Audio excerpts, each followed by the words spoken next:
some island. Well, the Well, I guess they're island all islands. is the island that she was on, whose name I don't remember, was a marvelous island. Jamie went when. his And it wasn't school went to Mykonos, Greece. was it? Hmm? Was it Mykonos? No, No. it's something else.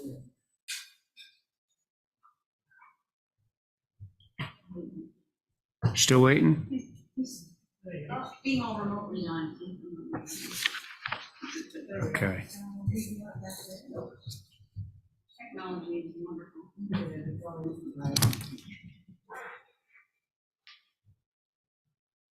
I'm sorry. So We are. we are on. Okay. Well, it's only 5 It after. says the host will let you. Here we go. Okay, welcome everyone. Welcome to this meeting of the Nantucket Historic District Commission. It's Tuesday, November 1st. It's 4:05, and present at tonight's meeting at the moment are Diane Coombs, myself, Ray Pohl, Stephen Welch, Carrie Thornwell, and Connie Patton. We should expect Val Oliver shortly, and Abby is in Florence, so you won't be seeing her at all tonight.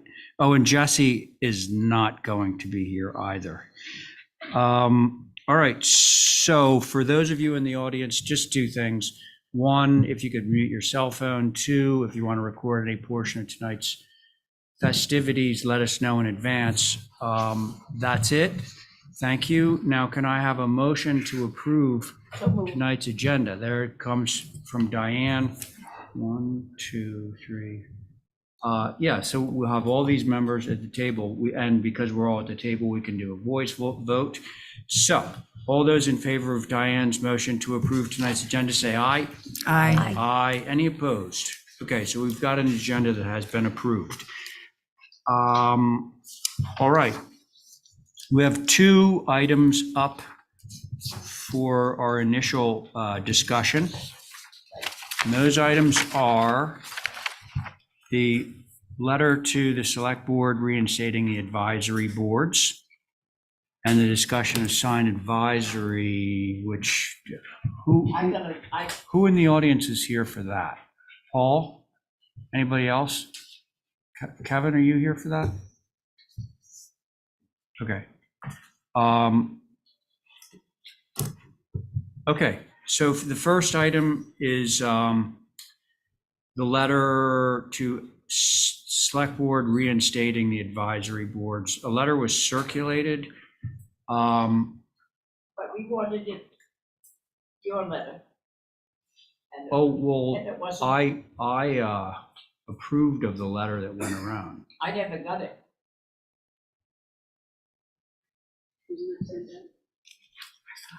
Yeah, Dilly and I worked on it. I never got a copy of it. Is that something we can post up here? Well, let me just ask the question. Have other people received it? When did it go out? I read one, but Before I I feel went like that into was, surgery. It was, last week or maybe even the week before. yeah. No, because I, last week when you weren't here, right? I was not here last We Tuesday. didn't do it at all, and there was nothing up on the discussion board. So it would have been out the week before that. Right, and it didn't, I didn't get it, they didn't get it, Erica didn't get it. Let's see if we can post it up Because you here. guys have to adopt it before it's gonna go to select.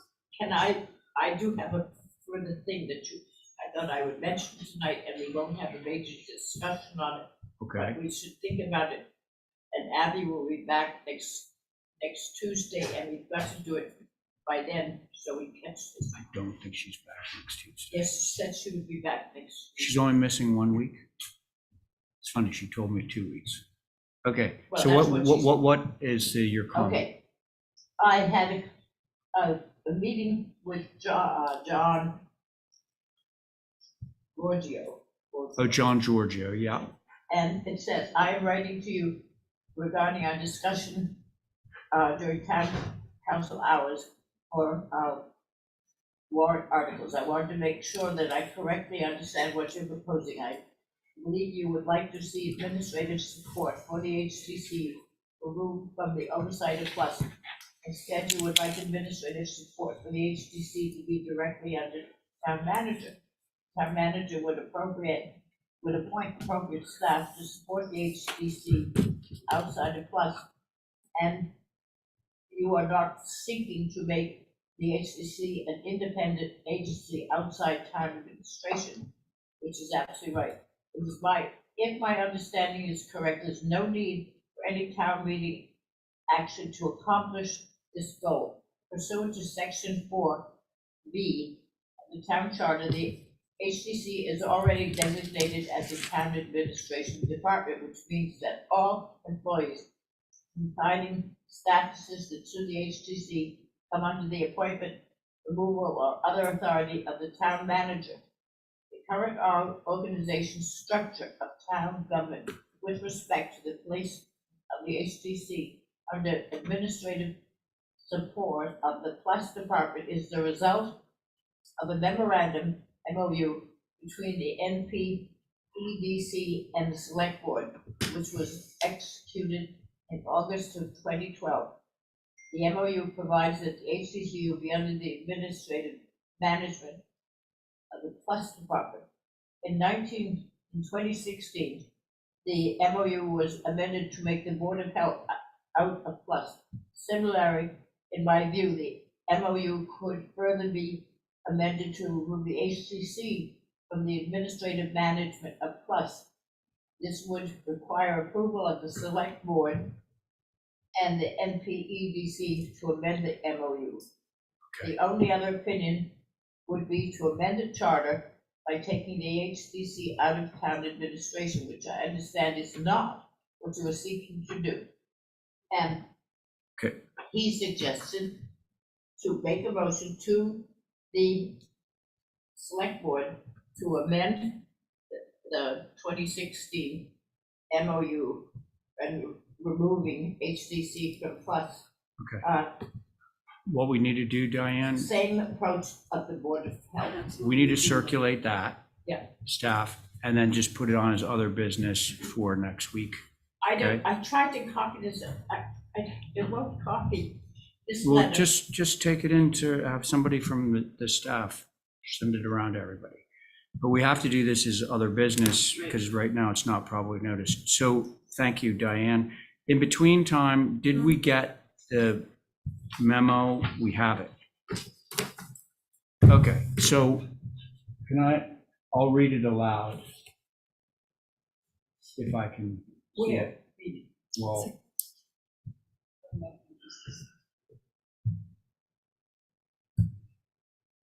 Okay, folks. So this is our letter regarding the reinstating, and this is item number 1 for discussion. Okay, to the members of the Select Board, we, the members of the HDC, request the full reestablishment of all HDC advisory boards, Sconset Advisory Board, Nantucket Advisory Board, Tuckernuck Advisory Board, and the Historic Structures Advisory Board. These boards play a vital role in reviewing the lengthy applications and agendas on which the HDC must make rulings. Members of these groups specialize in the subject matter of their respective boards and in many cases provide knowledge and insight on historical structures and precedents that could potentially be missed given the volume of applications reviewed weekly. We want it to be clear that these boards act strictly in an advisory manner, and the HDC elected members make a formal vote on each application submitted to the town. We understand that the legality of the establishment of the boards and the appointment of members has been called into question. Therefore, we are asking the SB Select Board to reappoint the sitting members of each board at the time of disbandment as a short-term solution. With regards to the long-term solution, we humbly request for the Select Board to ratify the HDC selections of advisory board nominees, respectively, Ray Pohl and the members of the Nantucket Historic District Commission. So that is the letter that we would like to sign and send to the Select Board. So board members, comments on the letter? What about the signboard? That's next. That's next. Well, do you mean why it's not on that letter? Yeah, Because they're already reinstated. so we don't have to worry about that then. Mm-mm. Okay, that's So super. already taken care of. But Yeah. we are going to engage in a discussion on sign advisory in a moment after this discussion. So any comments from the board I on think the it's clear and text? concise. I did read a letter today from Nantucket. Okay, on the letter, if there's anyone present in the room or on Zoom, I think that the letter basically says to not bring in all the existing members that were in place at the time they were disbanded. I think to single out Matticat as a unique case and, do it with the other ones. First of all, I think not to do it with all the boards would be very wrong Mhm. and set us behind. Two, I think that just because of whatever personality issues we have with that particular board, I don't think that that's a reason for revamping the verbiage in front of us. That's my own opinion, No, I but agree. I believe that pretty firmly. I think Um, that's right. I think that if they have a problem, then they should come with some final thing and either bring it to us or bring it to the select board to get Yeah. it straightened out. It'll get sorted out, but I don't want to get mired in this general statement about reappointing. I have two comments. Yeah, sure, Stephen. One, I got my bite in on the apple with the last sentence, with the select board ratifying our selection. Yes. Two, I think that the next step in that is we need to maybe supplement this request with a letter that will manage our own issues. And what I mean by that is this Nantucket advisory group's concern. I see no reason for this to go to the select board. If they have a gripe amongst themselves, whether it's an individual member or a collective against another or a couple members, that gets resolved at the HDC. There's too much going on that is being discussed, in my opinion, that doesn't even involve the HDC. We've got a lot of things that are flying out there and no formal input from the HDC, no formal process to review what the actual issues are. Nothing. It's out of control. And I'm not saying that on one side of the fence or the other. It's just not appropriate. I think that's a Diane, I'm sorry. I'm a little bit worked up about this. The HDC manages what? A couple $100 million worth of work in terms of a regulatory approval process. Not only is it that amount of money, it's the character and setting of the Historic District Commission. It's people's hopes and dreams. This is not, we need to run this organization in a way that's becoming of our responsibility. And our responsibility is not simply sitting here and reviewing an application. And, it can be distilled down to reviewing an application for character and setting, but it is much more than that. And I think for us to be making decisions without sincere, diligent contemplation is problematic. And I use this as an example. The Nantucket Advisory Group, if there's a group, as I said, if there's membership if there's discontent that needs to come back through the HCC and be resolved. That's just my opinion. And that may result in a subsequent letter to the select board so they're aware that we intend to manage our own groups. So just by way of reiterating what was said, not at last week's meeting because I wasn't here, but the meeting before, we said, this isn't the end of it. This is the beginning, right? This is to get them back rolling again. But I think that we want to get more granular about rules, guidelines, that sort of thing, that really need to be worked out more thoroughly. Would that be a fair thing to say? Because I think that was your position two or 3 weeks ago. Yeah, and that actually speaks more to what the sign council is here for. I'm simply saying yes to that, but also the advisory groups need to know that if there's an issue, they come to the HDC. Right. Right. absolutely right. And I agree with you, Diane, they come with a problem, they come with a solution. We may not agree on that solution, but they've done some diligence, they've demonstrated that they have some concerns and they're trying to work through them. They're the ones who are in the trenches. It gives us an opportunity to see their perspective. We may disagree with it, but I think we owe them that. I think we all agree we owe them that. Okay, Thank you. I agree.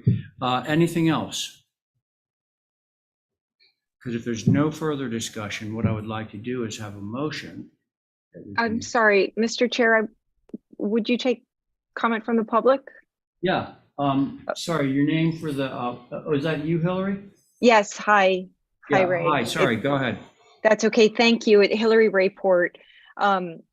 I very much appreciate Stephen's sentiments and his comments and his addition, which I think is the part that says we humbly request for the select board to ratify the HDC's selections of advisory board nominees, and getting to pointing the select board in what the HDC is requesting for the long term.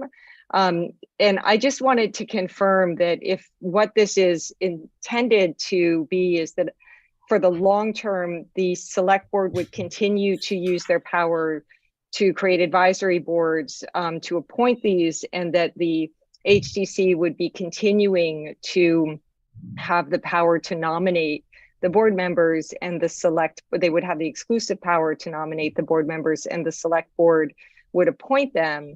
If that's the case, I might suggest that you add to this sentence a request that the select board authorize legal support for the HDC to be able to create regulations that you would adopt governing all of the advisory boards.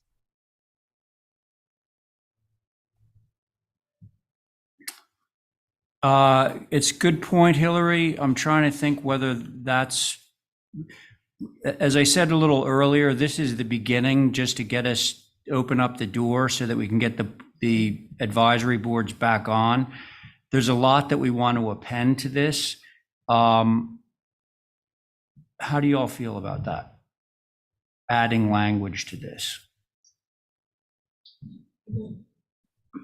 Know whether we should just try to be clear thing to begin with, and then if they approve it, then come up with another one for the next time. And I've read the 40B, but I've got to do it again, 4B. What the MOU of 2016 involves, because that's what the way that the health department was taken out, which is the way that John says that that's what we should do, and that would be the best, simplest way to do it. So, Diane, Yeah. if I could just humbly suggest, so that's sort of a next issue, but my request, just to be specific, would be consistent with the desire to point towards future effort, not actually trying to wrap anything up immediately. But I would say the sentence that I would propose would be to insert, with regards to the long-term solution, we humbly request for the select board to ratify the HDC's selection of advisory board nominees and provide further support to develop future regulations that would govern the advisory boards, period. And that would indicate to them that you have a future vision, that in the same way there's a regulation governing the sign advisory council, that you would actually develop regulations. And it would take a little bit of time, but at least it would make it really clear how people get appointed. I think it would be useful for everybody if there were I don't mind regulations. getting, legal counsel No. from the SB on this. How do you all feel? It sounds to me like an extension of Stephen's concerns and in writing. Yeah, I mean, I could go either way with it. I could be in this letter, or it could be just in the cover letter. Clearly, the select board should be aware. The point I was making earlier is we intend to manage our groups. We're looking for them for appointing authority only. And we're going to be coming back to them with supplemental, whether we get into detail of what the supplemental is now or later. I appreciate the intent that Hillary is trying to establish, but my perspective is the select board does not want to touch this with a 10-foot pole, and they will gladly help us. I don't think we're going to have a problem. This isn't like a Concom decision where we've got to go out and request independent counsel and so on and so forth. I have a feeling they're going to avail those resources to us when we ask, and I tend to want to have a comprehensive package. I do think if we don't include the comment that Hillary made, that we would just include it in the cover letter with the email that, this is for now, and we'll be making supplemental requests as are appropriate. Yeah, Yeah, that sounds good. And then that way it's, Then we can just get it this. is being, they'll get the email from us and the letter, Mhm. and the whole thing will go in their packet. So it's not like Yeah. it won't be public record. All right. Um, I like that. Okay. I mean, we can even give them an example. For instance, legal counsel. I Yeah. mean, I don't think it's a bad idea. It's certainly the way we're going to be headed if we're going to Yeah. kind of staunch up these groups a little Right. bit. Okay. So do you guys want to put this letter through as is, and we'll just do a cover onto it that says that this is not the end of our discussion, that we're hoping for a longer term solution that would include certain things? Yeah, I'll leave Yeah, the that's, I think it's supplemental. good. Okay, so should we have a motion? I'll make a motion. Okay, your motion is to submit the letter to the Submit the SB? letter, but sign it, and to put the cover letter on saying this is not the end, that these few things are something that we will Yeah, get in. okay, that all sounds good. Okay, we can do voice votes still. So all those in favor of Diane's motion to submit the letter as Aye. drafted, anyone opposed? There we go, letter's on its way. Okay, now the discussion with the sign advisory. Who wants to lead the charge on this one? Oh, Chris, you're here, good.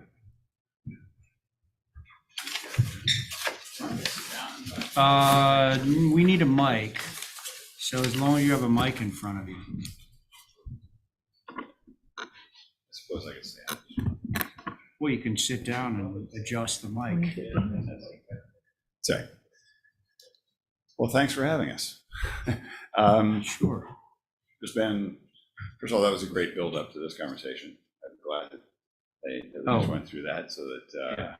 we could sort of understand the passion that you guys have for the advisory boards. We really appreciate that we've been reinstated. We appreciate the ability to be back to work because we do believe in the cause. I said this the other day to you guys last time I spoke to you, pointing out that we really had three primary concerns. One is our Constitution. The second one is sort of our policies and practices, and the third one being the follow-through or enforcement, and how we can. You want to say a little louder so that people can hear you? Sure. Can everybody hear me okay? Your mic is on, yeah. So to address those points, the first one, the Constitution, we want to make sure that anything that, when we were told that we were brought back together, it was a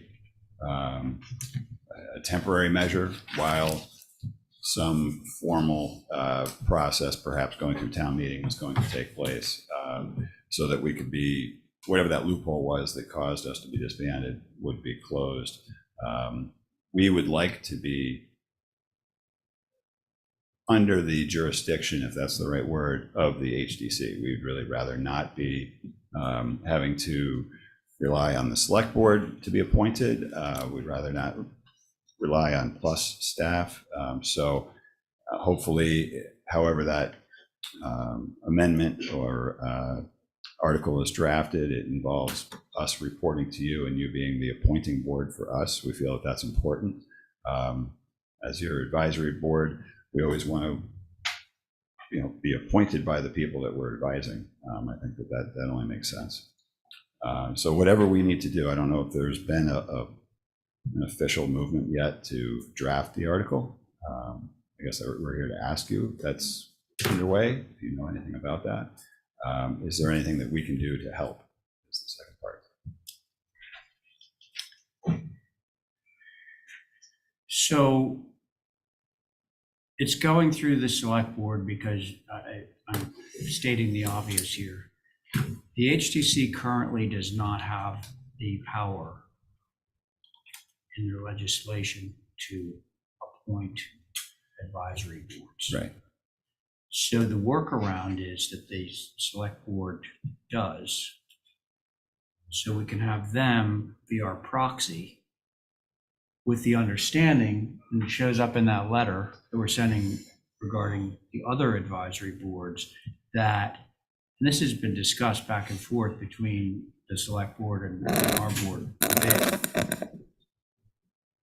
they don't want to wrest control of our advisory boards from us.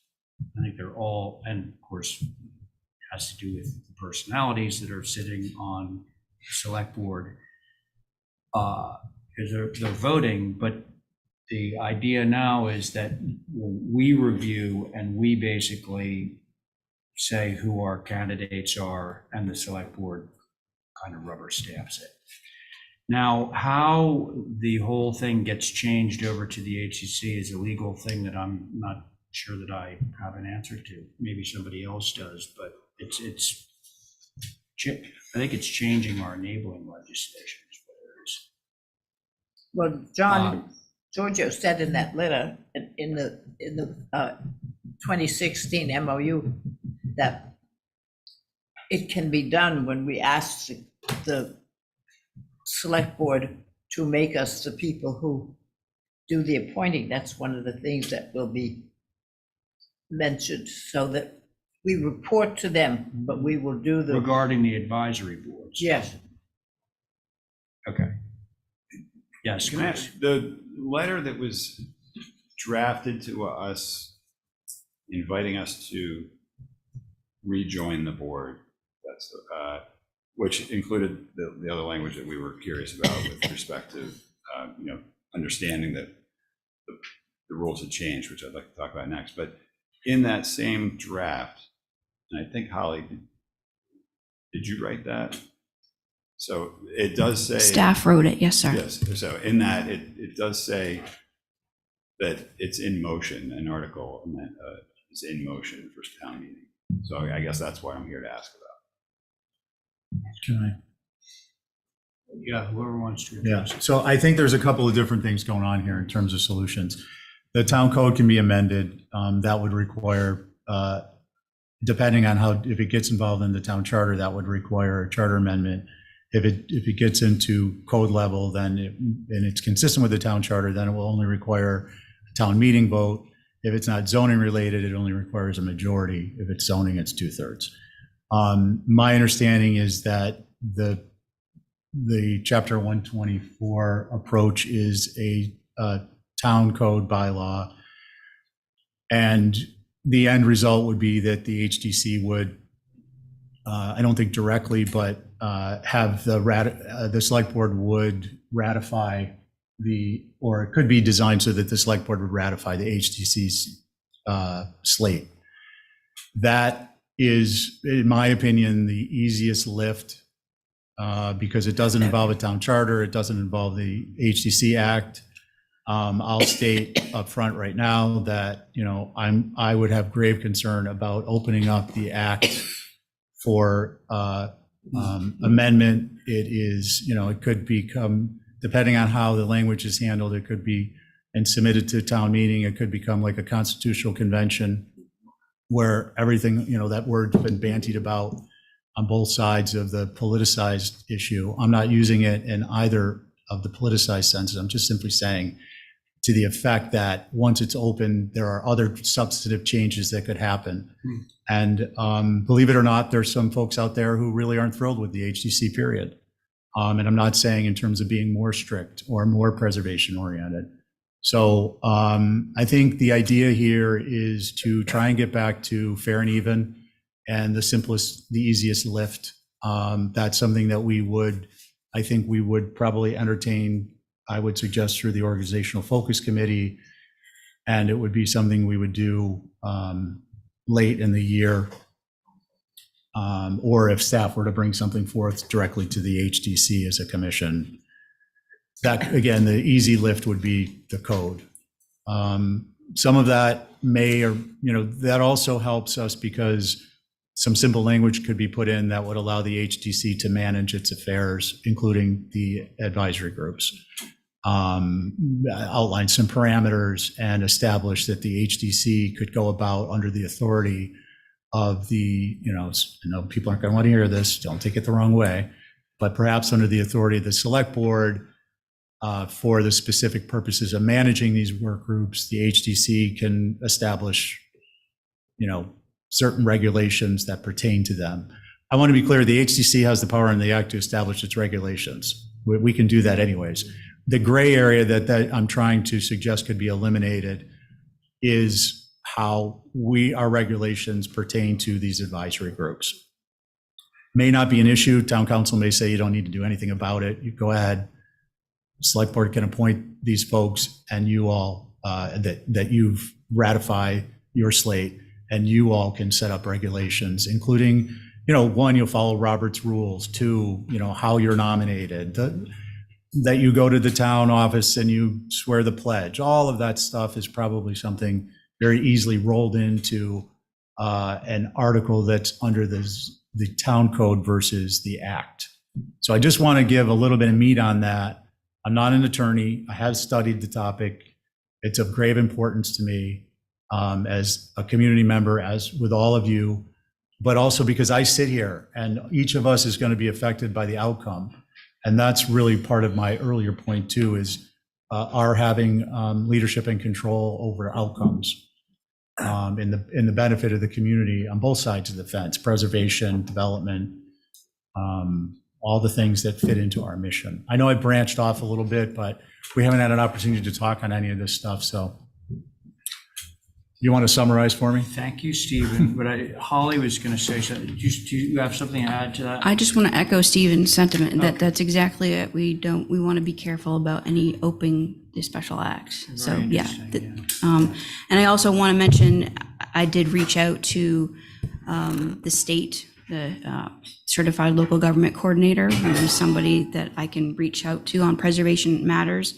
And you've got to remember, there's only 2 of us that have a special acts in the Commonwealth of Massachusetts. And she advised highly about being careful about opening up our special act. So again, the avenue with Chapter 124 is the best. I think that's why we are working, as John said, to do it through the Board of Selectmen without going down in town meeting and do a citizen's warrant and all that stuff and jump into a fire. I spent some time, we have support of the Nantucket Historic Commission. We have support of at least 2 select members who feel that this would be a good thing for us to do, it's sort of keeping it in-house. We're not going to go out and rent a place, in Hyannis to connect our business. We're going to do it as we've done it, but we're going to be free to make the decisions. And I think that's what we're all trying to come to, that decision, and do it as peacefully as possible. And I think it can be done that way if we do it with courtesy to all involved. Okay. Chris? Yeah, so help- that, is that really the helpful? question was brought up, not because we're trying to push for an amendment, by the way. No, I wasn't It was suggesting just that. really addressing that the letter said that was in motion, so we were trying to figure out what that meant.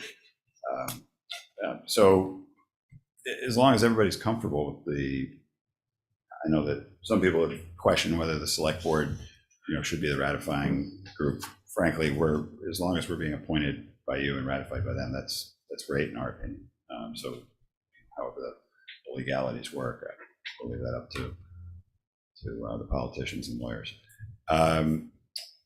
The second question, and this is the one where we really, kind of the meat of the matter is, we've obviously felt a little bit like ping pong balls the last 6 months not being, we were caught off guard, frankly, by the disbandment.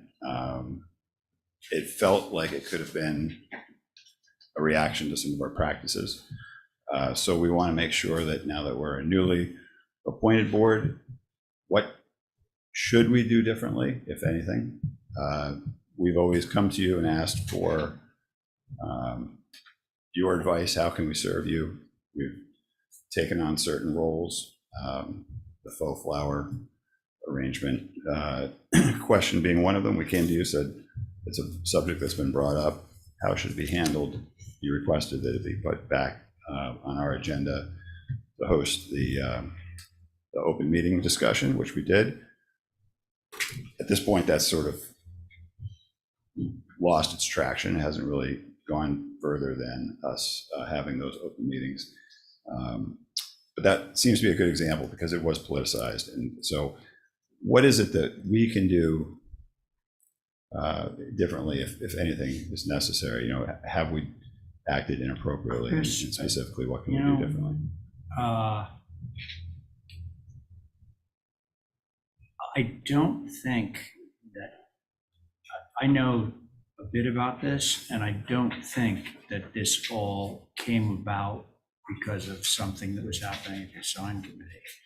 The fact of the matter is that, you know, I've been around for a long time, and I've seen these boards just sort of, you know, oh, let's start, you know, as historic structures. And then, you know, I think the most recent one is Nantucket Advisory, which happened when I was sitting on this board, you know, like Nantucket Advisory. So they just sort of came up, and nobody ever questioned for decades and decades whether we actually had the ability to do that. And somebody was out there researching and said, like, I'm not sure that this is actually like okay. So I don't think that it was a result of like some malfeasance at your board, if that's what your question Well, is. we want to make sure that, I mean, we're acting from this day forward, we're acting the way that you yeah, would like us I to mean, do. clearly, like every board, the Concom, the Yeah. HDC, the select board, everybody has to, you know, act with decorum and civility and all that. So, I mean, that's kind of what That's what I was Robert's rules are all about. And as long as we're following Robert's rules, I think we're good. Okay, So, and that was my own opinion. If anybody else has anything to add, please feel free to do so. Did we have the letter? What is the letter that Oh. we sent to reinstate the, Well, that was a while back. so that issue might have been addressed and dropped. I'm not sure. There was a question about whether Which applicants issue? could bypass the sign committee at the applicant's request. And then I would think that there was a I thought follow-up that's- to that. Okay, I'm that said aware that of wouldn't that. happen. I don't know what the actual answer to that is. Do you not I know? think staff, can I ask staff? Oh, tell me. Follow-up's been written to that. Yeah. Well, I'm going to see who wrote it.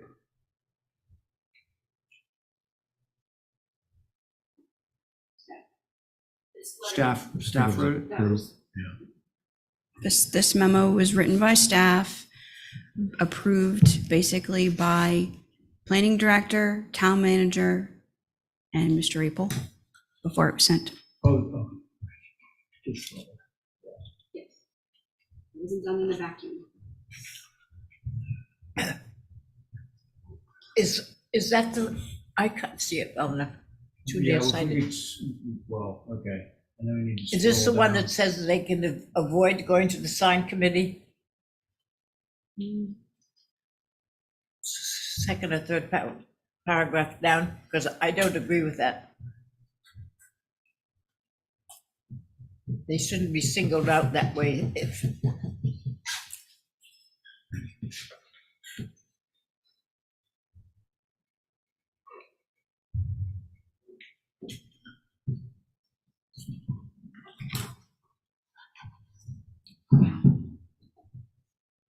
Okay, bullet point number 2 is the one that you guys are talking about, that the advisory council members acknowledge applicants' have the right to refuse review of the SAC and they have their application reviewed solely by the HDC with review comments by plus staff. I think that should be removed. Why should anybody can refuse to have the advisory board not review their stuff if they really want to? There's no law that says they have to. And I think you're making a point of this, the sign committee, which is important because it handles the downtown, and you're saying anybody can refuse to go to it. Why do we have it if they are told specifically in a letter that it can be So I refused to see, go? yeah, I see the issue here, because it's like you could take the sign committee away, pretend it's Sconset advisory. It's Sconset advisory, and then somebody says, well, I actually don't want to go to Sconset advisory, I want to go directly to, I could see that as a lot of people might want to do that. It's part of And our it- procedure, though. It'll affect how we are able to act on the applicants that do come before us, because it's, especially in the signage world, it's a part of the streetscape, it's a part of the whole, knowing what the neighbors' signage and the processes that they've gone through. It's a lot of multi-tenant buildings, for example, where we're dealing with Yeah. multiple signs on the same building. It's really important to us to be a part of the process. We're not trying to be egomaniacs here. We just No, don't but want we to know be cut the out of the more, process. the more I think about this, the more I realize the sort of magnitude of this issue. Can we- I need to say a few things here. So I'm sure Chris, all the members of the sign committee that are in the room today are aware that it's almost unheard of for us to go counter to the recommendations of the sign committee. Unlike going to HSAB, Wisconsin Advisory, Nantucket Advisory, all the other boards, Holly will, read what the comments were, and we kind of look at the drawings ourselves. We don't even actually look at the sign application. We say, okay, well, if they're asking for revisions, we want to see what the revisions are. So the sign advisory is acting in a very different way than the other advisories are, because we are reviewing the applications, we're unfolding everything, and we're looking at them ourselves with the advisory comments sort of in hand, or in our brains, because we've just heard Holly tell us what they are. So the salient difference is somebody can go to Nantucket Advisory and get a review that says, oh, you got to move the front door to the other street or something like that. And then it comes to this board, and the applicant will be in the audience, and the applicant will say, well, I know that that's a concern of theirs, but my justification is this. And then we, as a board, can decide whether we agree with what the advisory came up with or disagree. That's very different than our process has been with signs. And the reason it's so different is because the guidelines for the sign advisory committee are so detailed, nuanced, precise, that for all of us to sort of get in and start talking about like how many square feet a sign is, what face it's on, whether it's in combination with a hanging sign, all those things that are in the, how many pages is your guidebook? 40 pages?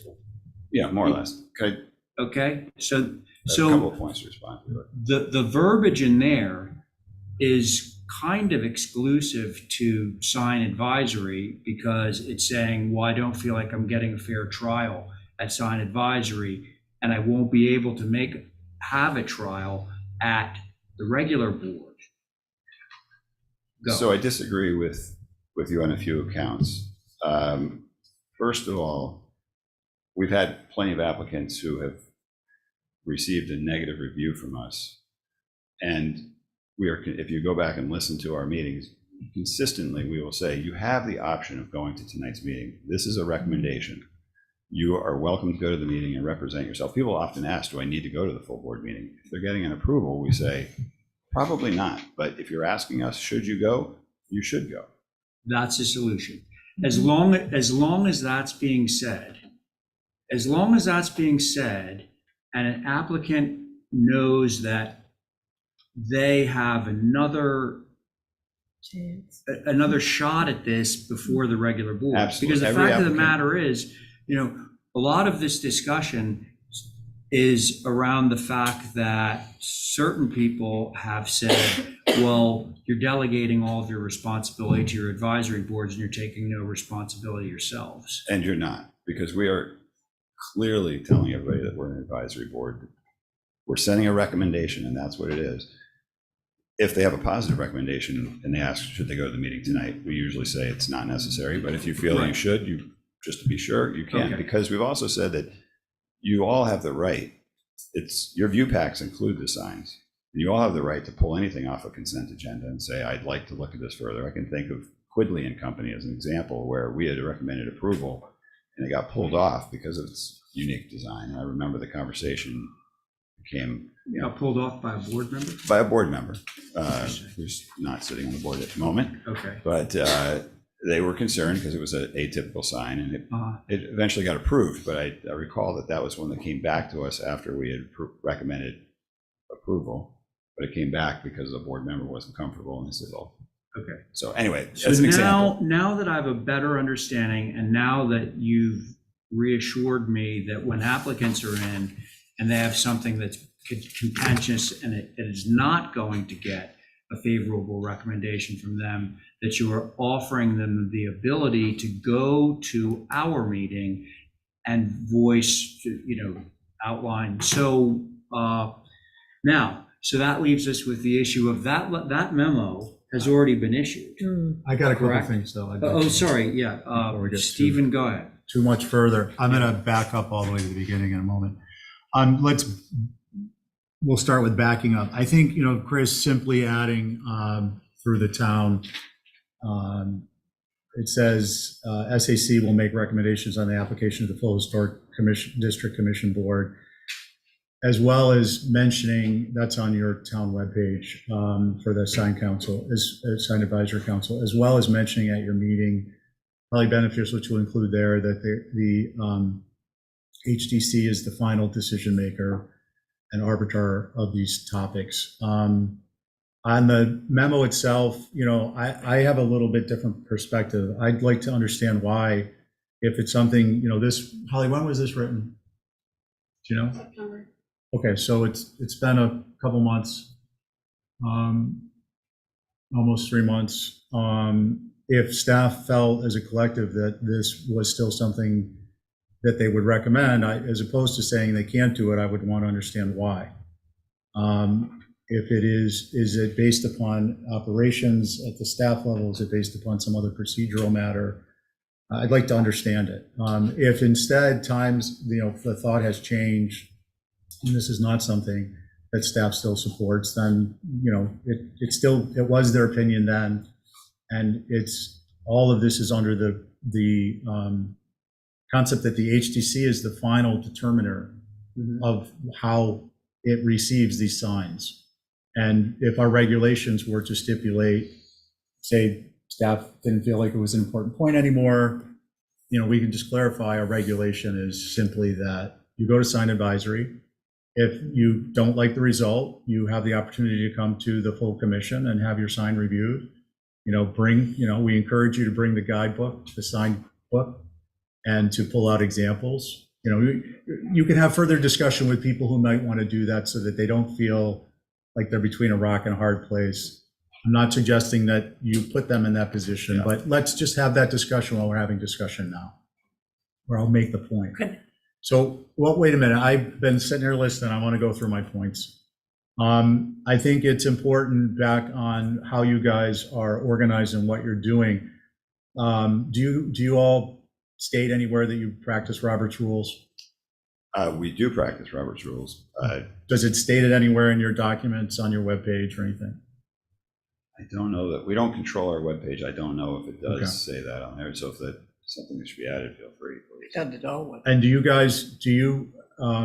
have you ever gone down and been sworn in at the town clerk's We office? have. all of Okay. us. Recently, And- just as.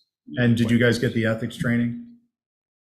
Or the open meeting law We've got training? the open meeting email that included. Okay, so then there's an ethics component. So Robert's rules and following them, the ethics training, the open meeting law training. Officers, you do a chair and a vice chair? Well, we do. And do you do a secretary? We do not. Well, the secretary is the staff member that. So I would suggest that you do a secretary, and then that way you have somebody who is ultimately responsible for minutes. Through staff, it may be delegated through staff, Okay. depending on how it works out. But some of these, I'm basically talking some thoughts, not just for your sign advisory council, but the work groups in general, the advisory Okay. boards. Because some of them do their own minutes. And it should be through an established process. It shouldn't be whomever decides they're going to do the minutes does the minutes.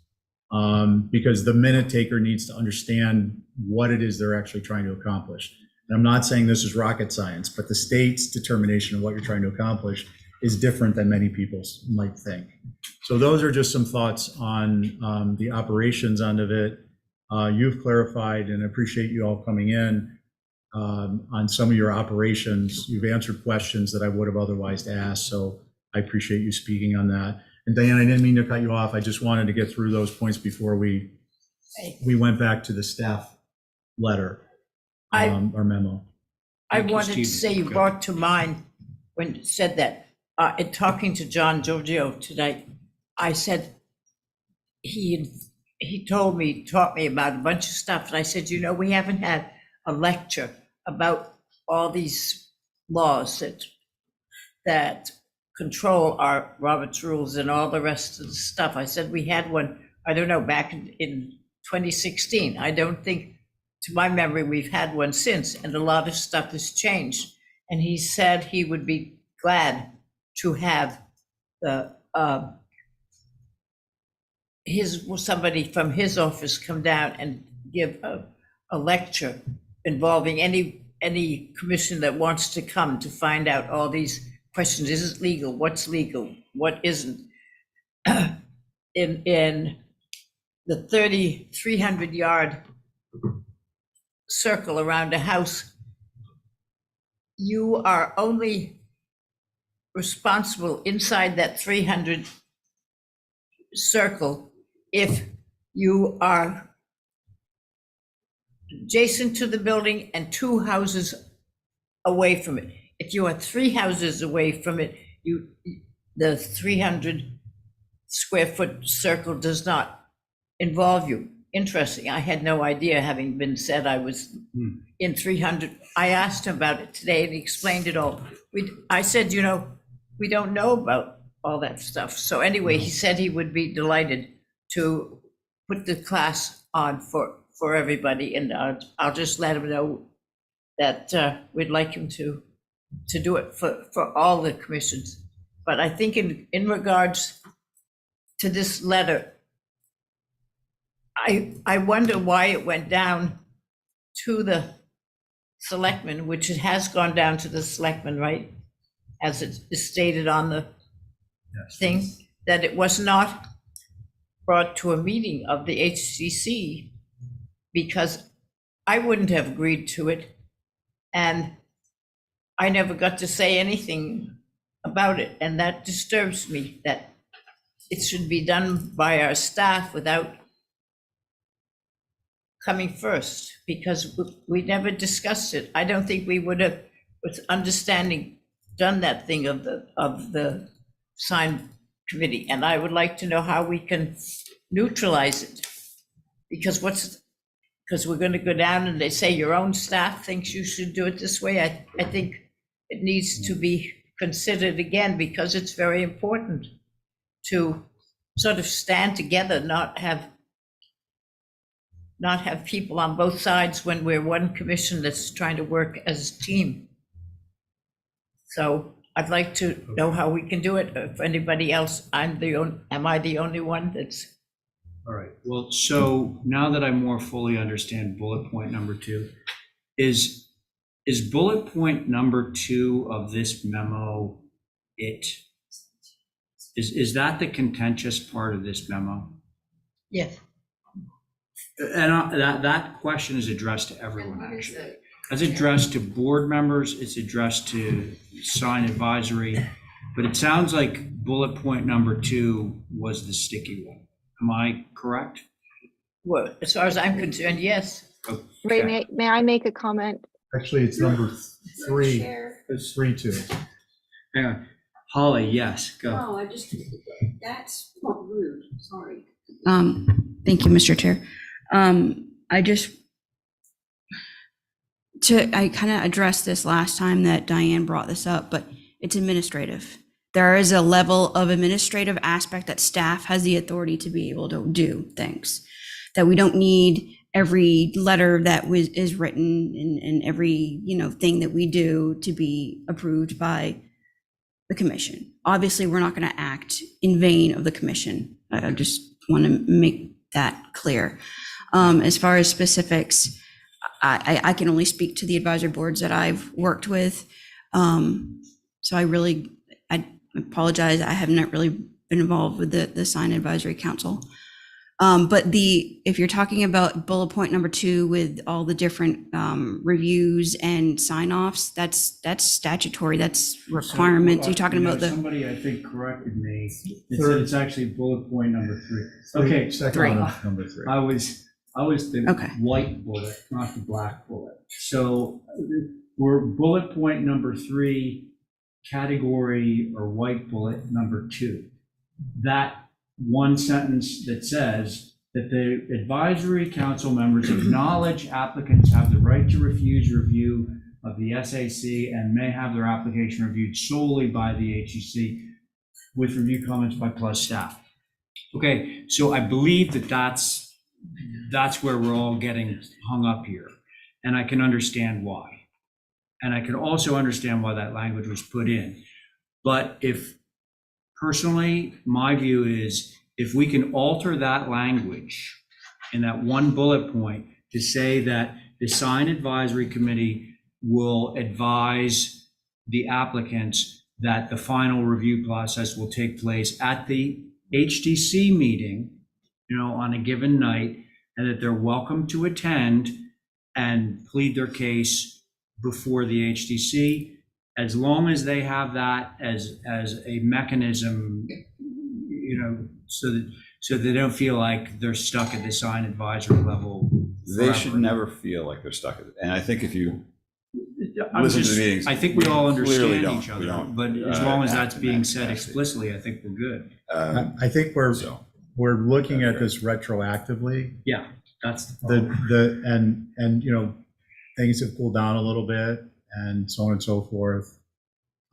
This is a memo that went to the select board. The select board has already reconstituted sign advisory council. They haven't stipulated that a applicant has the ability to bypass the sign advisory council, correct? can I correct you on that? No, I'm asking. It happened with a sign application last month where it bypassed us and we said, why? No, I'm asking specifically, So- did the select board, No, they have not. Okay, But so- this policy took effect with an application last month. So that's where okay. So that what, became the sticking point. what I would suggest then is a different approach. And that approach is that we would have a conversation offline between our chair and whomever it is to determine what, is this still a valid concern on the part of staff? Is it based on procedure or operation, or has the environment changed and this is no longer an issue? And if it is an issue for staff, then we would have a subsequent discussion. If it isn't an issue for staff, then it's by the wayside and we're not stirring up the muck. We're moving forward. We understand, that hasn't been codified anywhere. There will be codification at a later date. Let's get past it. Okay. I want to make sure that I understand what the quote issue for staff is. Is the issue for staff the fact that that proviso right there is saying it can circumvent their advisory board, and then it's incumbent on the staff to produce the recommendation for the site? Are you asking me? I'm asking you. No, I'm saying that I would, if the staff still, as a collective, still felt that that was a valid point, white bullet point number 2, that they would give us the justification or give you, the chair, the justification. If they don't, and what the issue is, I was saying it could be operations, it could be some type of procedural matter that's outside of operations, something we don't understand. But if that's gone by the wayside, we're just having this discussion for no reason, or we're having it All right. rewritten for no reason. So staff, are you prepared to answer that question now, or do you want to do it after you've thought about it for a bit? Can I give one other piece of input, which is the actual law, the way it's written, or the chapter 340-6, Go for it. which just says the following review process and procedures must be followed. Prior to review by the HDC, the SAC will meet and review the application, provide the HDC with a recommendation. That seems. The words must be followed. Make it pretty clear that staff doesn't have the ability to rewrite the policy. And I don't, Holly, I don't really know you, but to me, as someone who's going to the meetings and being asked to follow Robert's Rules of Order and follow the guidelines to the letter of the book, that's the letter of the book. Okay. So just that line should just be struck, is my point from that. Could I make a comment as well? Mr. Chair, sorry, I've had my hand up for a little while, but. Yeah, sorry. Go ahead. Thank you. This is Hillary Rayport again. Yeah, I just wanted to take the opportunity to point out, to second Chris's comment about the regulation. I mean, the advantage of having the regulation is that whereas, things come up, different pressures come up, different people have opinions.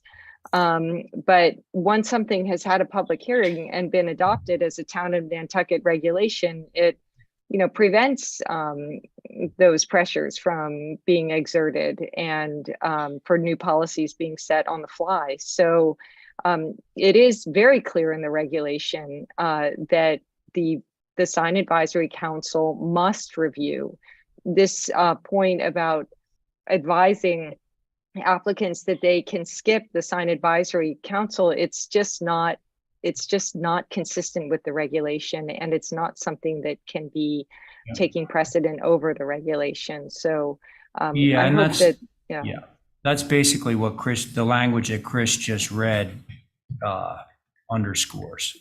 thank you. We will always advise the applicants as we have. Yeah, that gives me a level of comfort.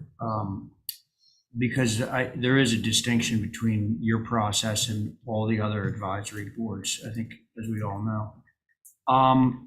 What action, folks, should we be, did you have a third thing, or was that it? Well, enforcement, just understanding if anything is Okay, changing. let's go there in just a second. But with regard to the idea of, as the language says, it's required of an applicant for a sign to go before the Sign Advisory Committee, get their recommendation, and whether or not they want to take it up at our meeting is up to them.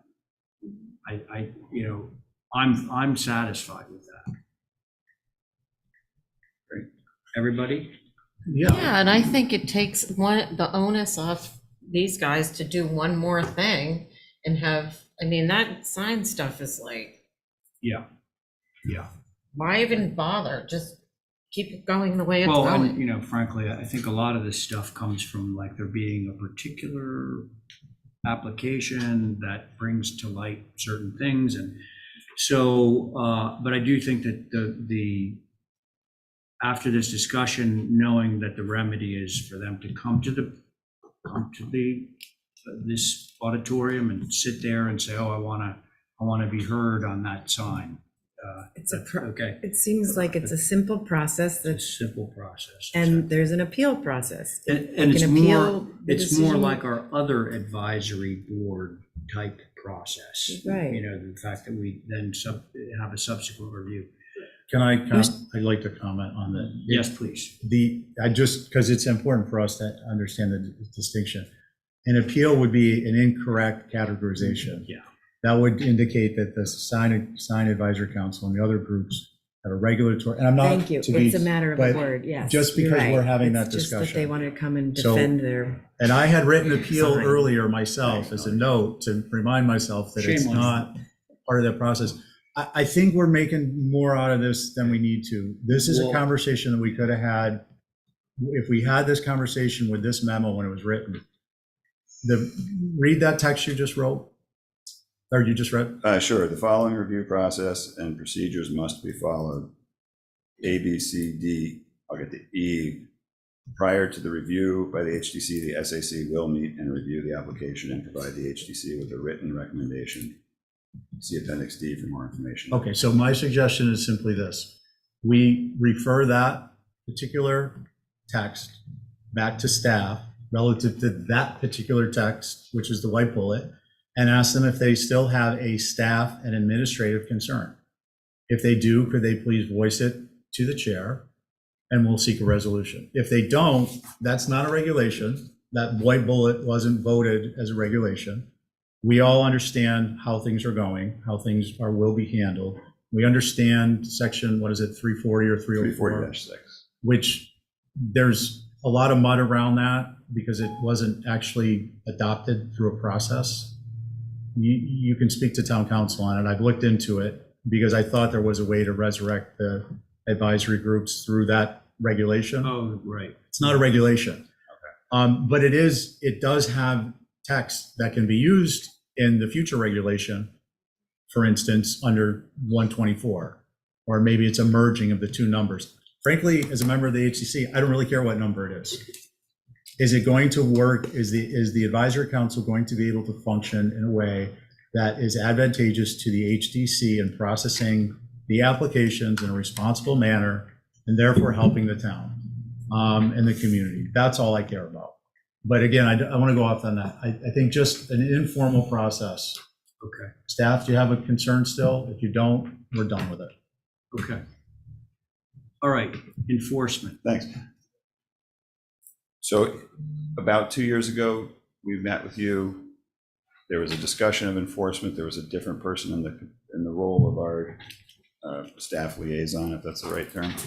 And it was a question of how should enforcement be handled, because it was on your agenda weekly, but it seemed to be burdensome, and it was also difficult for you to know the nuances of the issues that are brought up. We are not the police.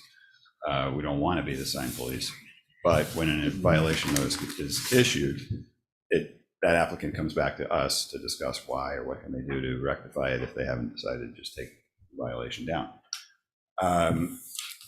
At that meeting, basically you asked us to put enforcement on our agendas every week so that it could be noticed and discussed. The staff collects citizen complaints, brings those complaints to our meeting, discusses them. Is there any background to this that we can recall? Was the sign applied for and it's just an atypical sign, et cetera? And then we would say, give our input back to staff, and they would follow through with the enforcement process, which is typically a courtesy notice and then following up with fines of various levels. Obviously, that's a burdensome process for staff, and we appreciate everything that they do to keep that ball rolling. But we even ended up at the select board 2 years ago because of the fact that signs had proliferated and it was becoming out of control. And the select board asked us to work with you and do something about the enforcement process to try to beef it up. So we're just asking if in this reconstitution phase, if discussing our roles and the roles that staff has working with us, is there anything we should do differently? Is enforcement, we kind of, being your advisory board, we just want to say, we're advising you to keep the ball rolling as far as enforcement. we're happy to have it on our agenda every week and to liaison with staff. But it's important because when, you know how applicants are, they'll come in with a booklet of 50 photographs and say, well, what about this, what about this, what about this? And obviously with signage, it's easy to do when there's violations that aren't being addressed, and people are being told, no, you can't put a freestanding sign out because it's not allowed, for example. So we're just asking for your support, this same sort of messaging to staff. How do we work together? Is there anything we need to do differently? And it seemed like the appropriate time to have that conversation. So the last time I remember talking about enforcement, Kevin was there and we had what I thought was a pretty rigorous process, because it started, the issue was for summertime signs, everyone would throw up their summertime sign. And then by the time you got through, the courtesy notice and then, the actual getting to the fines, summer was over and it didn't matter anymore. The sign had been up for the 3 months that they wanted it to be up and it was all over.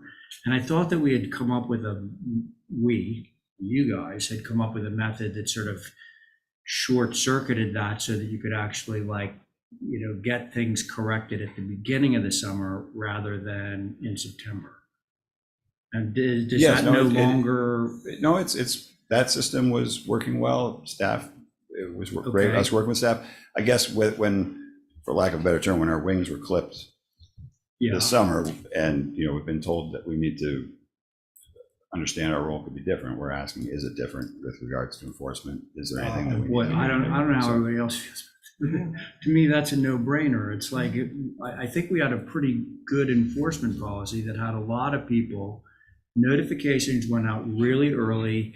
I remember hearing, happily that 90% of the people that got notices made it right without any ado. And then there were other people that got fines, but they were a minority, but it all got taken care of early on in the season. So I thought, I'm So no willing change. to listen, but if that system works, I'd really want to just stick with what we have already in place. Thanks. We wanted to put it on record with the board and with staff present and say, great, Okay. we're going to continue. Is everybody good with Business that? as Yeah, usual in that I think regard. that's the Yeah, answer. I mean, I remember Yeah. spending a Reinstate fair the amount of time people on and this. the It's like, procedure. how do we Yeah. do this so we don't wind up with signs that stay up all summer? And it worked. Okay, so, I actually am going to be the contrarian opinion on that. okay. I think this is an opportunity to run a pilot approach to the HCC exerting some leadership and regulations passed on its own advisory council and work groups, past town council, to make sure it passes legal muster. And the reason that this comes to my mind is because just as the SAC is not regulatory with respect to making determinations about what signs are appropriate, but only advisory and a recommendation type of a presentation to the HDC, I would think that enforcement is very similar. And this is something that will come back to bite us. So I'm not suggesting that the underlying, what you actually all do changes, maybe just a little bit, which I'll get to in a second, but I'm just suggesting that it gets documented and it gets run by town council as an, if the HCC were to vote this regulation for its internal operating procedures as relates to the sign about advisory council, does this pass legal muster? And then the only thing that I can imagine that they'll say is, much as the SAC brings forth a list of actions, of recommendations, that you would be including a recommendation on enforcement. Yes. And that would be, it's a little different, but it's a simple procedure. I can't imagine that anyone is, well, first of all, I don't believe there's basis to take regulation of enforcement, not the actual administrative aspect, but the policy decision of whether or not to trigger a cease and desist letter away from the HDC. I am suggesting that it be done through the HDC. You all are signs, you make a specific recommendation, you give us the basis for the enforcement letter, you do everything you do at the meeting This is something that probably could happen through the chair. I by think the it way. might already be I the think it's policy. already- That is it's already that there. we do make the recommendation, but it comes. It And do officially you comes vote it? from us. Do you, no, but the distinction is like the word appeal. There's a difference between. No appeal. We just recommended it. He was just Something. making an analogy. Oh, sorry. Yeah, but where do we, I'm ignorant in this process. Once we get it, once staff has the letter, who says okay to send it? It comes to us. Each of this, I don't remember getting signed There enforcement. haven't been so much recently, but in the Through you, Mr. summer Chair. past, Esme. Kevin remembers Mr. Chair, when we through had you, all those sandwich boards Hang and on, all I want to stuff. hear from Esme first. Go. once Billy or I got a letter of A request. a request of a violation, Yes, we draft either courtesy letter, yes. and then we send it out to the to the offender. Okay, Okay, And so we give him a- Stephen's point, now, the courtesy letter is one thing, because, you Yeah. know, I mean, If- no one's going to appeal a courtesy letter. But when it gets down to like the fining and that sort of thing, If they're if they're a reoccurring Yes. offender, then we Yes. send them a violation with a fee. so Stephen's point is this.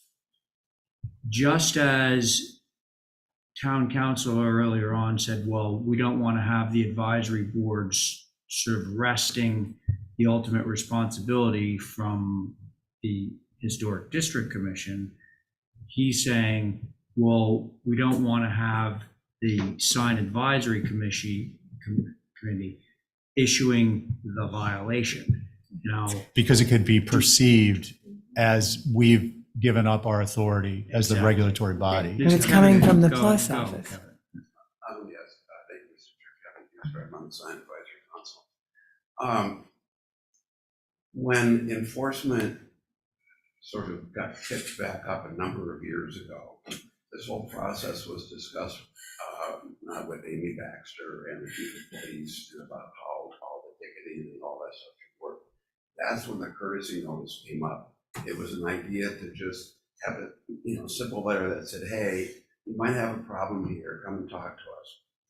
It was a very simple, straightforward thing. I think over the years, it's gotten some legal language added to it that somebody else thought was necessary, and maybe it's a little bit more foreboding courtesy notice than it should be.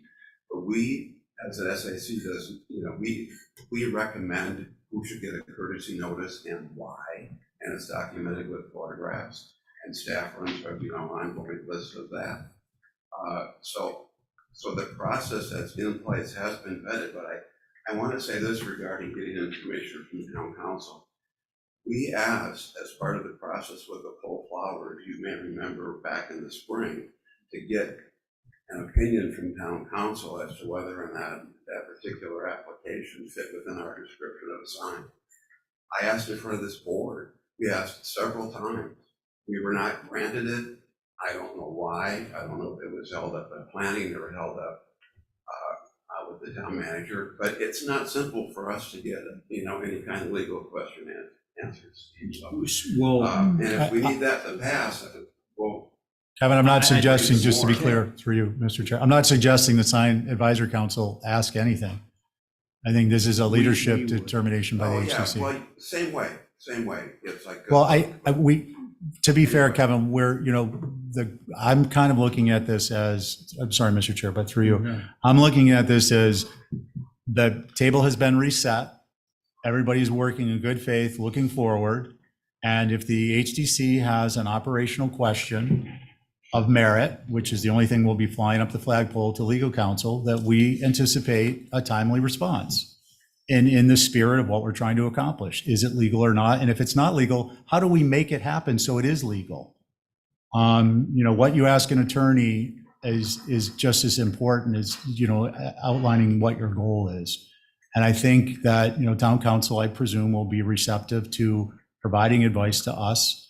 This is just a very simple thing. I'm just suggesting, consistent with what has happened as a result, what has been told to all of us that the reset occurred, is that the courtesy letters and the violation notices would have one intermediary step, and that would be that the HDC, through its chair, as simple as that, I presume, acknowledges and approves them, and that we have that blessed by town council. Done. Yeah. That's all. The only other thing I would add is that again, I feel it's really sort of unfortunate that we're all having to deal with this and we really still don't quite know why. And I'll just leave it at that. We're all in this boat together. So thanks for hearing us out. Yeah, okay, so I But think, I gotta tell you, we work really hard, and this group of people know the rules and know the stuff far better than I do. Oh, one last request that we have discussed is we'd like to see 2 more alternates come on board. We'd like to train some new people in, maybe some younger people. I'm starting to need classes all the time. So think about that. If you could give us that would also test out the appointment process. So anyway, thanks for hearing us out. great, well, Thank thanks. you. Good discussion. thank you for coming. Thanks, everybody. Okay, all right, so that concludes our first discussion. Are we all set? Mr. Chairman? Yes. Before we start any further, Yeah. I would like to say, if I may, there's a few applications that are being held. I know there's people on Zoom and in the public that maybe would like to know. All the 11/8s. 55 Easton Street, the applicant requests to hold till next week. Where is that? Old Business 920, number 920, 6. 55 Easton, hold. Number 6. Okay, got it. Number 1179 Pocomo Road, 11 and 11. Old business. Old same. Business. Okay, got it. Number 15 Two Stone Alley, 15 Two Stone Alley, held. held. Okay. And You're right. one, new business, 927, Yes. 126R Main Street, the demo. Both Both. both of them? New dwelling plus demo garage? Yes, sir. Hold both of them. 89. Okay.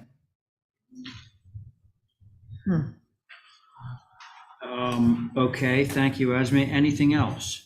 That is it for now. Okay, so hopefully everyone was listening. There have been a few things that have been stricken from the agenda. They're being held. And one is 55 Easton Street. One is 79 Pocomo Road. Two Stone Alley, of course, is being held. And both of the applications at 126 are Main Street, all being held, correct? Okay, everybody got it? Got it. All right, thank you. All right, so anything else? All right, so any commissioner comments? Yes. All right, Stephen, Sorry, I hate to have to even do this, but. go ahead. We got hours. Go ahead. In the interest of making up some time, the Organizational Focus Committee has resurrected our pursuit of best practices. 2 items that we decided to bring forth would be that, these are just comments, but I'll take the liberty to suggest that we move forward on it, is that we will requisition through whomever it is tablets for the membership who require them.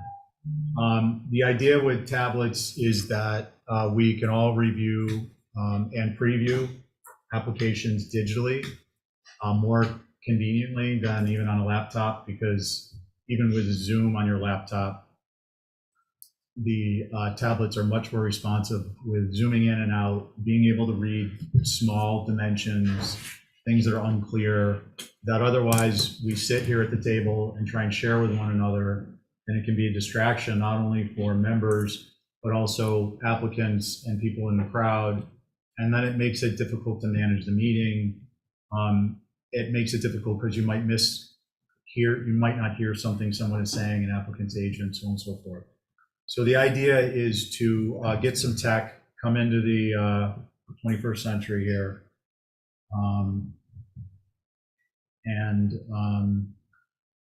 Also in line with that is the idea that we're looking at paper. The idea is the tablets would not only be for home use, but they would be for using here.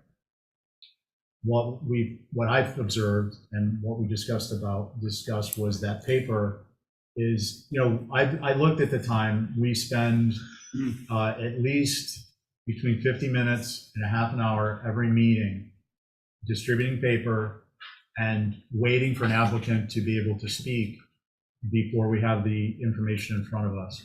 Whereas we could do a 5-minute drill on how to bring these up in front of you in a browser and access the information and then close it. Like, we could go through and do a 5-minute drill for members once a month so people have that skill set on their tablet. Whereas we would save probably 2 hours, two clock hours times 6, 7 commissioners. You've got 14 person hours. Add the staff, add the applicants, you're looking at probably 30 person hours a month of process that is eliminated by just using the digital format. I want to clarify, I'm not suggesting that what's on the screen would go away, but that is something that we would be able to. This stuff. Yeah, and if people want to look at a page that's not up on the screen, they can still do it.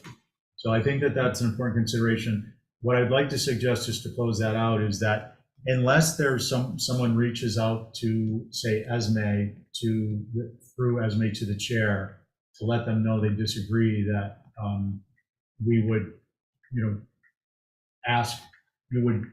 by this time next week, ask, how do we do this? Is it through the planning, plus is it through someone else? So we can get the ball rolling, because I think every meeting we wait, we're wasting valuable time. Hear you. Okay, so as we all know, there's no discussion on that. But can I infer from the last thing that you said, which is like, if anyone objects to what you just said, register the objection with staff. And then we can have a discussion. Otherwise, the idea is move forward with it. Like, so if you're in favor of everything that's been said, we just move forward with it. So do we want this on as other business? Well, I'd like to put it on the agenda as a vote next week, but in the meantime, if you don't hear back, I would just suggest that if you object, reach out to the chairman tomorrow through Esme. Yep. And if he doesn't hear from you, that gives us Thursday, Friday, and Monday to put the balls in motion. Okay, so yeah, again, no discussion. We will put it on as other business at the beginning of next week's meeting. And then we can basically put paid to it.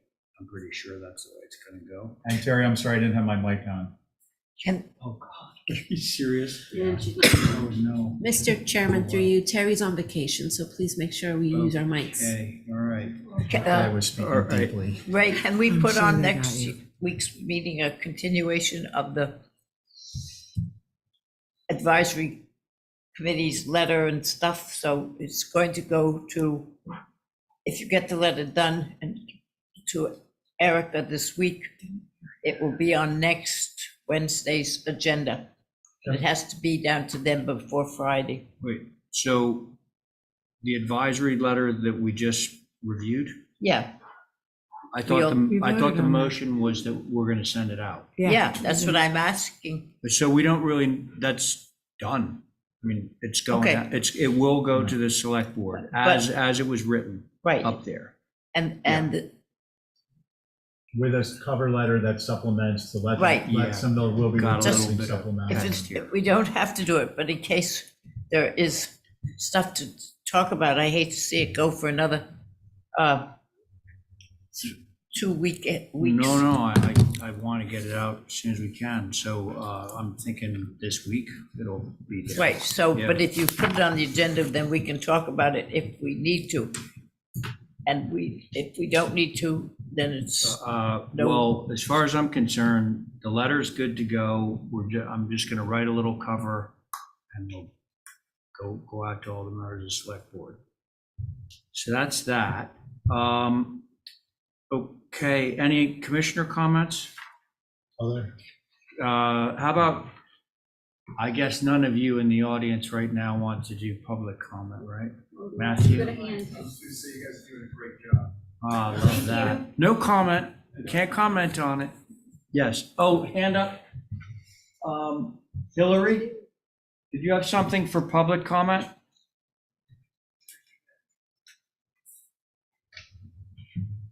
Is she there? Hillary?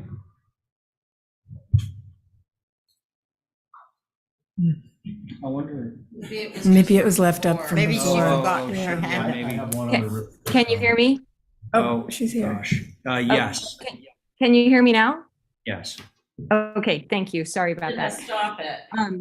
Okay, thank you. I do have a public comment. I'll try to be very quick about it. My public comment has to do with the agendas. I just wanted to make the commissioners aware that I did send a letter to the staff requesting a response about the way the agendas are held, how long they are, and the way that items fall off.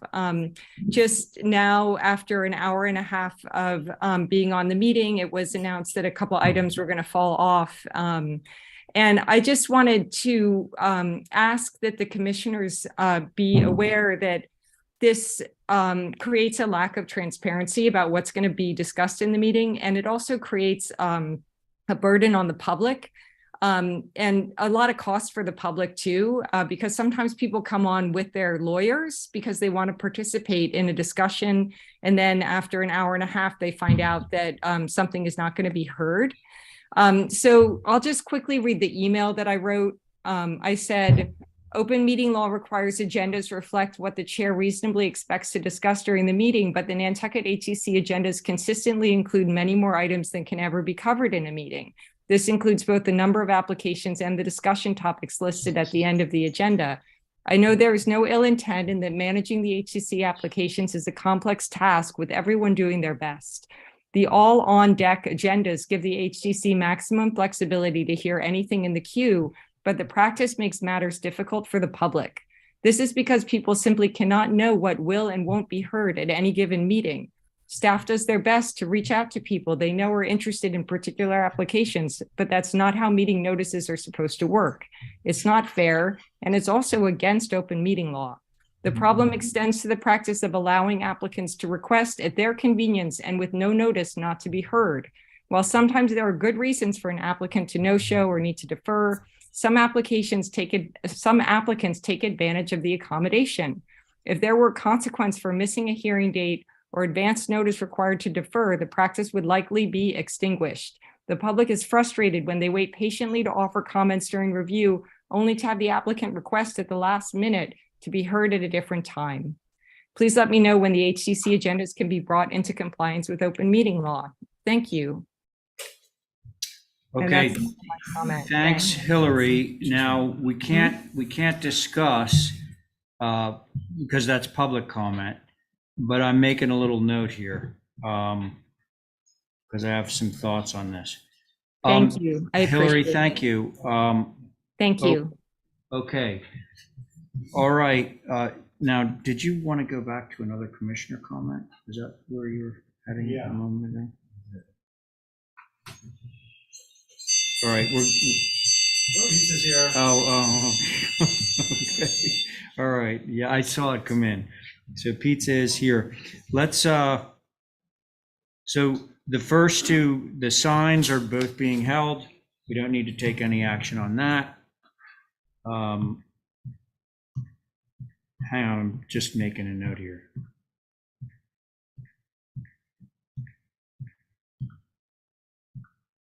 Okay.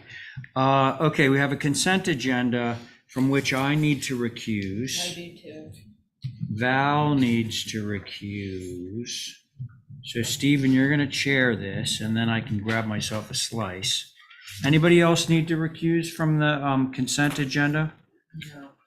All right, so you got yourself a quorum, and I'm gonna dodge out. So we've had an opportunity to all review the consents on the town website for the HTC. Is there a motion to approve? Make motion. Diane, motion, all in favor, say aye. Aye. Any opposed? That carries unanimously. Consent with conditions. Val, you can sit on this. Yep. Again, same lead-in. Are there any concerns or comments before we?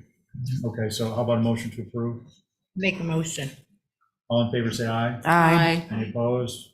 Carries unanimously. That's consent with conditions. I'll just announce, Town of Nantucket, 16 Broad Street, 20 South Water Street, ×2 are on hold till 11/8. And 5 Sand Plain Drive is on hold till 11/15. What about Four-Step Lane? Oh, gosh, That one's still there. wow. So, Four-Step Lane, Matt's here. He was here we here. go. Oh, Linda dragged him outside. Yeah. Yeah, he's up. Thanks, Stephen. Sure. Okay, so that was consent and consent with conditions.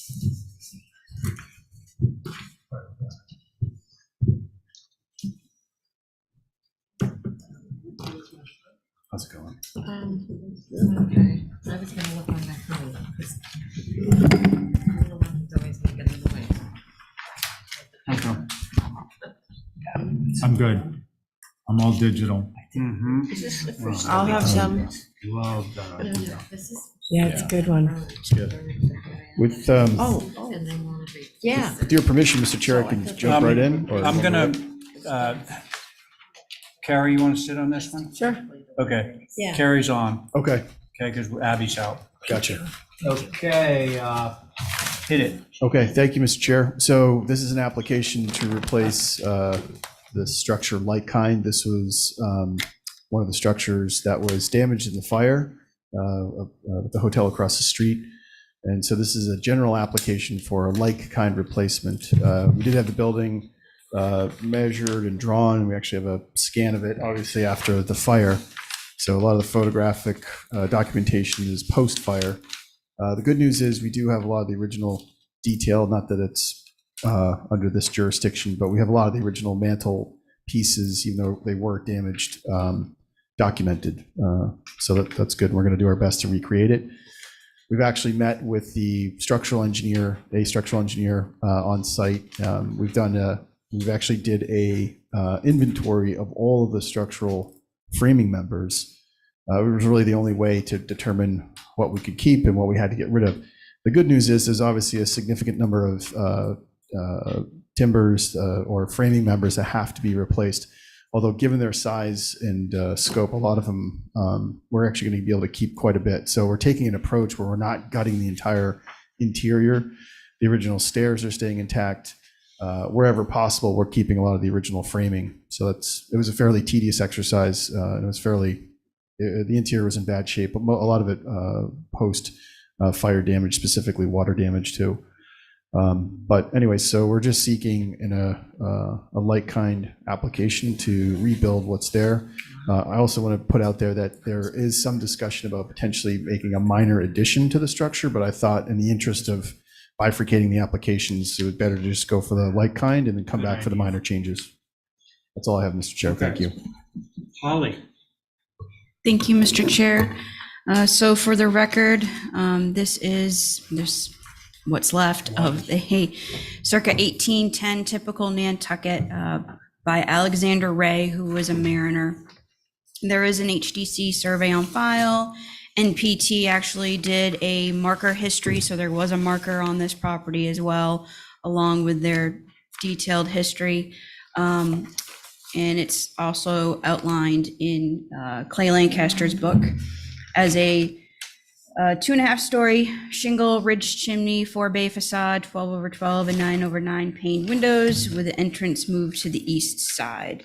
Glad to see this coming through as this, historic structure come back to its pre-fire state. So thank you, Matt, and to the owners. Also appreciate the photos and for the pre and post of the fire. And you mentioned that these plans are as-built from the original? Yeah, well, the building was scanned after the fire, and then Okay. we used photographs and whatever documentation was available to redraw the roof as it was in its previous incarnation. We also do have all of the framing plans, which we're happy to share, along with the scans or any other information you feel relevant. Awesome, thank you. On that, it sounds like there's a lot more of the historic fabric that's going to be retained than what was previously thought. So that's great to see. Obviously, materials should be included as far as the wood windows, the doors being TDL, white trim, white sash. Other than that, I like the previous unfortunate historic structure that came before you on the other side of the street. I am happy to see this. So no concerns. Mr. Chair, thank you. Okay, thanks, Holly. All right, board members, what do you think? I motion to approve this application as submitted. Everybody on board? Yeah. All right, so that was an official. Yes. Okay, Val has made a motion to approve. Just to verify, the windows are going to be TDL. That is the plan. Yep. Okay. Okay, very good. Yes. On Val's motion, we can do a voice vote. All those in favor? Aye. Any opposed? Okay, thank you. you, Matthew. Good Lord. Really disgusting. Can I say this? Why do you think it burned like crazy and then it was? Oh, because it had a storm. Yeah. A storm protecting. Okay, thanks, Matt. Let's see. All the rest of the new business are on hold, correct? Would appear so. Okay, so that brings us to Stephen Thoreau's application at 6 Sandy Drive. Myself, Abby, who is not with us at the moment, Diane, Carey. We know there are 3 and we're okay going forward. with You're 3. okay with 3? Very good. Thanks. He has a little model for you there. Pass around. Mine will start here. Look at it. We went through. Hold on a second. You got to come over to the microphone. We did everything you asked. I do have another 20 or 30 pictures if you need more gable forwards which surround this structure. So I'll let Steve go through the changes that we've made since the last time.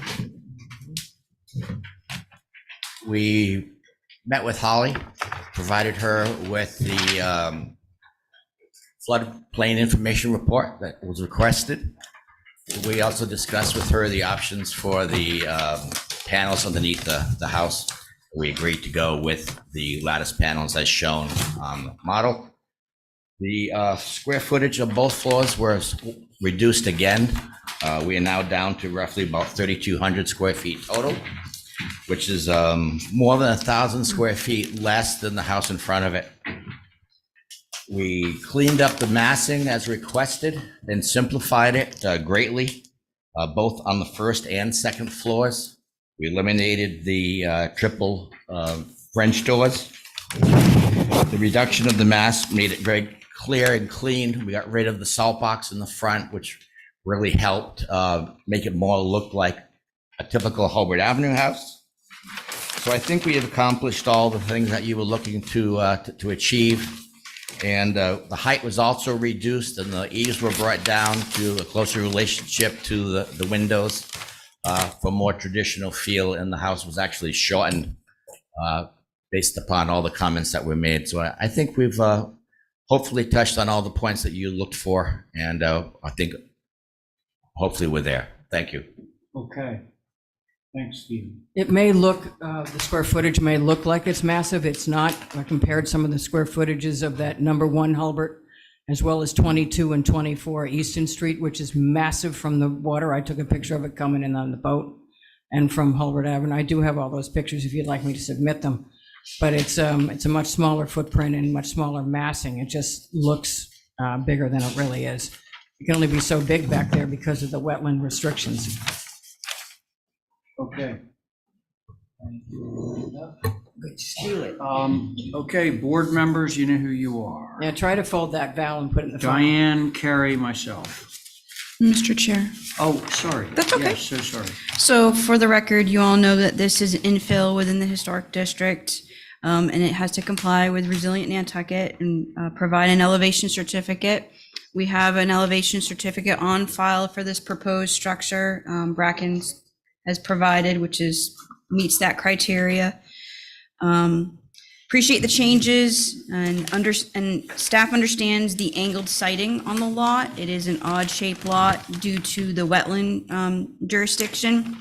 And I want to notate for the record that the existing structure that was on the lot was also angled due to the wetlands. So that angled relationship to the street is what is actually an existing condition. Appreciate the design flood elevation being shown, and a skirt with lattice and wood posts, which is also consistent with Resilient Nantucket design guidelines. Although vents are proposed, they should be shown on the elevations or with a foundation plan. And I do know that there was a foundation plan, I believe, in order for Bracken to provide the elevation certificate. My only concern is the south and east, where there is a open void porch, inconsistent within building with Nantucket in mind. I do understand by some photographs that there are some adjacent structures within the Brant Point neighborhood that may have that, may also have that type of element, which again is a little atypical. It's this one right here.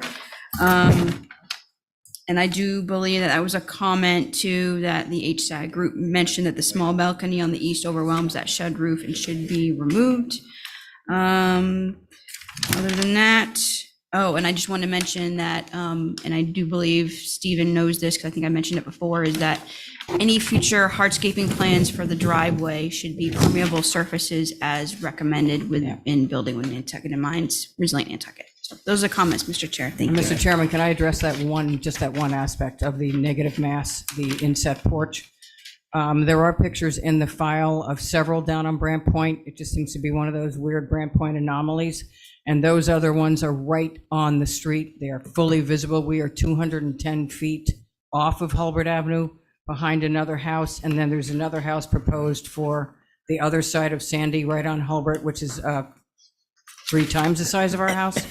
You'll see that eventually. And I just wanted to point that out, that it's a sort of a quirky thing from Brant Point. But as I say, it's a long way off of Hulbert Avenue. Okay. The distance from where it's way far away is from the White Elephant across that wetland area, and it's behind the house, and it's really, you're not even going to notice it if you just drive by it, honestly. Thank you. All right, thanks. Okay, so, Diane, Carey, comments? Okay, thanks. I really appreciate the changes. It seems like everything has gotten tighter and more aligned with window massing, or window placement, which helps the massing be more unified. I think that back negative porch, I think it's interesting. It does recall others in the neighborhood, but I also think it's really not going to be prominent from the front of the house at all. All right. Did you say not prominent? Not prominent. Not prominent. It's on the south, and the north yeah. faces Hulbert. The only thing for me that's bringing attention to it is the post configuration. They're chunky, they're kind of decorative, like the front ones, that maybe that can be toned down, but that's not a make or break for me at all. I think it's come a long way, and I think it's good. Thank you. Okay, thanks. Diane, your turn. Yeah, I think so. I think it was interesting to see the little model because it pulled it together. It doesn't look as big as it does on paper. It's I don't think that porch is bad in that location, because I think there have been other porches down there, some of them have been filled in and some of them not. So, I think there's a lot of work that's gone into do it. The only thing that I might suggest is on the east elevation is to separate those mulled windows on the second floor to sort of space them out the way the other doors and windows are in that area. It looks to me like you have enough space on both sides to do that. And that's all I can think of. Okay, so east elevation, That's the only set of mulled windows in the whole house, just so you know. No, And it's- it's on the side you can't see because it's behind the other we're house. literally talking about those two windows on the Those two, second floor. those are the only mulled, and it's No, behind the the other fourth, house. the north elevation has got two. No, I got doors. They got No. French doors They're down. little windows, Go show 'em. D windows. But, no, that was really, I'm going to steal that. I want it. One on the north, Diane, is the old. Oh, yeah. Yeah, don't look at the old one. Oh, no, that's fine. Yeah, so this is the only one that's on the whole entire house. Yeah, that's the one, that's the east elevation, is it? Yeah, that's the Yeah. only one. That's the only See, side you can't It's not that bad. I see. just said if I was picking up, it's not my favorite thing, but that was really helpful. It pulls the house together. That's old school. Right, I know, Don't we expect do it those every all the time. Computer, that's old school. yes, I've done those. We have a Um, 3D computer, make it easier. Okay, so I think because it's this one pair of mulled windows that we can give you that. Yeah, I'm okay with it. So can we have a motion? I make a motion to approve as submitted. There it is. Diane has made that motion. So all those in favor say aye. Aye. Aye. Any opposed? No, so you got it. Thank Okay, you so very much. There's that. Very much appreciated. Yeah, thanks. Okay, so do we have Joe Paul or anybody here to represent 26 Douglas Way? He's there. Is he? Oh, there's Joe. Joe? We can't hear you yet, sir. No, it doesn't say that you're muted, but we can't hear you. Okay, so while Joe's working on his audio portion, this is myself, Stephen, Val, Kerry.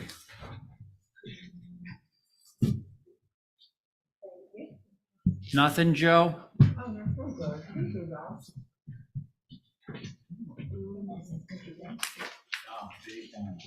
Well, we gotta get him operation.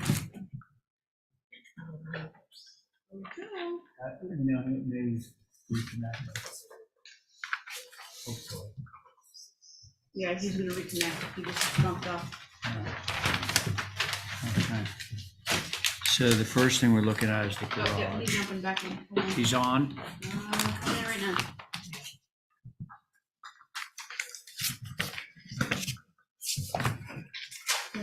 Okay, there's our garage.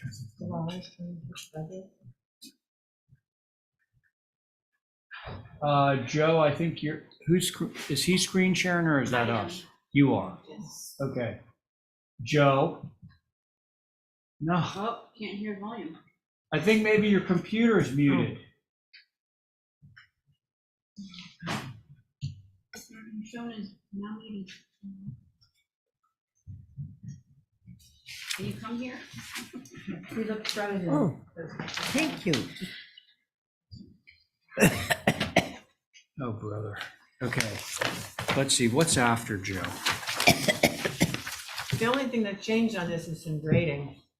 It's just showing the grading. So the next four applications are all Joe for 26 Douglas. we approved the house. And I think we ran out of time.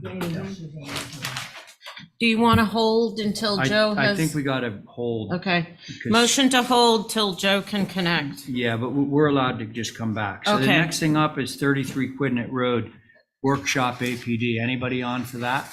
Yes. Yes? Yes. Hi, everybody. That Andrew?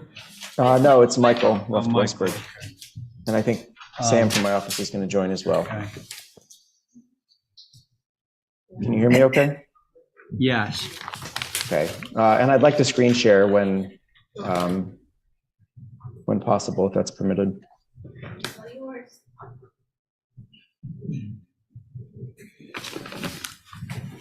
You should be able to now. Okay, great.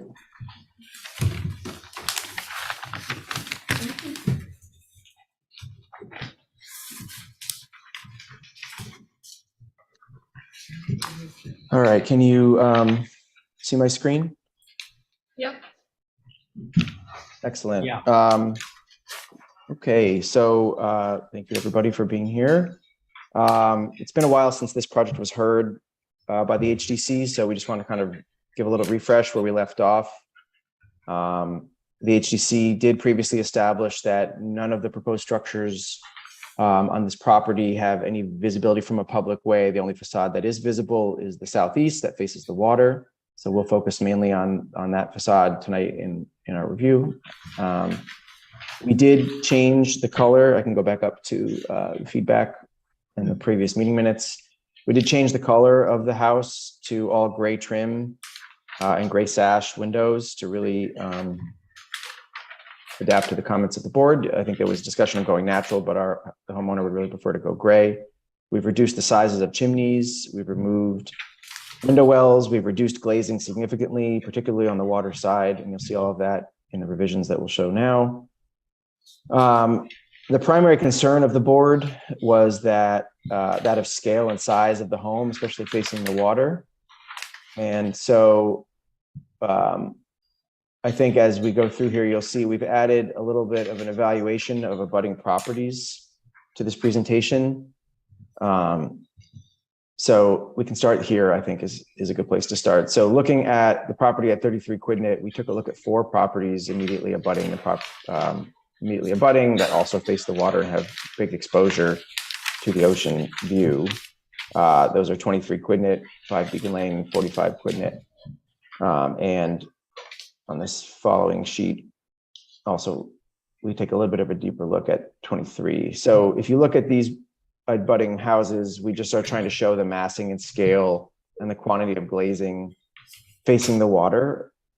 On the following sheet, we're showing you the proposed main house on our property as it compares in terms of scale and glazing with reduced glazing, given the changes we've made to the abutting properties to show that it's sort of not a grander scale, not more glazing, and that we think it's pretty appropriate for the area, showing you the view that is of most concern to the HDC since none of the other views are visible from a public way.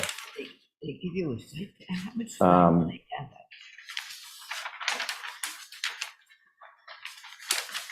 I'll continue to the elevations. So again, we've changed all the colors of the trim, window sash, and doors to gray on gray. We have reduced the height of all the chimneys and made them brick with a little coral top. We've reduced glazing in a number of locations, particularly on the water side of the building shown here in the bottom southeast.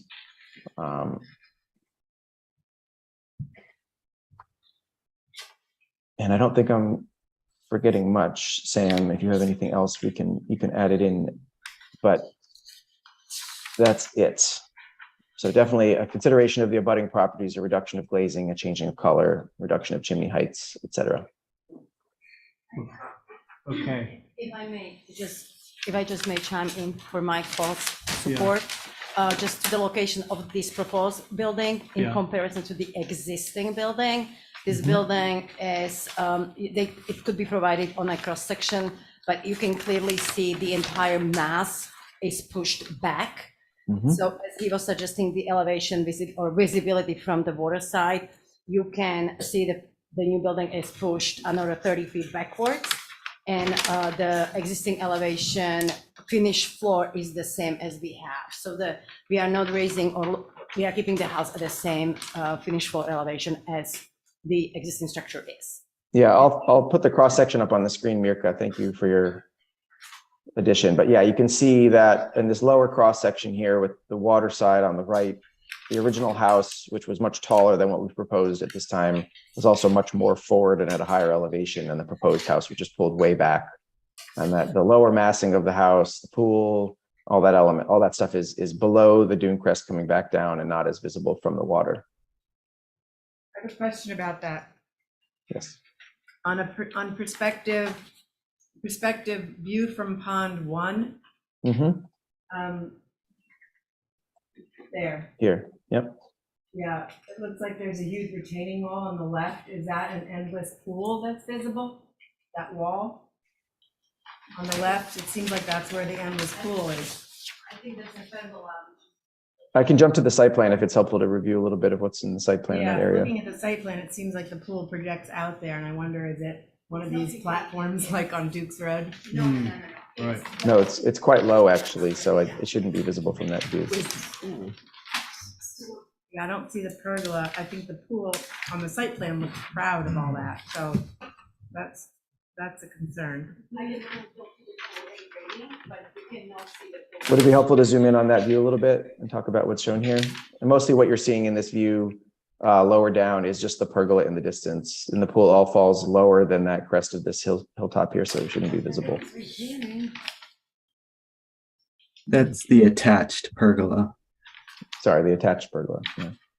Right. So that's not the pool. Okay. Yep. Okay. It would be good to, well, when we see the pool application, we'll see what grade it's at. Okay, so let's see. Carrie, thank you. Was that it? I appreciate all the fenestration changes.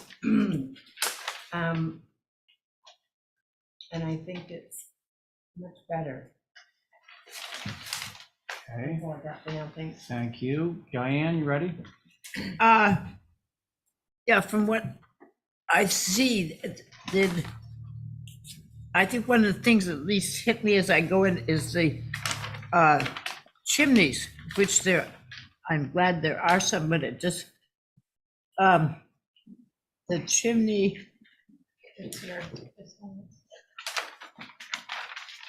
On this elevation, does he have an elevation? See, it's the south, east, west, Oh, it's right here, northwest. northwest. The chimney on the right-hand side of the northwest elevation is very short. It looks, I don't know how far back it is, but it should, how many flues are in there? I think it's this. I can address that a little bit. I mean, the massing of the house is intentionally stepping down the hill that exists here to minimize its visibility. So that chimney is actually a pretty reasonable height when visible on that end of the building. And we made it quite a bit lower per your feedback in the last meeting, but it has some substantial height, almost 1.5 stories on that side of the building, just lower down the hill. Well, I don't know, I don't like the top of it. It's the way that it is corbelled up at the top. I think it should be changed, and I think it should be the other one, it should be corbelled up higher, not so low. They just don't look like chimneys out there. They just don't. And on that same northwest thing, the single window in the gable, which is connected to that chimney, I think there should be either 2 windows or bigger, because there's a lot of space up there that sort of looks like between the short chimney and the rest, it looks like it's hanging out. I'd like to see that fenestration changed a little bit. I appreciate the rest, the other parts of it, and the windows that you've done. And that chimney on, what is this, southwest? Southeast is fine. Except the top, the different, more traditional corbelling would be good, and the same problem with the single window up on the left-hand side now. That's what I would suggest. Thank you. Okay. Okay, thank you, Diane. Val, your turn. I don't have anything really to add. I appreciate the color change a lot. Thank you very much. I appreciate the stature of this house. It is, you know, a little bit unusual, but we're probably not going to see it. I hope. So I got nothing. Okay, thanks, Val. With regard to the chimneys, you know, Andrew's, in my opinion, normally too guilty of having the chimneys too high, which I think was happening before, and he brought them down, which I appreciate. I agree with Diane on the articulation of them, that there should be some sort of a band course or something to make it a little bit more traditional in feel. But the height I'm fine with, and that's really all I have on this. Should we do something on it? You got a couple more commissioners, don't you? Oh, I thought I got everybody. 33 Quidnet Road, myself, Abby, who's not here, Diane, Val, Carrie. Oh, alternate. Oh, and just me. There you go. Okay, sorry. Go ahead. No, Sorry. that's fine. So I agree with the comments on the chimney, though. I want to back into that on your southwest elevation, that chimney, and if you go to your northwest, Michael, I'm pretty sure that the height of that chimney is going to be closer to the bubble height to get your 2 feet above the closest point of the roof within 10 feet. So that'll make a difference. But having said that, I think it's the visibility there's no visibility on it. I appreciate some of the self-editing. There's definitely that negative space. Second floor deck is atypical, but it won't be visible. If it were, I would push for a balustrade there, at least on the downward side of that, so you could keep your salt box form from the southeast and the northwest elevations. Yeah, I have nothing really to add. Great. Okay. Somebody want to make a motion on this? I will make a motion to approve it as submitted with chimney modifications through staff. And what would the nature of the modifications be? Well, I thought Steve just said it Well, had to I be think higher. I think Stephen is right, that it's Okay. got to go a little bit taller. Mhm. I can't say that for sure. Make Okay. a suggestion first. Michael can put it to rest. Michael, you got a scale on your drawings there? Yeah, I don't have to scale it live right now. I think you're right. It probably needs to come up a tiny bit, Stephen. And I think that if we can resubmit with a final form of chimneys proposed and just do it through staff, that would be totally fine with us. So Val's minimum to code seemed to cover it. Yeah, Okay. So, I'm sorry, whose motion was that? mine.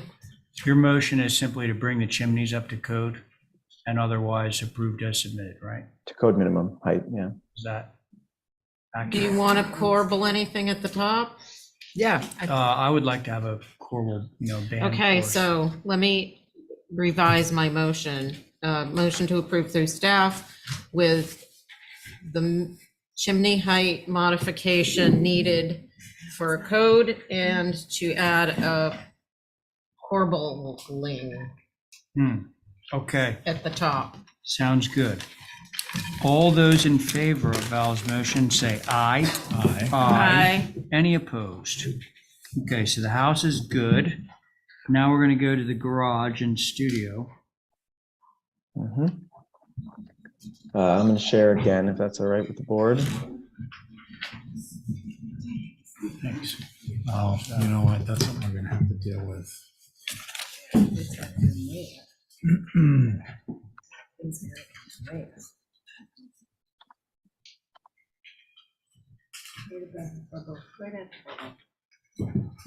So again, on the garage studio, the color changes make a significant difference, that everything's gone gray. I'll skip ahead a little bit. We already talked about the site plan. You can see that it's located well behind the house on the water view side. I think most notable here on the elevation revisions, you'll see that essentially all of the 3 and 4 panel glass doors that were proposed previously have now been changed to 2 panel glass doors, representing a significant reduction of glazing. And I think that's it. We looked at the cross sections already, sort of locating this building. I don't think there's that much else to say about it. Sam, do you have anything else to add?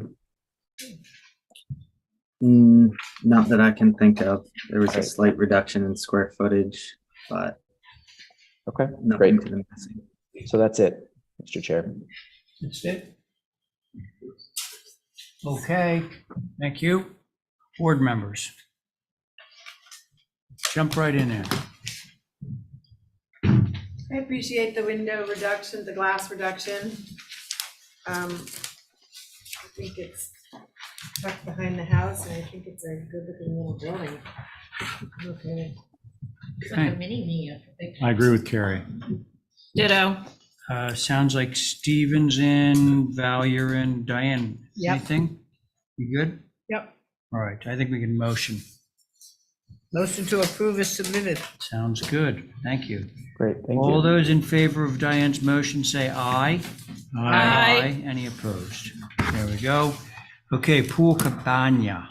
Mr. Chair, this structure is no longer being proposed, and we want to withdraw this application. Okay, so we take no action on that. And so, Michael? We're going to stick around for the next That's the application, end which of is, yours. What's that? yep, we're just going to stick around for the same property, but with Mirko. Yeah, I know, but representing the Mirka's gonna do all the talking now. Yep. Okay, Thank you, everybody. Good evening. So it's not W, I don't know if Sam, I don't know. if oh yeah, can you guys screen share Sam, for can her? you still screen share for me, the cross section, if you have it? Yeah, sure. Might be easier since we are more in sync. Thank you, Sam.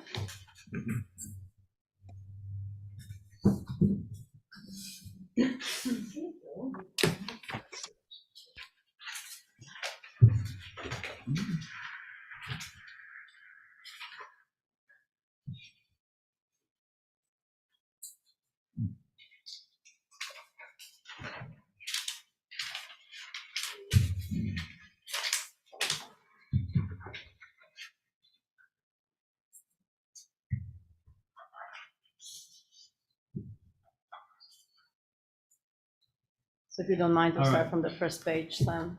Site plan. Yeah, the plan would be good. There you go. Yeah, and one more page up. Just quickly, just get it overall. Awesome. So this is overall site plan, just in a relationship to the site. Again, to Terry's point, the visibility of the pool. So when we go to the closer to the next page, Sam, I guess it didn't. Is this my application? This is your stuff, correct? I believe so.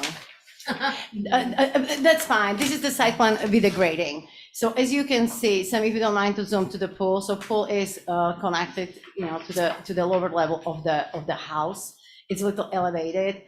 As I mentioned earlier, the existing house or the proposed house is at the same finished floor elevation, which is around, I believe, so 36. The pool itself here is set at elevation 27. Yep. And as you can see, the orange line, it's actually creating a little valley. So we are kind of lowering the pool, so the pool will not be visible from anywhere, just from the site itself. So those contours are going down, they're not going up. That's correct. That's Interesting. correct. They go back up. It's like a little on the amphitheater. Other side. Yeah. So, yeah, so they go, exactly, so it's like a little bit depression around the pool Mhm. created. And as you can see, in the orange, I'm sorry, the magenta or reddish outline is the existing building. So you can see how I'm just shaping the grade from the higher point going down. So again, none of these hardscape will be really visible from anywhere. Okay. And, you know, just the regular materials, we'll do the granite and concrete walls retaining. So again, Mirka, I can share your package if you'd like to show it. if you don't mind, that would be great. So it's kind of a little bit more illustrative. Yeah. Yeah, sorry about that, Mirka. Sam, can you stop sharing and then I'll share?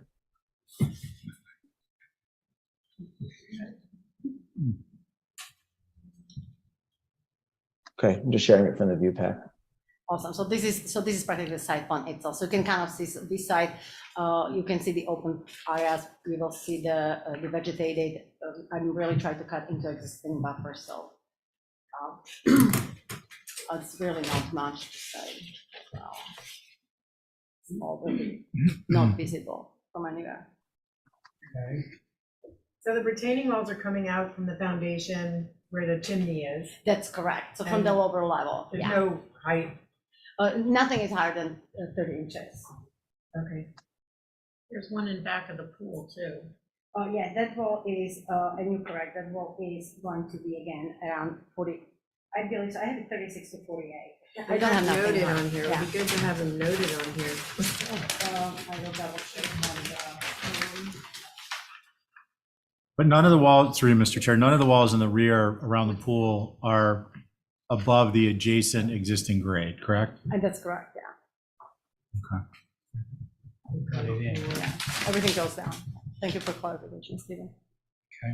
Okay. I have no concerns, Okay. subject to not visible time of inspection thereafter. Do we want to put a height though on the retaining? Sure.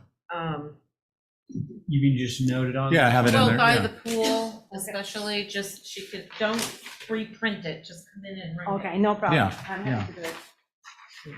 Okay. That's a through staff type. Yeah. Okay. All right, so Stephen, thank you. Val, thank you. Carrie and Diane, anything? I'm good.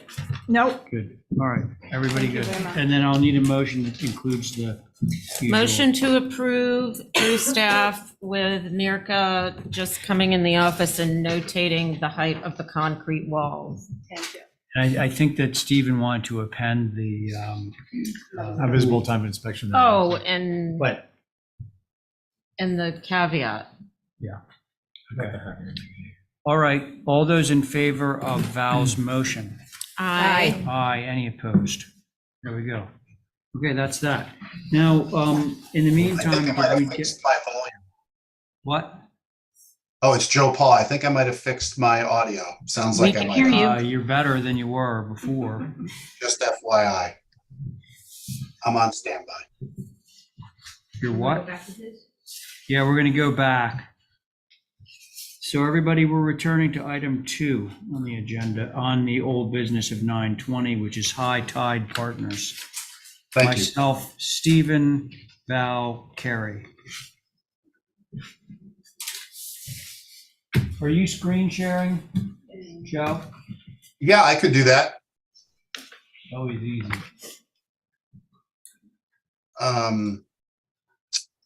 Screen 1, share. Okay. And I will go to the site plan first.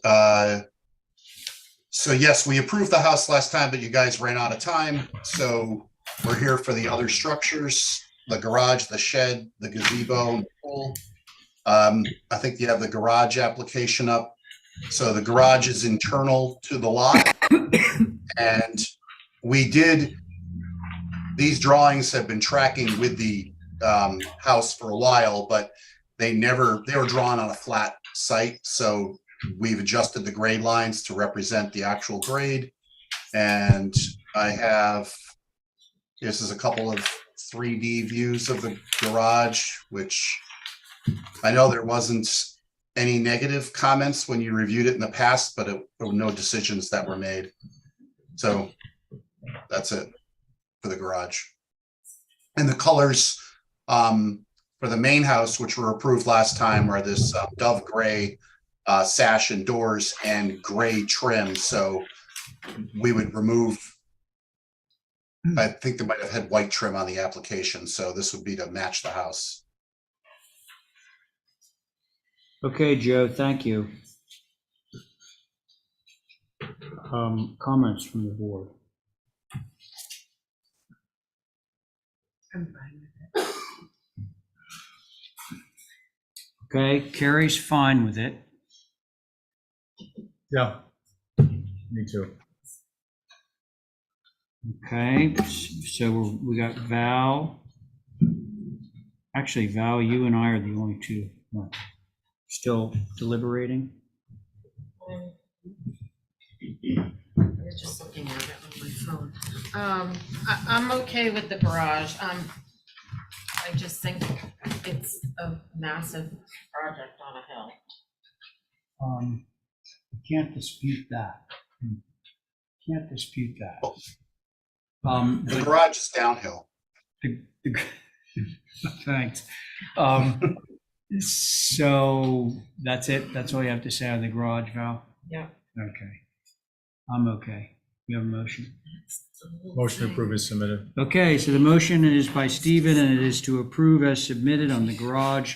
All those in favor say aye. Aye. Any opposed? Aye. Okay, so that would be 3 in favor, 1 opposed on the garage. Okay, now we're to the gazebo. Yeah, the gazebo, let's see, I'm just gonna show this for context. So the gazebo is here on the property, relative to the main house and the cabana, the garage rather. And just gonna go to the site plan for a second here. So the gazebo sits here, which is, it's an open air structure. The road down here is elevation 29 and 30. This is at elevation 7. So, and you've got a steep hill here, so you're not going to see, you're not going to see the pool from down there. And the gazebo it's an open air structure with a half bath and a little storage space. It is 15'9" tall, and that's it. I have some 3D drawings if you want to see that. That's what this looks like.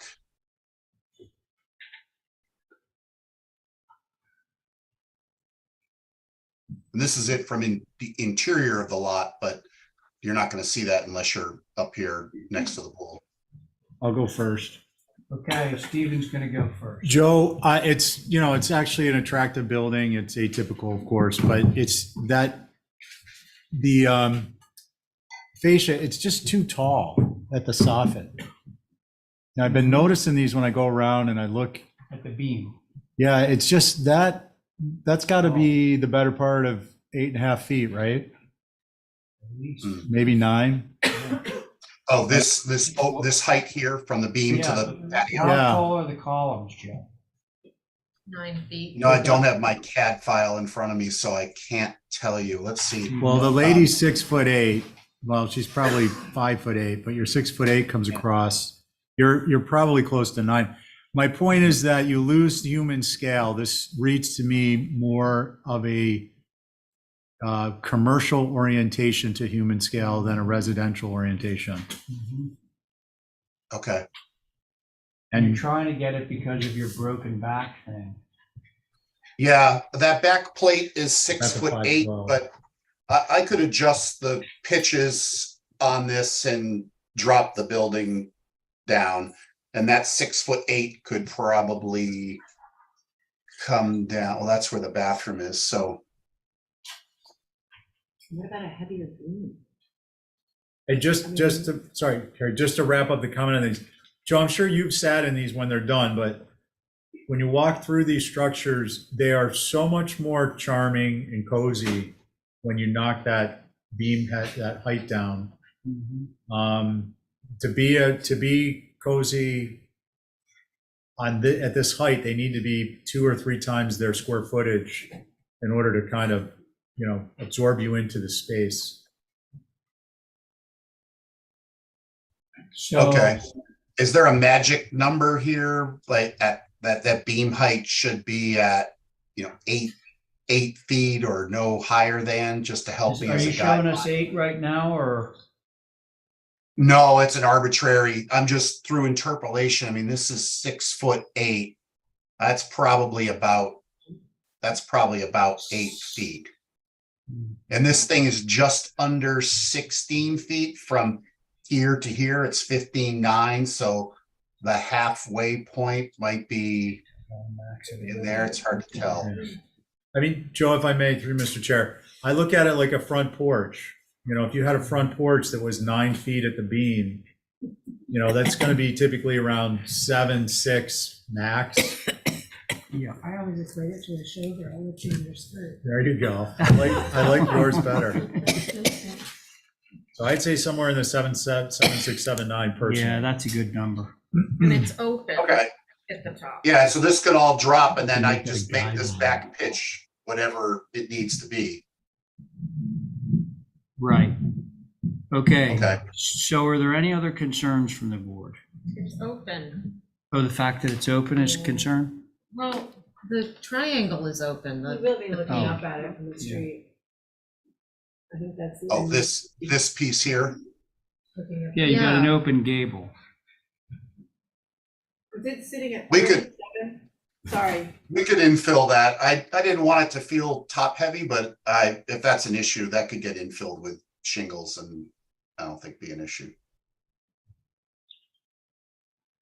Good, Val? That? Valerie? Yeah, that'd be better. Let's see. I agree, because from the street, that's all you might see. Yeah. Yeah, exactly, is the open That part. open gable. And that's. You know what John McLaughlin At night, says. if the light on, it's gonna Right. be a little. Yeah. A lantern. All right, so it sounds like we want to get two things out of you, Joe. The beam drops to 7.5 feet.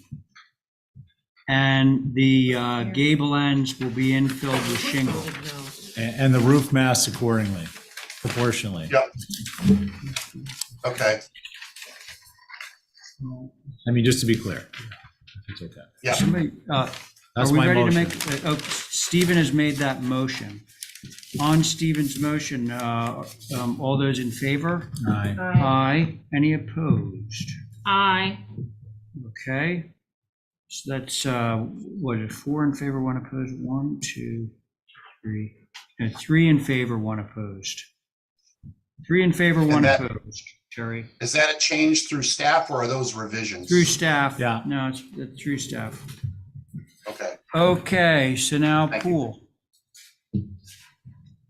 Yeah, the pool, let's see, we'll go back to the site plan again. The pool is, I don't think you're gonna see the pool from the lower level, just from the street, just based on the perspective.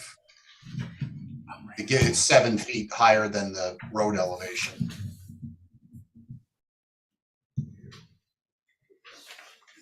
I have, there's a view of the pool. Let's see, probably better to look at this one. That's the pool's at grade in the back and it's up 18 inches from the deck here at the house. Let's see, there you go. That's the street side. That's the street side. But I'm up on top of that rise there. Okay. Did you take that picture or did you get it off? You have to step up that extra foot from the patio level? I don't understand. I see that.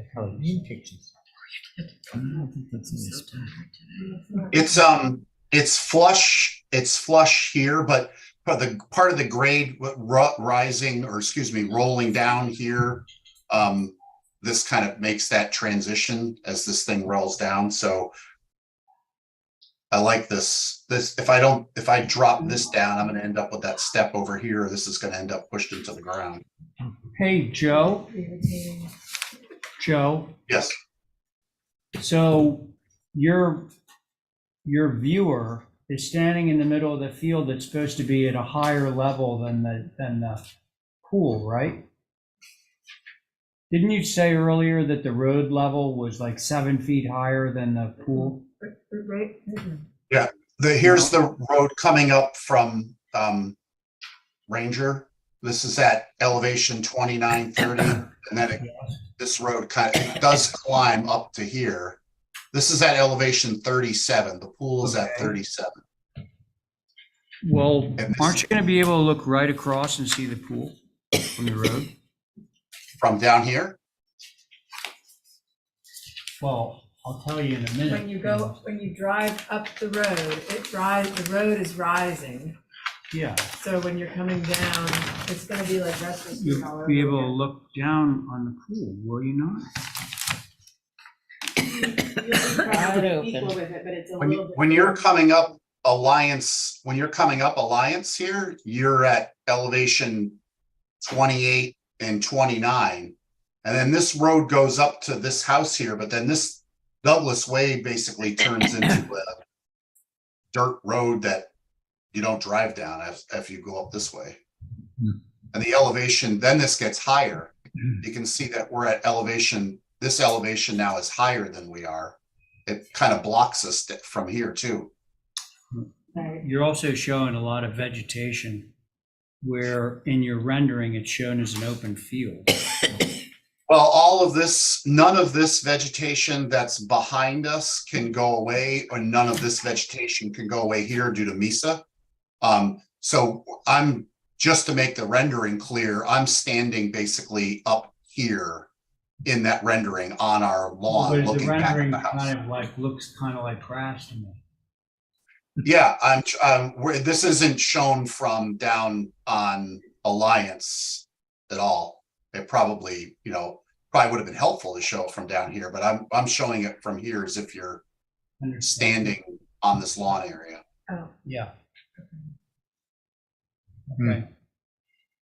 yeah, I think at one point you're gonna be looking up, and then as you travel up that dirt road, then you're looking down, but as Joe says, it's not a highly traveled road. Someday it might be, but And With MESA big is going to vegetation. require the vegetation. yeah, we'll just And- protect that. Yeah. And this is all conservation land on the adjacent property, and where we've got these green clouds like behind the building, we're not touching any of that. Okay. All right, let's see.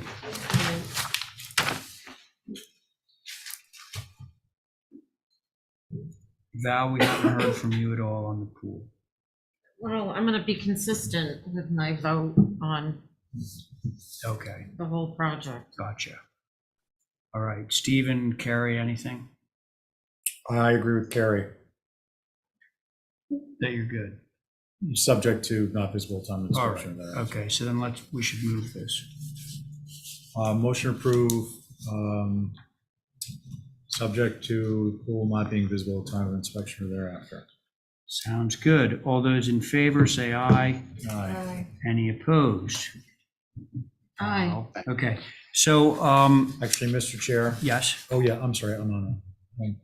I was looking at the alternates. Forget it. yeah. Okay, so that motion carries 3 in favor, 1 opposed. The shed, and then we'll be finished with you for a while, Joe. This is the shed. It's 12 foot 10, and it's an actual shed. It's directly across from the garage.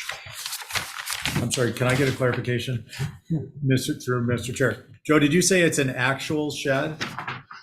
An actual shed, yes. I just wanted to make sure I understood correctly. Thank you. It's not a Jeep shed or a. No, it's not a garage, not an office, it's a shed. 12 foot 10 high, and yes, it has a round window on it, but it's interior to the lot, and I don't think you're not going to see it unless you're driving up the driveway. No problem. Oh, that was the garage. Basically a beach, Okay, I'm it's for with you. beach gear. Okay, folks. I don't have a concern. Stephen has no concerns. Carrie? All right, and Val, you're going to be consistent, right? Yep. Motion approved is submitted. Okay, so the motion is from Stephen to approve as submitted. All those in favor say aye. Aye. Aye, any opposed? Nah, aye. Okay, so 3 in favor, 1 opposed. There you go, Joe. Thank you, and thanks for hearing me. All right. Okay, now, let's see, we're going down to 146 Main Street. Myself, Wait, what happened to? Did I miss something? 33 Quidnet? We did that already. Oh, right, that's, sorry. We all do it. I'm exhausted. yeah, me too. Okay, so we are at 146 Main Street. Do we have somebody to rep? Yes. Okay, let's see what you got. You have me, you have Diane, Jesse's not here, you have Carrie. All right, so here's the deal. You have, on both of your applications, you have a 3-person board. So Yes. the question for you, sir, is are you comfortable going forward with 3 people? I am. And you know the rules, so if things don't work out for you tonight, you can have somebody who has missed one of your applications mulling back in, and then you'd be back up to a 4-person board, or you could have both people mulling in, and then you'd be to a 5-person board. Got Understood. it? Thank you. Sounds good. All right, Mr. Chair, yes. I'd just like to comment, and I'd bring it up at a later date. I did not recuse on this. I have no financial interest or any potential I mean, it could have impartiality. been a, Yeah, and I think I would just bring it up as because it's in front of me, is that I think if Terry's gonna assign somebody who was out of the room, that we come up with a different thing for it, because retrospectively looking at these things, well, recusal is having you people. have a conflict. Yeah, so I It's think not it- just that you're not there, it's like you're not supposed to be sitting on it. So I just point that out. Thank you. Okay. Oh, thanks. All right, so let's see what you got at 146 Main Street. Diane, Carrie, myself. I'm going to share my screen if that's okay. All right, that's fine. Okay, so last time when we were in, we were presenting first the main house at 146, and we were proposing adding 2 new chimneys, adding shutters and clapboards on the north elevation, which is currently facing Main Street. Taking into account the board's comments and staff comments, we decreased the chimney count to 1 single chimney at the center of the ridge. We changed the raised panel shutters to be louvered shutters, which will be operable. And we changed the clapboard color from white to Quaker gray. There was also concern about the shutters on the first floor with the double gang windows, but we'd like to propose those to be bifold and operable, so they would cover the full window in the event of use. Gotcha. On the, Okay. and then on the south elevation, this is the back patio of the house, and I'm just going to go to a quick aerial to show. This is where that current back patio is, and then this is the elevation we're addressing right now. And there was some concern about the 10 light doors, but the owners would really like to see if we could get that approved, just because it's not visible from a public way. And we're trying to establish an indoor-outdoor connection from the dining living area out to their patio space. Okay. And then on the other elevations, we are keeping all the shingle siding, but we are painting the trim white around the whole house. Wow, that. Glasses are there. Okay. Is that it? And that'll do it for the main house. That'll do it for the main house. Holly? Thank you, Mr. Chair. So for the record, this structure is contributing. It's an infill built circa 1915 in the OHD. Shutters on ganged windows are not appropriate or typical. The proposed center chimney is abnormally large. I would recommend for it to be reduced. Louvered attic vents should be natural to weather, not painted. My question would be, are all windows being restored or replaced? Wasn't clear. And if being replaced, window survey is needed. And then I had a comment about confirming colors. I did also want to mention, I believe, and I don't know if it's in there now, but the revision didn't include the COA form on the application, so that's why I had that question. It needs to be required, and it's required in all revisions. We do have some comments from HSAG. Yes. The proposed central chimney is too massive for the scale of this house. It should be reduced to the size of the previous submission and moved off center. The front door would feel more traditional as a 4-panel rather than a 6-panel.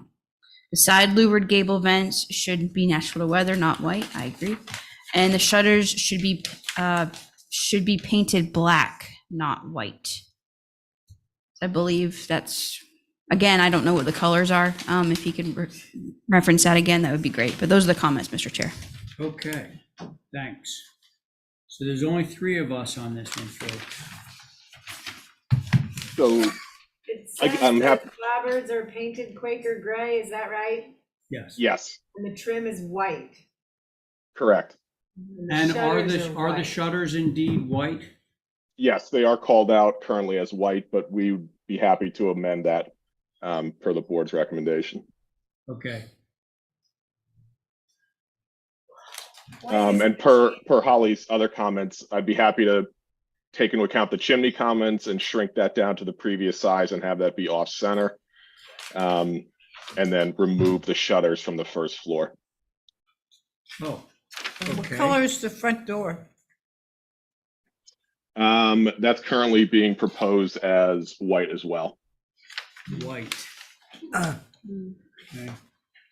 I'm having a little bit of trouble with the clapboard and the white, because this house is so subtle. It's definitely different in the fact that it's got these 2 gang windows and it's a 4-bay and it's offset from the center doors. It's a funny house, but I don't think we should be calling attention to that even more by adding the white, humongous chimney, and then the clapboard. I'm not sure what the solution is, but tone it down to be more quiet. What do you think of the shutters? The low-pitched roof with clapboard, white trim, I just feel like, I don't know. You gotta be thinking. Okay. Is that it? Yeah. All right. Diane? Well, it's an existing building. I think the shutters, whatever they're painted, white is not the answer. It makes the facade very, very busy. They really weren't that busy in the facade.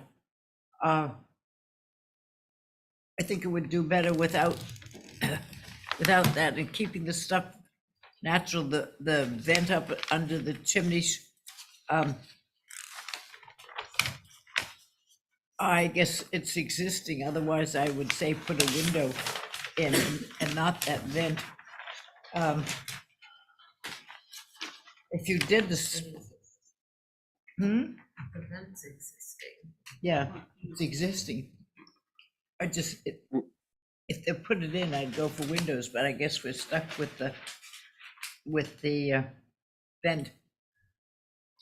I think I don't know, if you take all the windows and sliding doors that are there, it's got to look more than 50% windows. I think on the south elevation, perhaps having 2 doors and a window, you've got 1, 2, 3, 4, 5, 6, 7, 8, 9, 10, 11, 12 sliding doors on that little front, and the building isn't that big.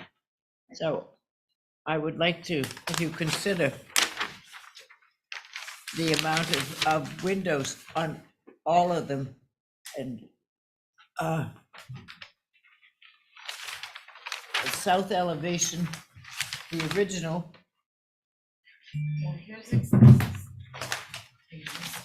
Yeah. I don't know, separate some of the windows. It's just, as you look at them, it's just sliding windows that you, or sliding doors that you see without much else. So, I don't know, that's my thought. I'd like to see something more done than that.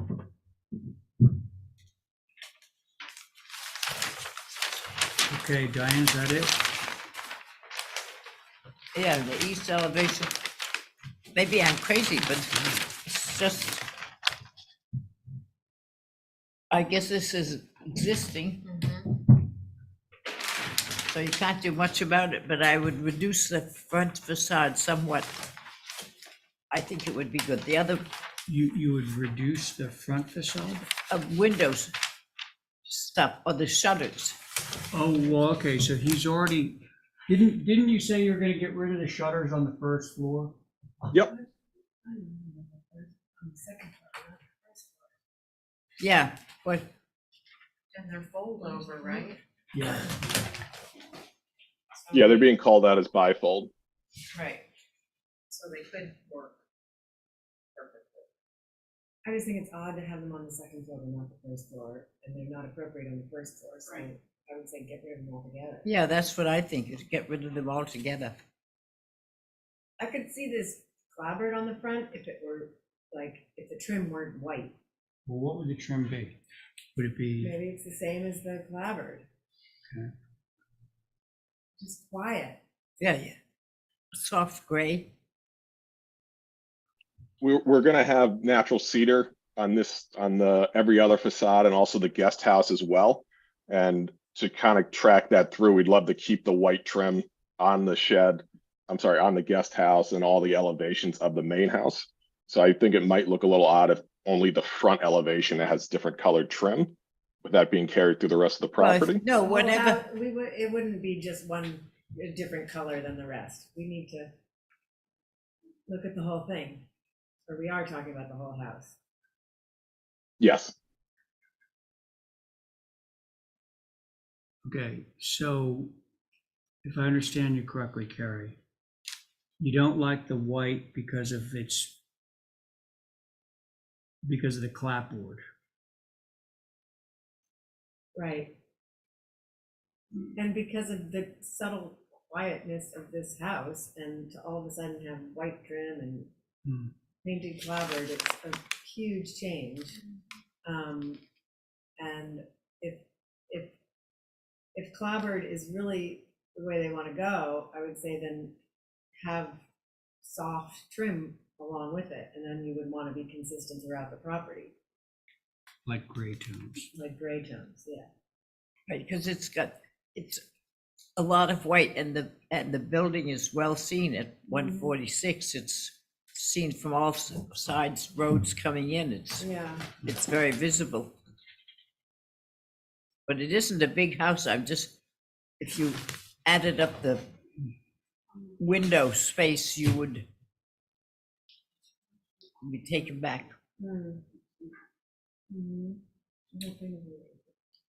Holly, What? when was it built, did you say? 1915. 15. And it is about 40 feet off of the property line, which is atypical for a clapboard structure. Right. Why can't we stick with shingles? Hey, Matthew, Yes. I don't think the three-person board is helping you much. I'm getting that sense a little bit. Yeah, I think that you should have known where this was going. I think you should hold it for a full board. Yeah, could I hold I really do. till the full board next week? What's that? Could I hold for a full board next week? Yeah, we should take no action on this. I'm kind of disappointed we even opened this. I didn't know I was gonna feel that. Yeah, okay, so let's pretend this never happened. So we're just gonna wait for the new board. But it did happen, so we have to motion, but you have to get those two people to Mullen back in. And Diane and I disagree, but I don't think that Abby is back next Tuesday. So you better check on that one. In the meantime, consider different colors with your client. potentially, Yeah. Yeah. Just to get some ideas from them. Right. That they're willing to look at. Gotcha. So why don't we hold for revisions on the house that we just reviewed and have a motion on that? Motion to hold the whatever you just said. Revisions, yeah. Okay, so all those in favor say aye. Aye. Aye. And let's have the guest, wait. Oh, I see, we went out of order. There's a new garage. So the new garage, let's have a motion to hold that to track. I main make a house. motion to hold the Yeah. garage to Yeah. track. with the Okay, very house. good. All those in favor, say aye. Aye. Aye. Any opposed? Okay, so let's try that again some other time. Okay, Matthew, are you here? Yes, and if there's a full board next week, can we represent? Yeah. Yeah. Okay, Yes. great, thank you. Oh, so Matthew, Mr. Chairman, what? for clarification, so keep him on the agenda for next week? Yeah, because this should not have happened. Okay. Yeah, I swear that she said she was gone for 2 meetings. Well, she said 10 days. Oh, well, 10 days is not 2 weeks. will be back. Maybe so. I can messenger her in Yeah, I can probably text her too. Florence. Now, the funny thing, speaking of Abby, she's theoretically chairing this. Matthew here? Yeah. She's theoretically chairing it, but then you got Welch, Coombs, Oliver, and Kerry. So you could proceed without Abby as your chair and have Stephen be the chair. That's a go? We're doing Two Stone Alley? No. Oh, you're funny. No. You just sent people into some major tailspins, I'll tell you that. I'm just joking. A little levity. You sit in this seat for 5.5 hours every Tuesday and love it. Yeah, joke. I mean, to Hillary's comment, I mean, a lot of times the decision to hold an application can happen just before the meeting, so. Yeah, well, I think we should. Yeah. I can't discuss Yeah, that. sorry. I think it's fair to have an open meeting to discuss the relative points, so maybe that'll be a topic for an agenda. Matthew, would you like to give us an update? I would, Mr. Chair. So I could just run through revisions. So this is an application for a mixed-use structure, and I almost said Two Stone Alley, but it's at 26 Easy Street. So you've seen this application twice before, so I'll just run through the elevations really quickly. So probably starting with the south elevation, which is the most visible. So we've taken a foot of height out of the building, so it is now under 30 feet, even though it is in the flood zone, and we could go above, but we were able to cut out of both first, second, and little loft or attic space height, so it is under 30 feet. And I know that's something that Diane felt strongly about. We've also changed the roof pitches to 4-pitch, which was another comment that was made. We've also changed the window types so that there is a hierarchy between second and third floor. Previously, I think the third floor window, that single in the gable, was a type. We've reduced that to a B type. We've modified the glazing pattern on the first floor doors. That was another comment that was made or suggested. We've also changed the window Muntin configuration to 6/1, which was another request by the board. Switching over to the west elevation, not to repeat myself, but again, the window changes specifically were reflective of those found on the south. We've actually provided two material options for the first floor. We have included further down the set, you don't have to look at it now, but we did include a version where it is brick on the first floor as opposed to shingle. But it seemed like there was probably more of a consensus for the shingle and cornerboard, so that's what we've presented. But there is a brick option because it seemed like there was some discussion about that. I personally like the brick, but open for discussion or feedback. I think without repeating myself, again, we've reduced the overall width of the dormer itself slightly in terms of its overall length. There was a previous iteration. We previously had configurations where we had multiple dormers. So with that, I think we've literally done everything the board has asked. So with that, look forward to comments from the board, Mr. Chair. Thank you. Thank you, Matt. Holly? Thank you, Mr. Chair. So for the record, this is a contributing lot within the Old Historic District, next door to the circa 1940s garage of Harry Gordon. And as previously mentioned, this would have to comply with Resilient Nantucket's design guidelines, Chapter 11 for infill architecture or commercial structures, and have an elevation certificate provided. And as previously mentioned, appreciate the reduction in the overall proposal with this structure and retention of the historic structure next door.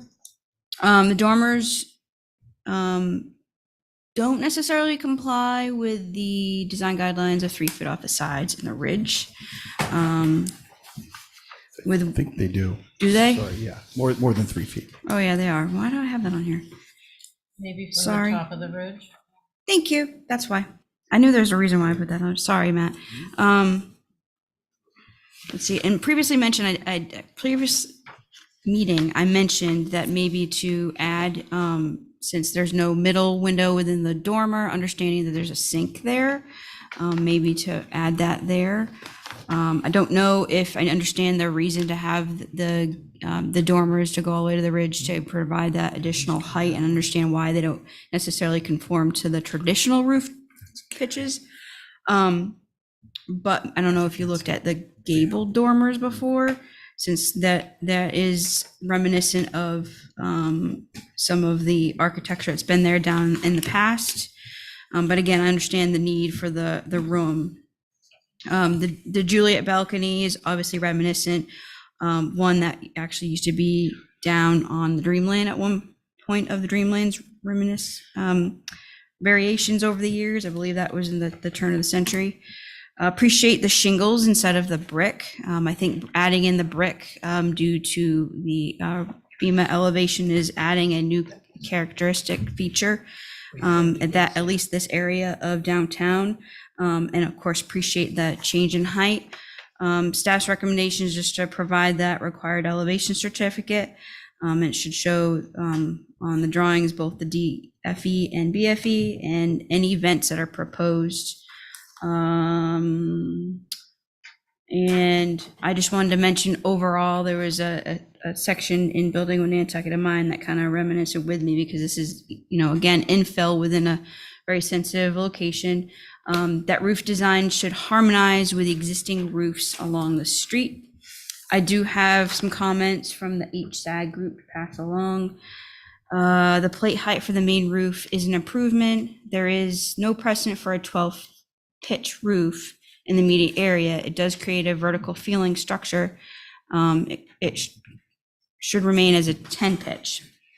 The dormers are massive, but they should follow the guidelines, which obviously it does 3 feet off the side. But they're talking about off of the eave. Adding another window to the west dormer would help fill in that shingle void to the side. Again, I mentioned that as well. And then gable end window would be improved by dropping down a little. So those are the comments, Mr. Chair. Thank you. Thank you, Holly. Who'd like to begin? I will. Okay. I'm just going to say the same thing I said before, that the buildings down there are simple. I agree with, I think it's the roof pitch that is such a disconnect for me with all the other structures in the area. Yeah, simple is best. Okay, thank you. Diane? I agree on the simplicity and particularly on the pitch of the roof is, Hashtag was recommending what, a 12 pitch? No, 10. that's what it is. Yeah, take it down to 10 pitch. It isn't what's down there, and it's a important street. And when you're driving, when you're kayaking, it's better to see it from a. Let's see what you did there, Diane. Carrie, you're on this? Yeah, I appreciate you dropping the eave lines on that second floor, but the dormer is still flush with those walls, and it needs to come in a foot on either side at least, because it's reading as the whole thing is 3 stories. And I think that would help a lot. It looks like it's more than 3 feet from the ends, but it needs to push in from that exterior wall a foot. Because also on these long elevations, you've got a ton of shingle under those 3rd floor windows. And that's not necessary. And I think the roof pitch, yeah, I'm not sure it should be a 12. And the Juliet balcony, it's sort of looming over the roof next door. And that is disconcerting. I don't mind the other funky overhang. I've gotten to sort of appreciate that one, but balcony seems off. But I appreciate the changes, and I do think the shingle is better. Well, I like the brick for San Francisco. I don't think the full floor of brick is appropriate. Thank you, Carrie. Yeah, I'm a little different on this one. I do agree on the Juliet balcony. And otherwise, I think if you could get this to a 10-12 pitch and then bring down the height a little bit. And I think you've got a tiny bit of room to bring down the height on the soffit for the dormer. And I actually think the brick is better than the alternative. And I would suggest that we, actually, I'm not going to suggest anything. I'm thinking of it in the context of where these buildings are going with respect to the FEMA regulations, and that shingle, 3 stories of shingle, given that 1 story will be FEMA, especially in this area, you're going to be at, your design flood elevation is going to be, a full story almost. There's got to be some way to differentiate it from the rest of the structure. In other locations, we use the vertical board and treatments along those lines. So to me, the brick is in kind of a necessary evil. And I kind of look at it also in light of I think it was an old National Grid building across from the lobster trap. I don't think that was always brick. For some reason, I thought that was concrete at one point when I first came here. It was? Yes. But even more so, that makes the case then. It's always been brick. No. I'm talking about immediately across from the lobster trap to the right. What's the street that? Where Mickey's office is. Yeah, that's brick. It's very much like this brick on the first story, and then the second story is, I believe I don't know if it has a dormer or not. But in any event, I'm just articulating why it's acceptable to me, because it's a direction we're heading in. Matt, I'm not really quite sure, other than to suggest you've got, you don't have a vote to pass it. Yeah, if I could just comment that going to a 10 pitch would eliminate the 3rd floor. That's the issue. If you look at the 3rd floor plan, can we go to that slide? The floor plan, it's up a couple. Can you get 6 inches out of the first floor and 6 inches out of the second floor? We've kind of done that. Actually, that last slide would be great. If you go backwards. go back down. I mean, is a 7-foot ceiling on the first livable story better than a no? It's a great question. So I guess to your point, so if I was able to take, I don't know exactly where I would get a foot out of it, but if you can see the orange lines represent the 6'8" headroom issue, head height, if you On the will. 3rd floor? Yeah, so you can see we're barely making it work as it is. Do you need 8-foot doors on the first floor? Um, That means you've got probably 9-foot ceilings, and as commercial space, you don't need 9-foot ceilings that are very long and skinny. It'll We feel have a like building section I here. think that's a function. Matt, what's your design flood elevation minimum? You can actually see it if you go to the section sheet. It's roughly almost 6 feet from the grade. So if you scroll down to the building section, you'll see we actually identified the floodplain line. Like one more. Oh, I need to go backwards. I'm sorry. That, Yeah, keep going. So it seems like there's a foot of space somewhere in this building. Actually, sorry. I don't Keep know going that that'll down do it. Towards the back, towards the bottom. I think it's after the brick. Keep going. I don't going. think it's the height for me, it's the. There you go. The So that extreme- blue line is where we need to design Pitch. to. Right. So Matt, just to kind of articulate for the group, Val's concern, I think, is one of her concerns is the 12 pitch. me too. So, and Diane, so if you can lose a foot out of the height with respect from the pitch by downsizing the pitch, I understand that will affect your 3rd floor, but you can make that up out of the 2nd floor, and you can make the 2nd floor height up out of the 1st floor. Yeah. I mean, the tricky part is going to be the spring line, basically where the roof, the 12 pitch is a function of, you essentially would have a 3rd floor mini knee wall. So to your point, we might be able to take some height out of the building, change it to like an 11 or a 10 or something like that, but we would be picking up some eave height at that spring line, pretty much where the 2nd floor level is. So, I mean, for what it's worth, we spent a lot of time trying to make the building, work aesthetically with all the elevations. And so when you start to, edit, like change roof pitches to like kind of a squatter roof pitch, it actually can translate into like a more awkward situation that you might look at the building. So my fear is I'm going to come back in 5 or 6 weeks. that wouldn't do it for me anyway, so. I think you've got to get a bedroom on the 2nd floor. Okay, but And reduce the 3rd floor. Do Matt, away with the 3rd floor. I think altogether. we're that's losing the kind of- meeting here. Yeah, I know. Well, I mean, I do need some direction here. Matt, 'cause I just want to get some consensus from the group, because otherwise we should do something else with this. Basically, what I was suggesting is you're basically going to shift this mass down, this floor, this whole thing down, not down here, but down. And, you got a 9'8" or something. And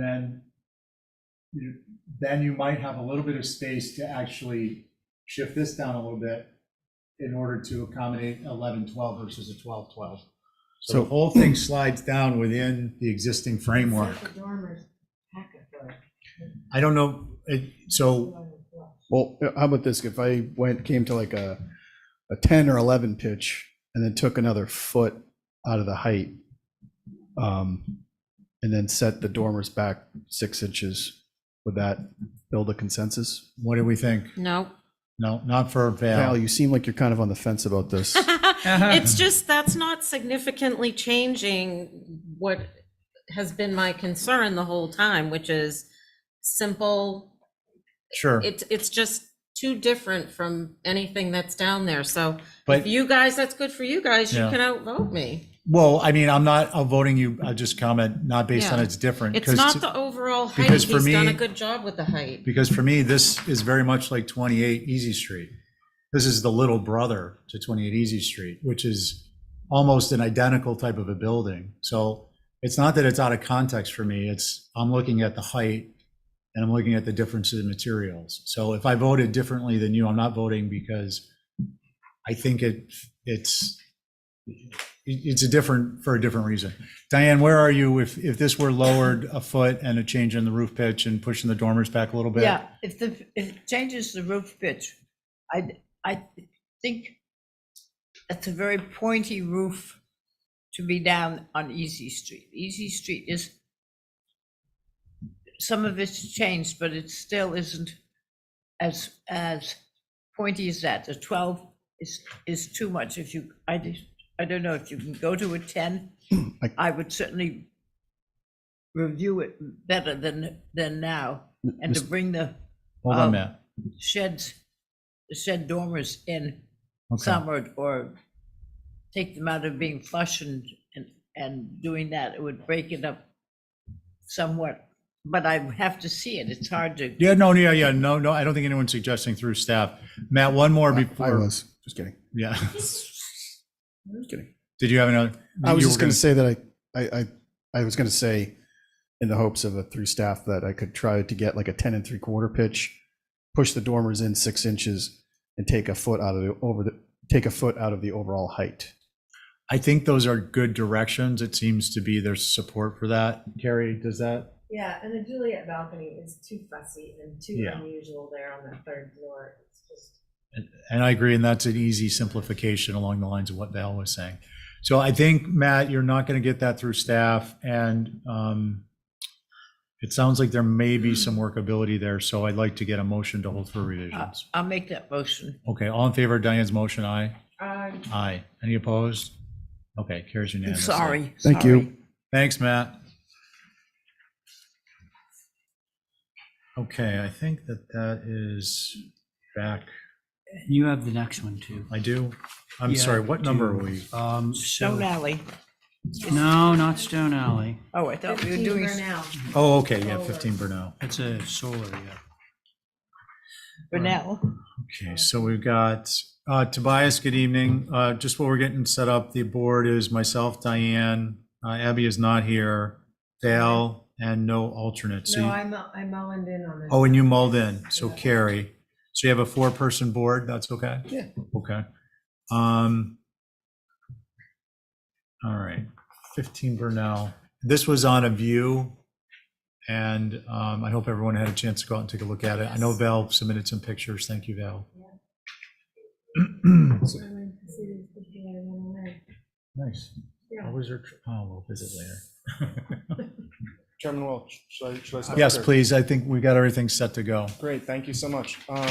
So this is a solar array. You guys saw it last week.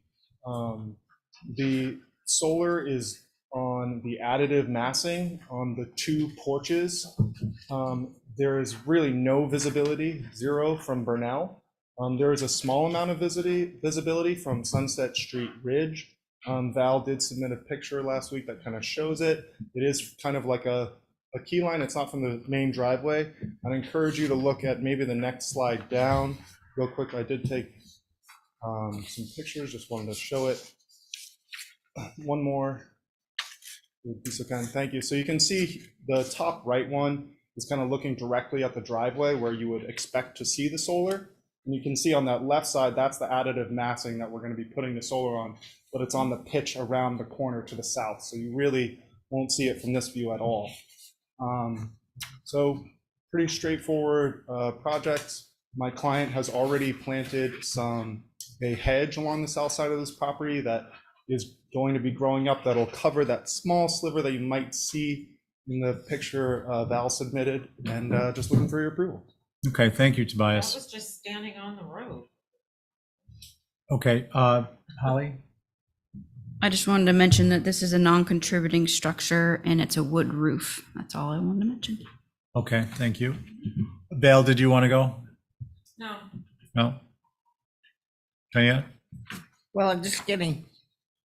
If the hedge is gonna grow up as high as the one in front of it that it's Right. connected to, then I could probably be.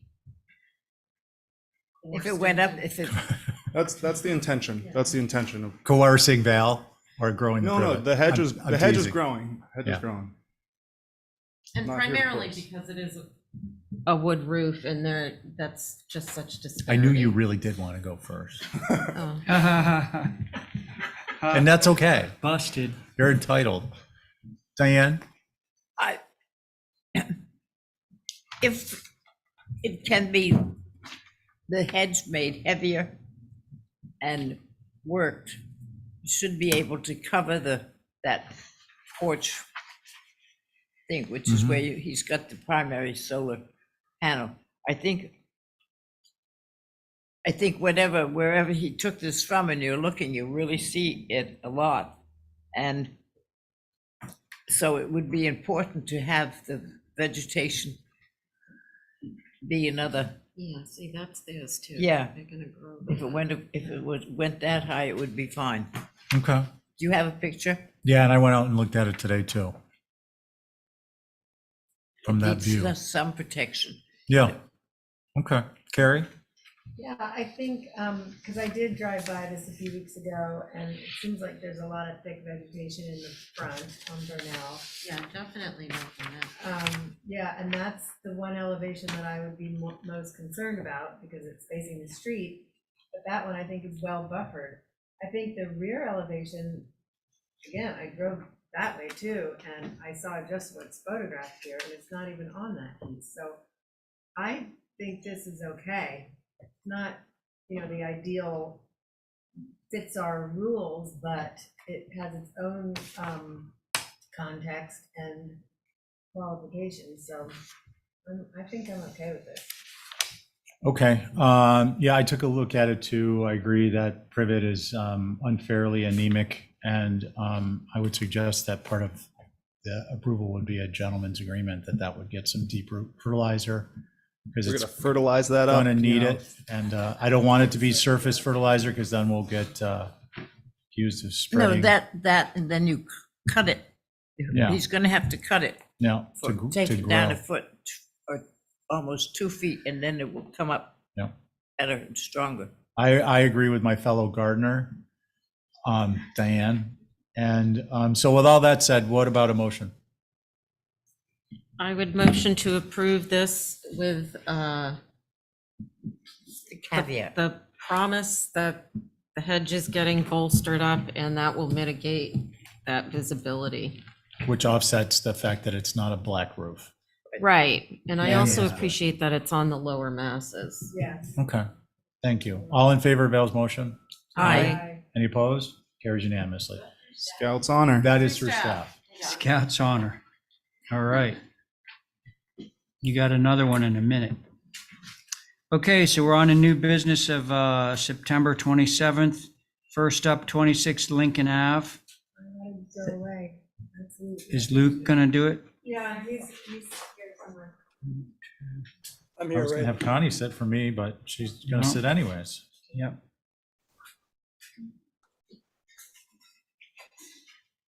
I'm gonna give you a few.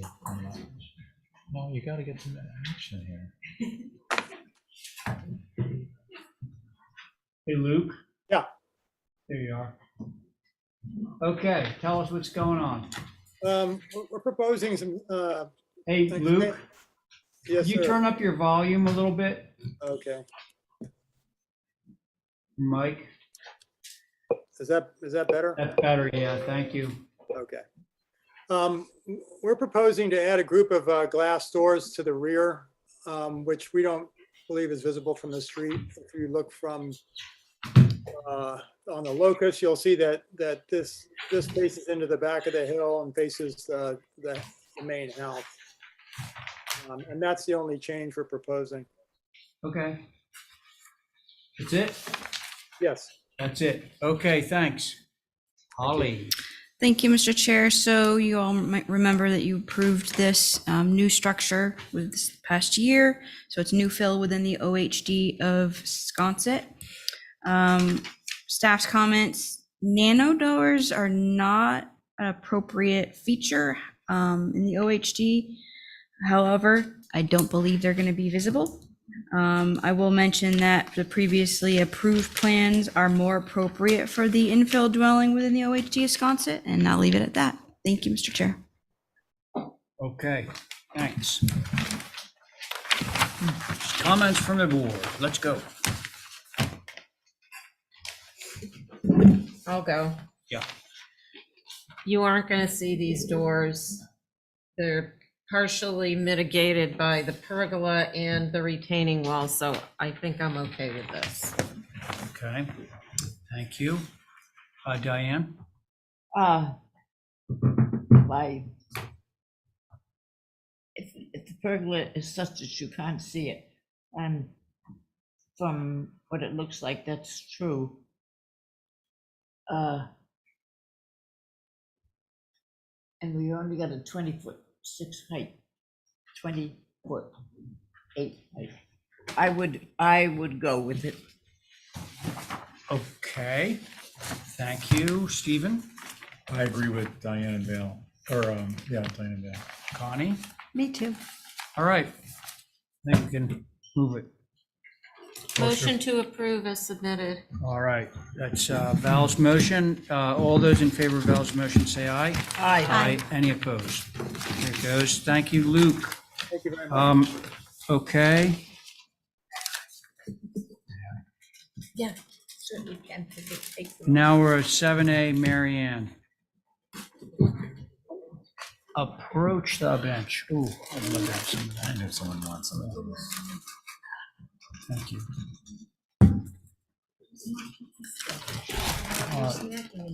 Yeah. How they cram into houses in a old Marianne.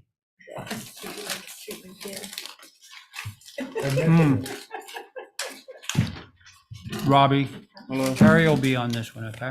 Sure. But we have two associates for Absolutely. bouncing back Yeah, and yeah. forth right now. Good. Okay? Yeah.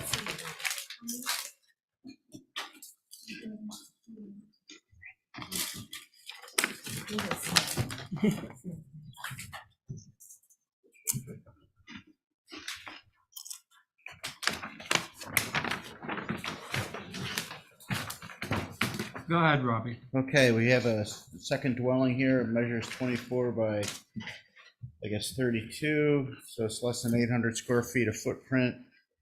I think it's 24 feet tall. Well, I can read it. 24 feet. Fairly simple, back of the lot. Look forward to your comments. Colors. Oh. Let me see. I think it follows the house in the front, the main house in the front, which is white trim, white sash, Hamilton blue door, dual gray, 3 tabs, and red cedar natural weather for the fencing. Or the balusters, rather. So this is a new house, this is the existing house? Yeah. Yeah. Okay, so That's this the house is near the just set front. back behind it? Yes, Correct. exactly. Got it. I was a little confused, I thought you were adding a second floor. No. Okay. Comments, anyone?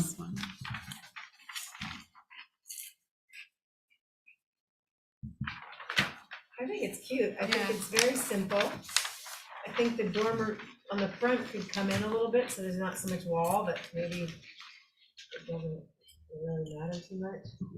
I think it's 3 feet in, Yes, it's 3 feet in. yeah. Terry, I bet you're reacting as I am to the fact that there's sort of 3 very widely spaced windows. Yeah. If there were more windows in there, it would be better. Maybe we could add 2. Yeah, I could Separate probably. one in the middle.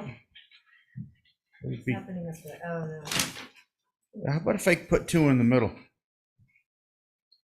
All right, well, let's go around, see what Okay. everybody else has to say. Comments, was that it, Carrie? Yeah. Yeah, okay, thank you. I think it's a simple, lovely little building in back of a very simple, lovely little building. It's perfect. You good? All right. Diane? Yep, I'm good. Stephen? Connie. 1, 2, 3. I'm off this one, right? I don't know. 1, 2, 3, 4. And Connie. No, Connie sat on the last one. Oh, I'll let her sit. Oh, Connie, you go.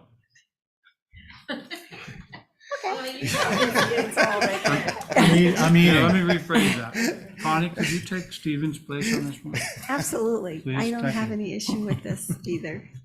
You good? I'm good. All right. Me too.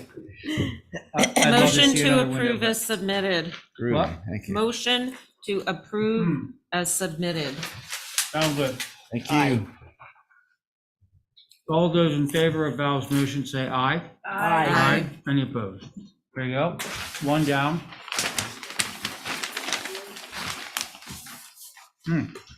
Yeah. Copper Lane. Oh, keep them down there. I don't, yes, they're for you all. Oh, wow. Okay. Okay, so that was one. Now 2A Copper Lane. Okay, Copper, good to go? Mm-hmm. Okay, Copper Lane, this is, oh, yeah. Hey, Robbie, Yes. who's on this one? Stephen? I'm off. He's off. Okay, so Okay. that, it's gonna be the same board as before. Okay, go ahead. Okay, so, there's a wooden retaining wall along the, east side of this, building, which is failing, and you can see that on my, well, I guess there's only one sheet to this. So it'd be sheet number one. It's probably, yeah, right there. There's the east side of the Ooh. building. Whoa. Yeah, there's like a 3-foot drop to the neighbor. That's a wood retaining wall that's failing, and they want to replace it with a stone wall, and they'd like to use Connecticut fieldstone. I don't like it. That photograph was a sample of the fieldstone, but I don't know if it's a very good example. No. Yeah. I The don't like sample that fieldstone. The sample I got from Neil, it was much longer and flatter than that. Is it orangey like that, or is that a color? I think that was I think that was because of the sun, and when I copied it from my phone to the computer, it changes the color a little bit. Like the photographs above get a little bit psychedelic. Yeah. Mm-hmm. Yeah, because I think my neighbor has this fieldstone and it's not orangey like that. And Yeah. It's really nice and subtle. Yeah, it's very Orangey tan. stone is so annoying. Right, and they sent me over to this, which is across from Langelostro's, which is one street to the north, Yeah. in that same neighborhood. So that was the example they sent me to. Yeah. So I apologize for the House is orangey too, so. Yeah. Okay. whatnot. Um, Oh, also they want to put there's a outdoor shower there that doesn't have a surround on it, which is what's depicted in the drawing with the red circle around it. Yeah, there's a pad. There's a pad, no surround. So they just want to put a 6-foot natural to weatherboard fence there. Okay. Thanks, Robbie. Sure. Any other comments aside from the color of the? Mr. field Chair. stone? Oh, sorry, yeah, this That's is okay. OHD. This Forgot. is, just for context, this is a infill 2005 structure built within the OHD. Thank you for clarifying, Robbie, on this. I just had concern on the height of the overall stone wall fence, noting that the neighbor is a contributing structure, built in 1930s. And then wanted to know whether or not the existing vegetation that's shown is actually going to be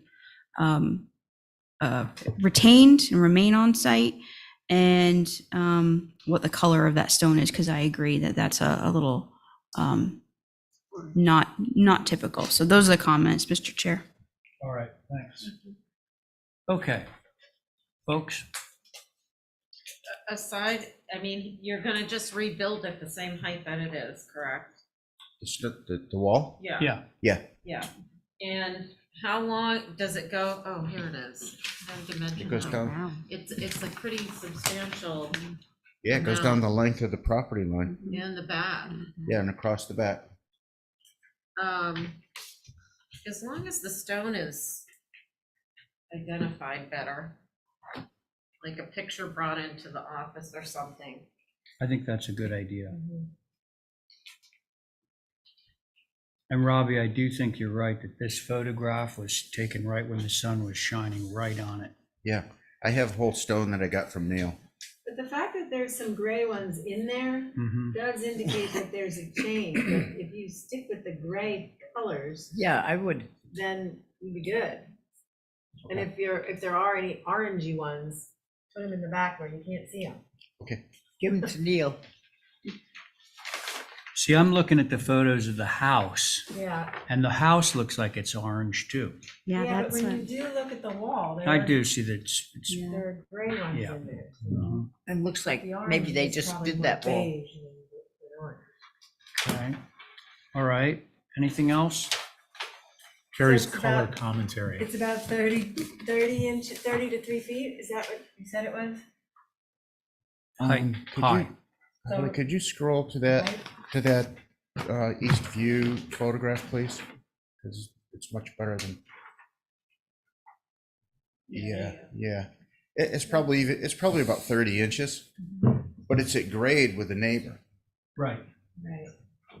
Well, look at your air conditioners. Yeah. It's not even as tall as the air conditioner, and Yeah. those things can't be any more than 3 feet high. Yeah, there's, I don't, I guess around 30 inches. I think that's right. Looks like it. But I think it should be gray stone. I don't think it should have That's that fine. yellow. You can request that. Sounds like we're going to. Anybody else have anything to offer? If not, I can take a motion on this, see where it goes. Motion to approve with a better sample stone being brought to the office. And we Through want- staff. We want more gray. And more gray. In the Yeah. board. How big of a packs? chunk is big enough? Like a Well, brick? it's always dangerous doing one stone. I mean, I have a Honest- piece like this. First of all, the stones are heavy. Second of all, they're not represented. Are you getting it from Neil? I have it from Neil. Yeah, just have Neil take a picture of a pile of it. But not copy it with a color copy machine. It needs to be a photo somehow. That's hard. I'll bring a piece in. Okay. All right, so, sorry, Val, you were doing How's the Motion to motion? approve through staff with a sample stone, I thought photo or in real life brought to the office, so. for approval by the Yeah. staff. Okay, Staff. that is the motion. All those in favor of the motion say aye. Aye. Any opposed? Okay. Now we're on to 37 York Street. Same board? Yep. Okay, good. I'll step off so Connie can, No, Connie's already on. oh, okay. We'll have to clone Connie. Well, I feel bad she's been sitting here and, There's only, you mean one paper copy? Well, we can all watch the TV set. Yeah. Yeah, let's get us trained on that. That's where we're headed. We all know this house. I love this one. We all know this house. Okay, so what's doing with this house? She wants a little garage to the left, facing down this driveway. Mr. Chairman, through you, Robbie, this is the roof replacement application. Oh, she wants to replace the roof. Okay. There is two. Thanks, Esmeralda. She wants to replace the roof with the Yes. garage. With the garage. Yeah. So her drone mobile. Geez, I put this in so long, I don't know what she wants. Okay. She wants Peter Gray Architecturals to replace the 3 tabs. Cobblestone gray. Cobblestone gray. Architectural is what we have down. Oh, we do? All right. We do. Mhm. All right, Holly, to you. Yes, thank you, Mr. Chair. So for the record, this is a contributing structure within the OHD, a circa 1930s cottage bungalow, so cute. 3-tabbed architectural cobblestone gray. However, architectural cobblestone gray is not approvable per the commission's shingle list in the OHD.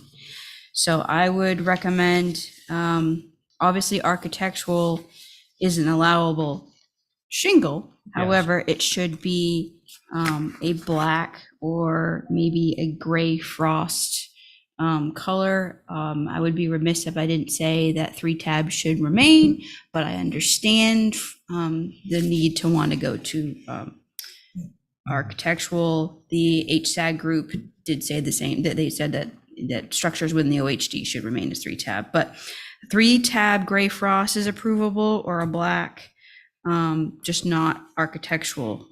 What about pewter gray, Holly? I'd have to look that up. I mean, I know it is. I'm just wondering what you think of it. I have pewter gray on my drawing, so. I mean, that would be more reminiscent of what's there now. Pewter gray on your drawing, what do you mean? On my color schedule, I have pewter gray. So I don't know if I screwed up when I wrote that or she changed her mind. I don't know, but at any rate. All right, well, anyway, so it sounds like we might be able to make short work of this if we get a pewter gray. Yeah. Is that a deal? Deal. All right.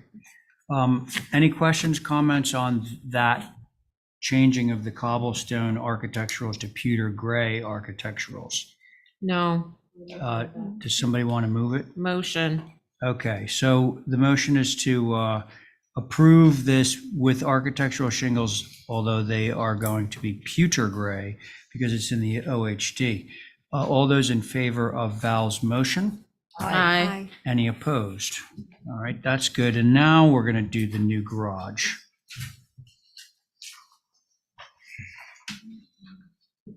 Good. Good. Thank you. New garage.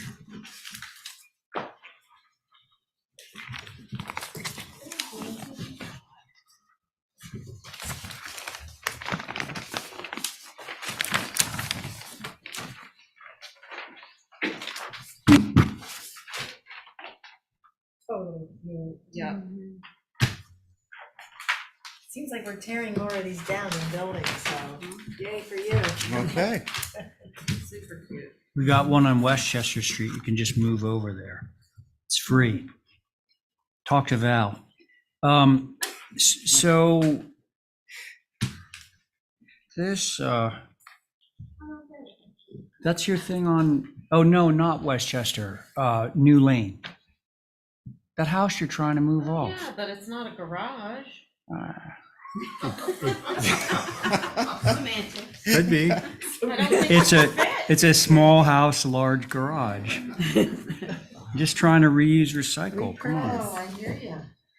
Mr. Chair, no concerns. No concerns. Okay, love that. Any comments from the board? Motion to approve is submitted. I want to just ask him Hang on. first. Go ahead, Diane. Robbie, there is a tree there that's been a little under consideration. They're not going to remove any of the trees to put the garage in, right? If I could answer that accurately, I certainly would. I don't know. Which one? If the tree, Yeah. I think the trees on the NHA property up the hill. You what? What? She's asking about the tree that's on the property. I Yeah. think that's on the other side of the property line. I don't think that belongs to Hillary. Oh, okay. So there are two different sightings here. Exactly. Which one are you pushing or wanting? She couldn't make up her mind. I think Oh, she straight wants on us to works make better. up our mind. There you go. Which one are you doing? I think straight on works better. She can't Sounds make up her good, mind. fine. Any other comments? No. Because I think we can approve the straight on How far parallel to apart the is house that one. garage from the house? Somebody want to do that for me? Further? Motion to approve fire? option B sighting. Hey, and just to tidy this up, you're gonna need to shingle that garage, and it should be the same shingles as the house. Okay? Oh, you mean the roof? Yeah. Yeah. Of course. Yeah. That's why she wants to change the shingles on the roof, on the house. So we're gonna do the pewter gray on the garage. Yes, sir. To match the house. Okay, so all those in, was that Val, your motion? Yeah. Yes. Yeah, all those in favor of Val's motion, say aye. Aye. Any opposed? Thanks, Okay. everyone. Good night. Boy, that's it. All right. Okay.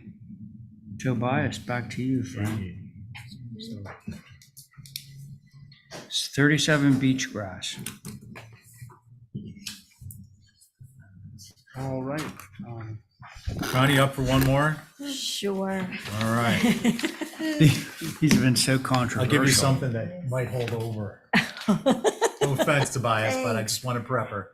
Oh, no, never any offense taken. Commissioners in training. We love commissioners. We love commissioners. So this is 37 Beachgrass. It is a affordable house through the lottery program. My client Deepak Thapa is down at a Walter's Sandwich Shop. You know, if you're ever in need of a late night sandwich, he's the one we go to. It's a black roof. It's mainly on the dormers, except one little row on the top of the structure. As you know, in this development, the homes are very close together. And then we're also proposing solar on the garage in the back. Is that your next up? Yeah. Sorry to mention them together. It just seems easier. Yeah, that's it. Okay, thank you. Who's doing, which is the front door? The front. So, no, I can show you the front of the house. So Yeah, you're putting it on the south Yeah, it's going on the south and the north? on like the northwest. It's a fairly flat dormer, so it does kind of make sense. I think the most telling photograph here, or the most telling piece of documentation, is the front view of the house. With the tractor in front of it? Yeah, with the lull in front of it, and then like you can see the gables. They're like, man, you can't see you can barely see the dormers, let alone something on top of it. You can definitely see it, Chairman Pohl, but you can see how close the house next to it is. Like there's just a little view, there's just a little spot you see it out of. But again, it is a black roof. We kept it off the front of the structure. Yeah, that's what I'm thinking about is the rules. Yeah, I think it fits. Black roof. It fits the bill. Okay, that's Carrie. Anybody else?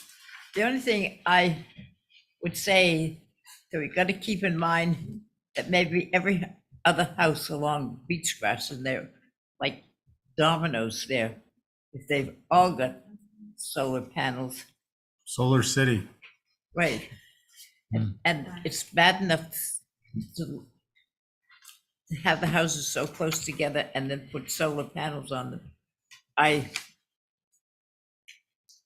Solar panels does a lot in saving money, but Well, if it fits the bill and they're not on the front of the building and there's a black roof, Yeah. then we probably will be approving a lot more if there are a lot more applications. yeah, look at what's there. But it is up high. These are tall houses out there and they're on dormers. So. And it's a black roof. Yeah. I don't see Yeah. any problem with Roof. hundreds Yeah. of them. Connie, anything? I'll be Nope. dead by then. Nothing to add. Oh, we hope not. Sounds like everybody's kind of okay with this. Motion to approve is submitted. There it is. Okay, so Val has made a motion to approve as submitted. On Val's motion, all those in favor say aye. Aye. Any opposed? Yep, there you go. Okay, now we got a little garage in the back, shed.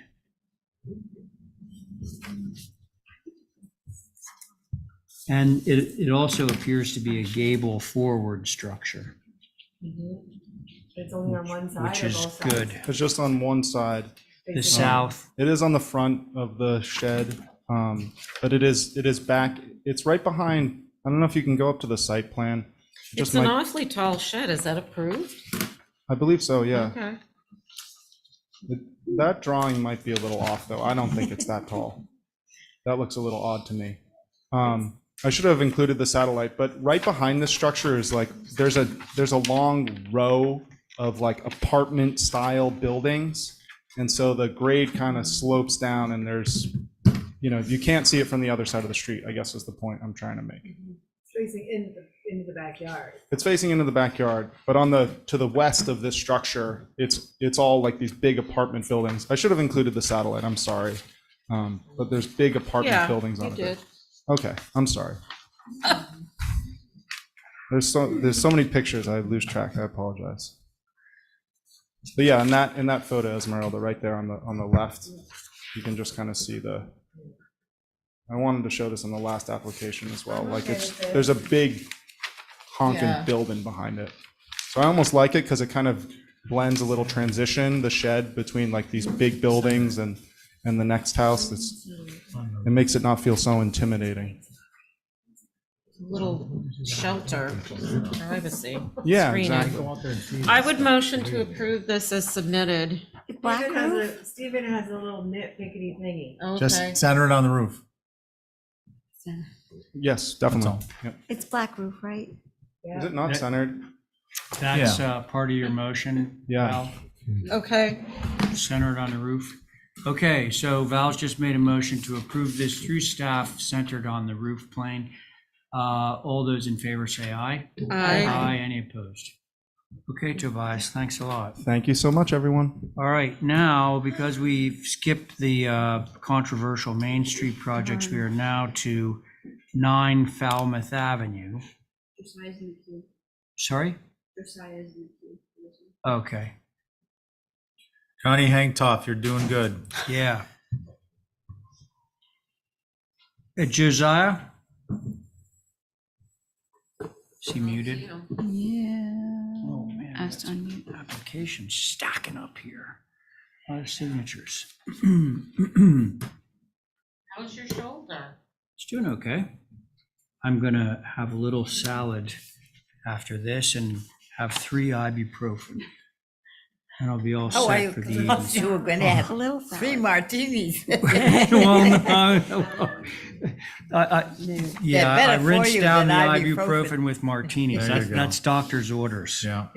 They're not going to give you the good Is he stuff. You not got to here? have the vodka. He's there, but he's Oh. muted. Well, having looked at this, I would think this would have been a staff approval. If I was So let's- staff let's- approvaling. Well, those are awfully dark screens. Let's, oh,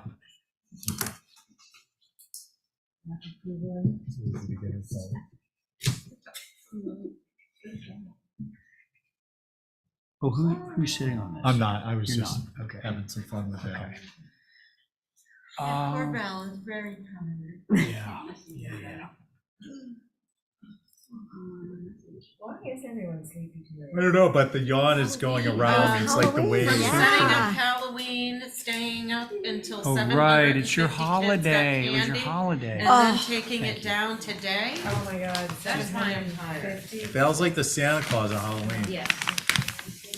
I woke up 5 minutes past 2 this morning, Ooh, and I never went, painful. never Sleep. Diane, a little bit of honey.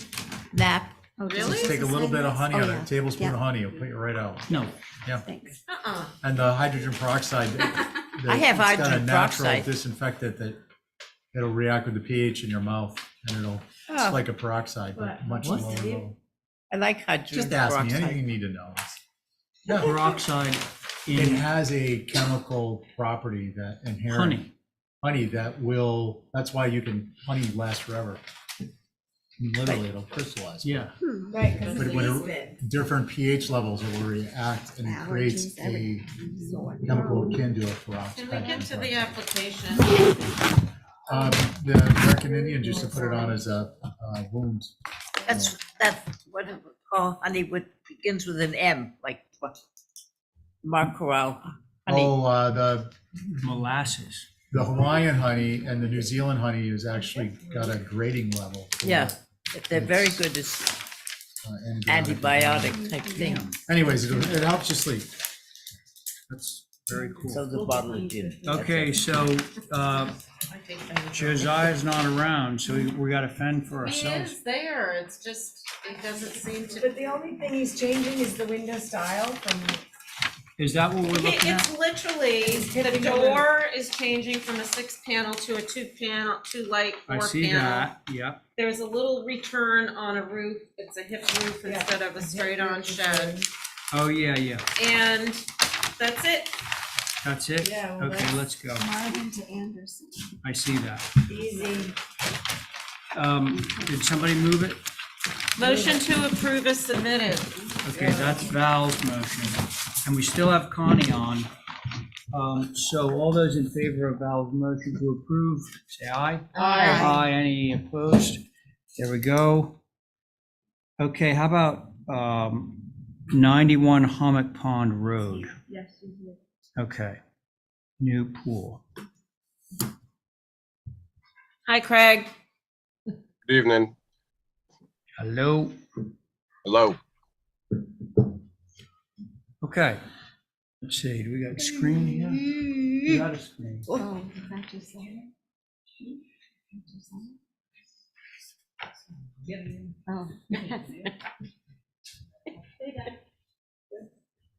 You may. We approved it.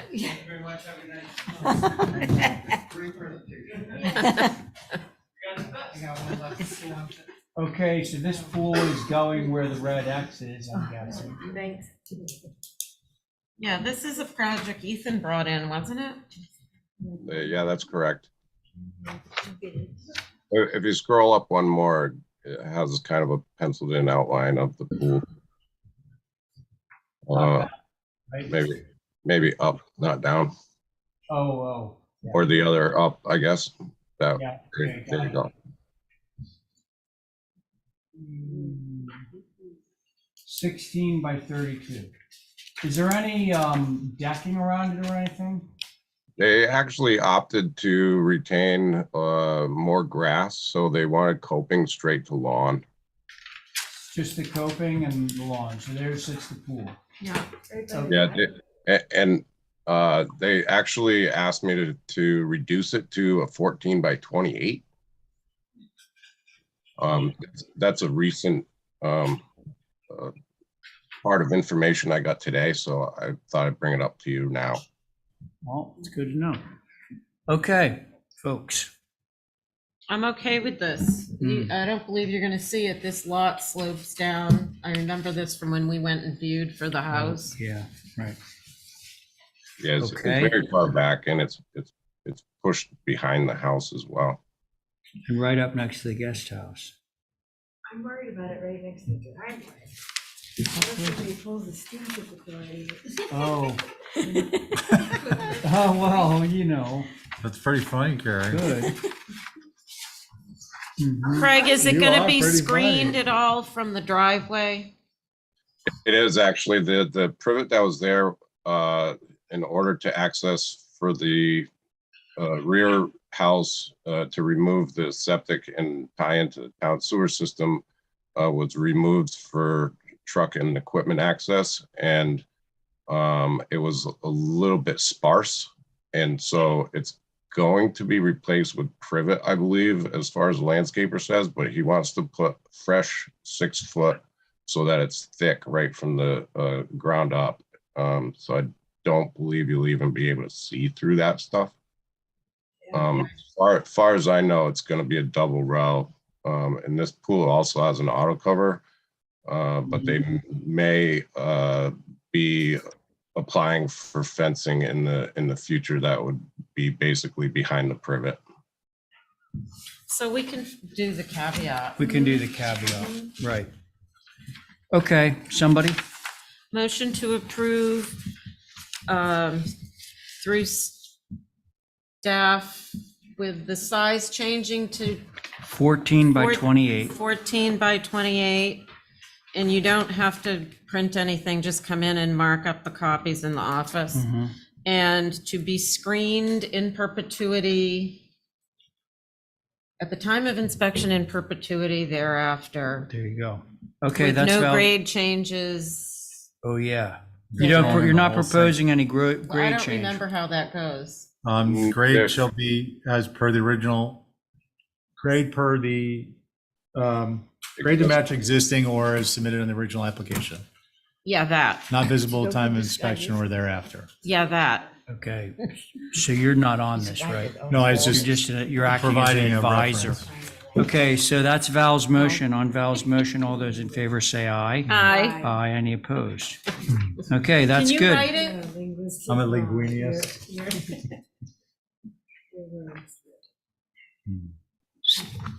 Okay, do we have Uri? Thank you, commissioners. Enjoy your night. Yes, Oh, night. I am here. Hello. Hello.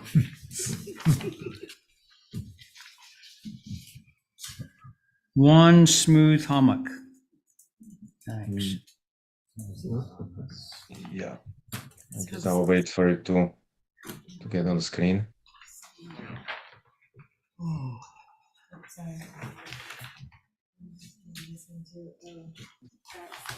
So this new dwelling on pretty much on the corner of Bartlett Farm Road and the Smooth Hammock. There's the empty lot where there used to be a building, and we are proposing this one section, one story section, and then in the back is a 2 full stories connected with that pretty much main entrance hallway, and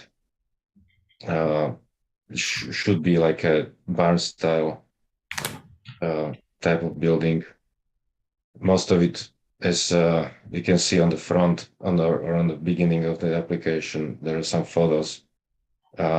Most of it will be actually not very visible from the road because there is existing hedges, and it will be all screened even more only through the driveway. So what will be mostly visible is the second story roof on the first story and second story. And we try to screen it, of course, because the other application will have a pool in that northeast corner. So it should be screened anyways if we want to get it approved, hopefully. And yeah, I guess that's it for now.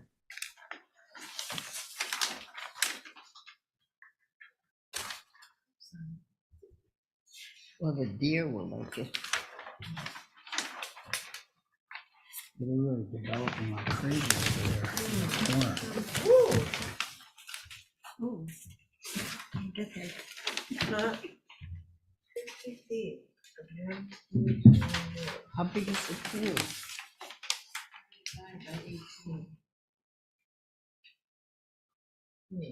The pool is 18 by 35, if I heard the Yeah, thank you. question right, with the spa inside the pool.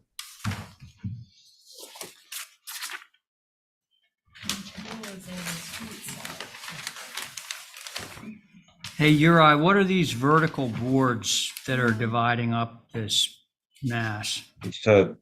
It's a shiplap, vertical, like a siding, vertical siding, but it's pretty much a shiplap which should work or look almost like shutters. It's not flush with the shingles. It will be on top of the shingles, almost like a shutter.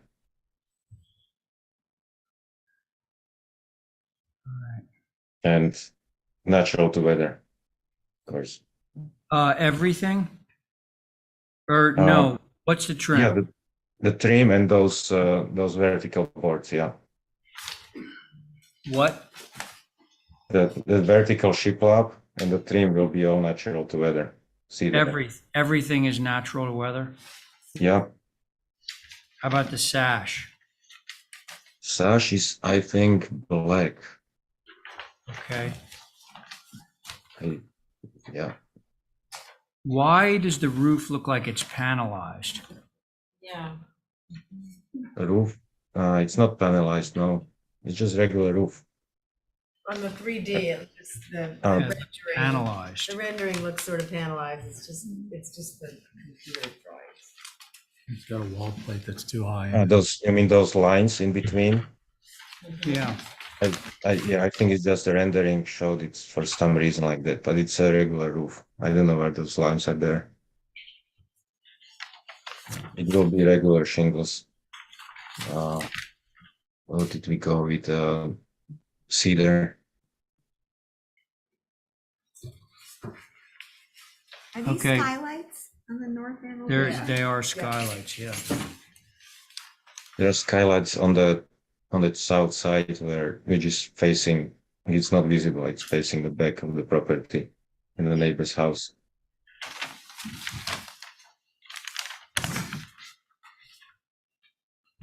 All those skylights? Yeah. Yeah, there's 5 of them. Oh.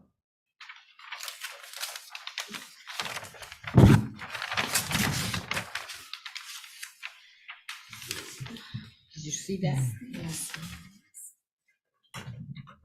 I go? Yeah, please.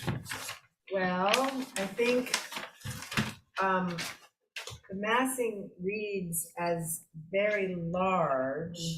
It's 29 feet tall plus on a 50-foot long ridge with no relief of that. And yes, there are barns and things at Bartlett's Farm, but you're in a bit of a small neighborhood around here. I don't think there's any buildings this humongous. No, not at. I think the siding is a little complicated. I think the front door is on a mass that is very insignificant. So if you're going for a barn, I think you need to really go for a barn, but not do it so massively. If you're going for simple additive massing pieces, I think the proportions just need to be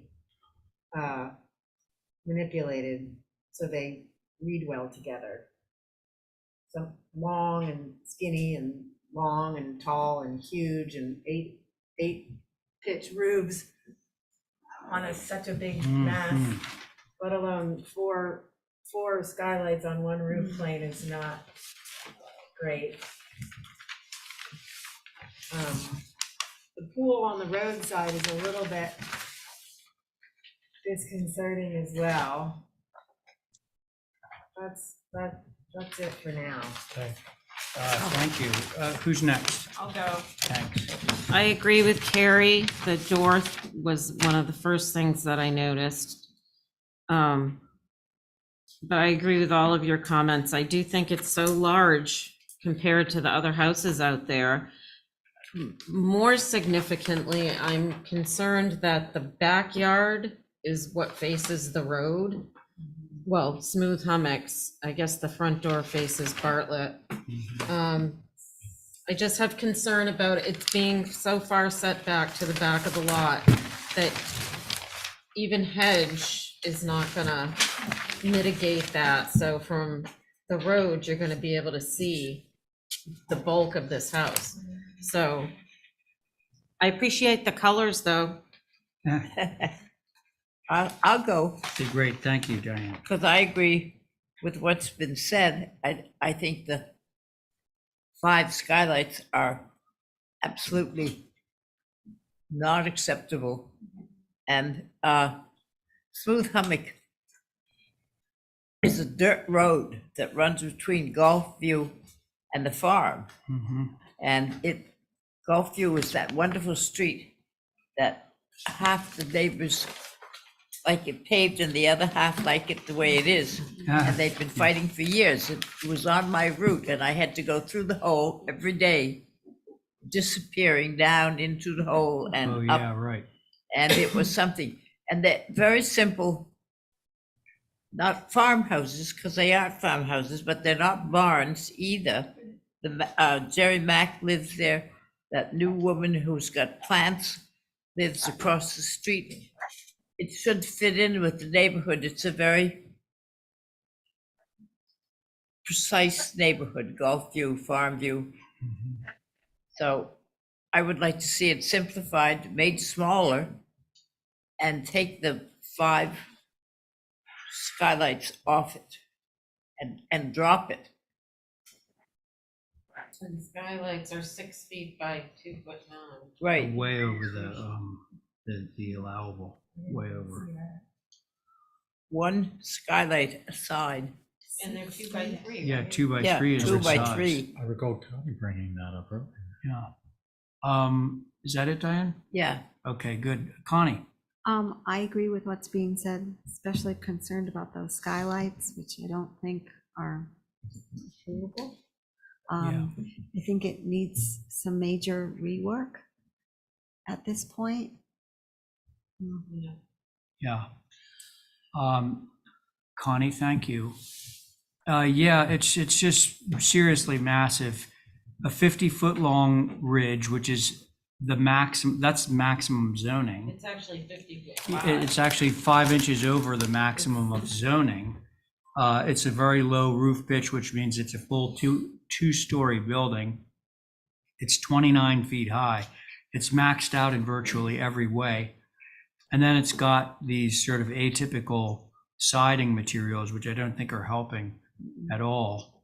So I think it needs a lot of reworking. There's a relatively new building that sits in that corner now. It's a story and a half, and it already feels huge.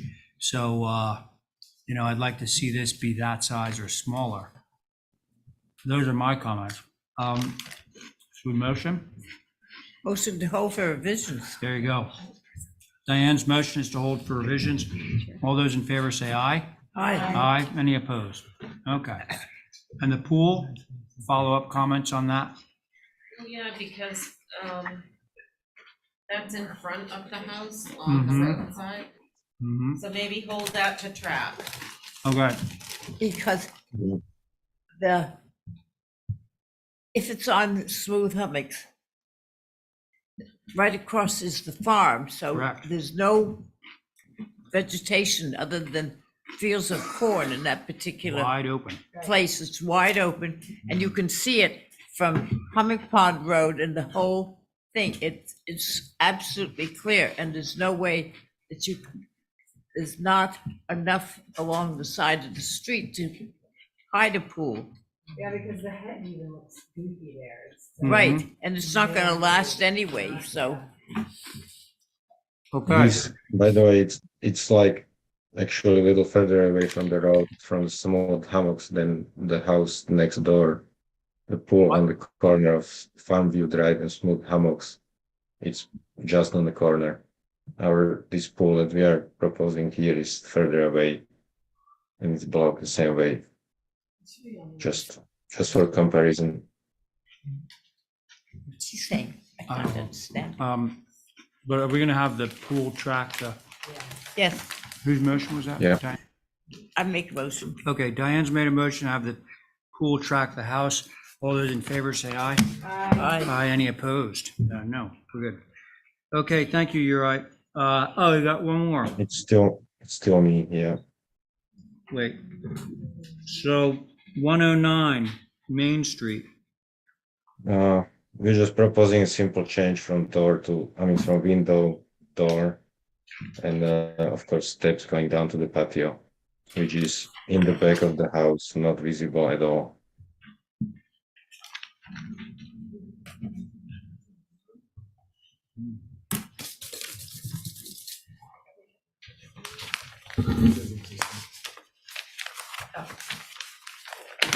No, that's right. I did that the other day.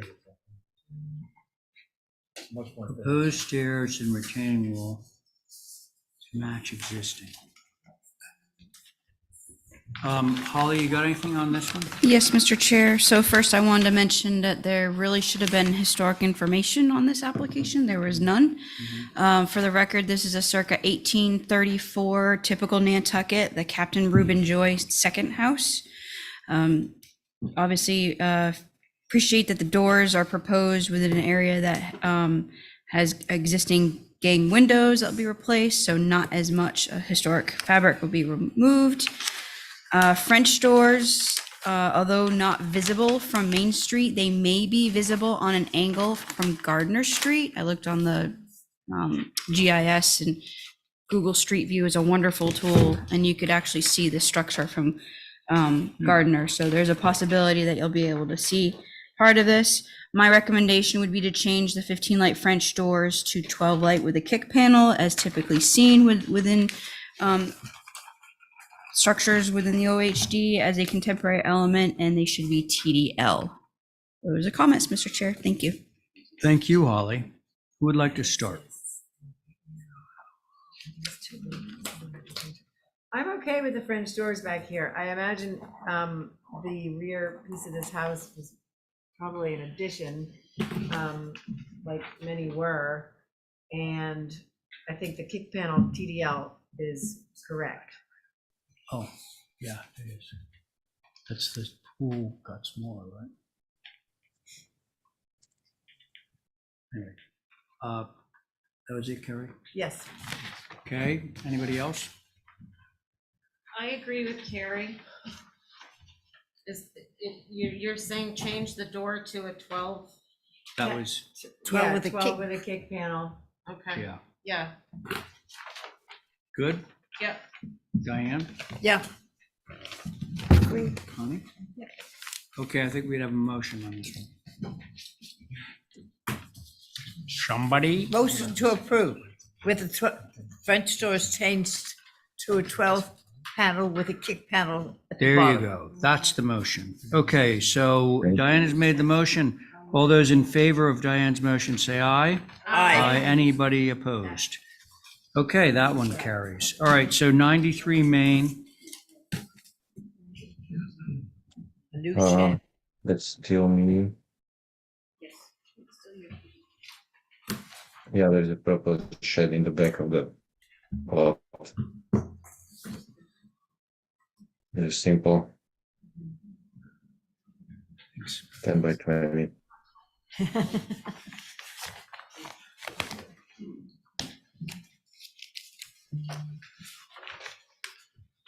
While we're unfolding, Holly?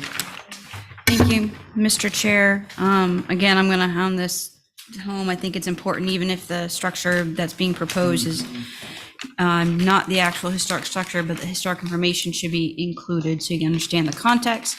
For the record, the main dwelling on this lot is this circa 1838 East Brick, which was built by Joseph Starbuck, who was a whale merchant. He built this for one of his sons, William Starbuck, and this is obviously during the height of our whaling era. This is a zoning shed, 200 square feet, very simple design with a 10-12 roof pitch, white trim, natural to weather cedar door, red cedar roof, no additional fenestration, placed at the rear of the lot and not visible from any public way, and it's appropriate in my, It's what? it's appropriate. Oh, it's appropriate, okay. I Yes, sir. agree. Okay. I do too. Anybody have any problems with this one? No. Shall we move it? Move to approve as submitted. There it is. Diane has made the motion. On that motion, all those in favor say aye. Aye. Any opposed? Okay, there you go. Now. Hey, thank you. Thank you, good night. Do we have somebody for 15 Pleasant Street applications? Yeah, Mr. Chair, Mike Tartamella for Patrick Aaron Architect. Okay.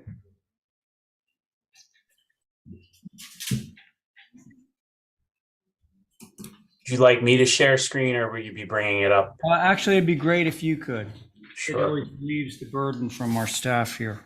sure.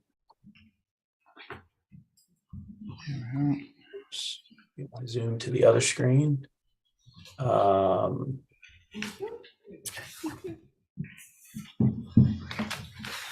Okay, is my screen up there for you? It is. Okay.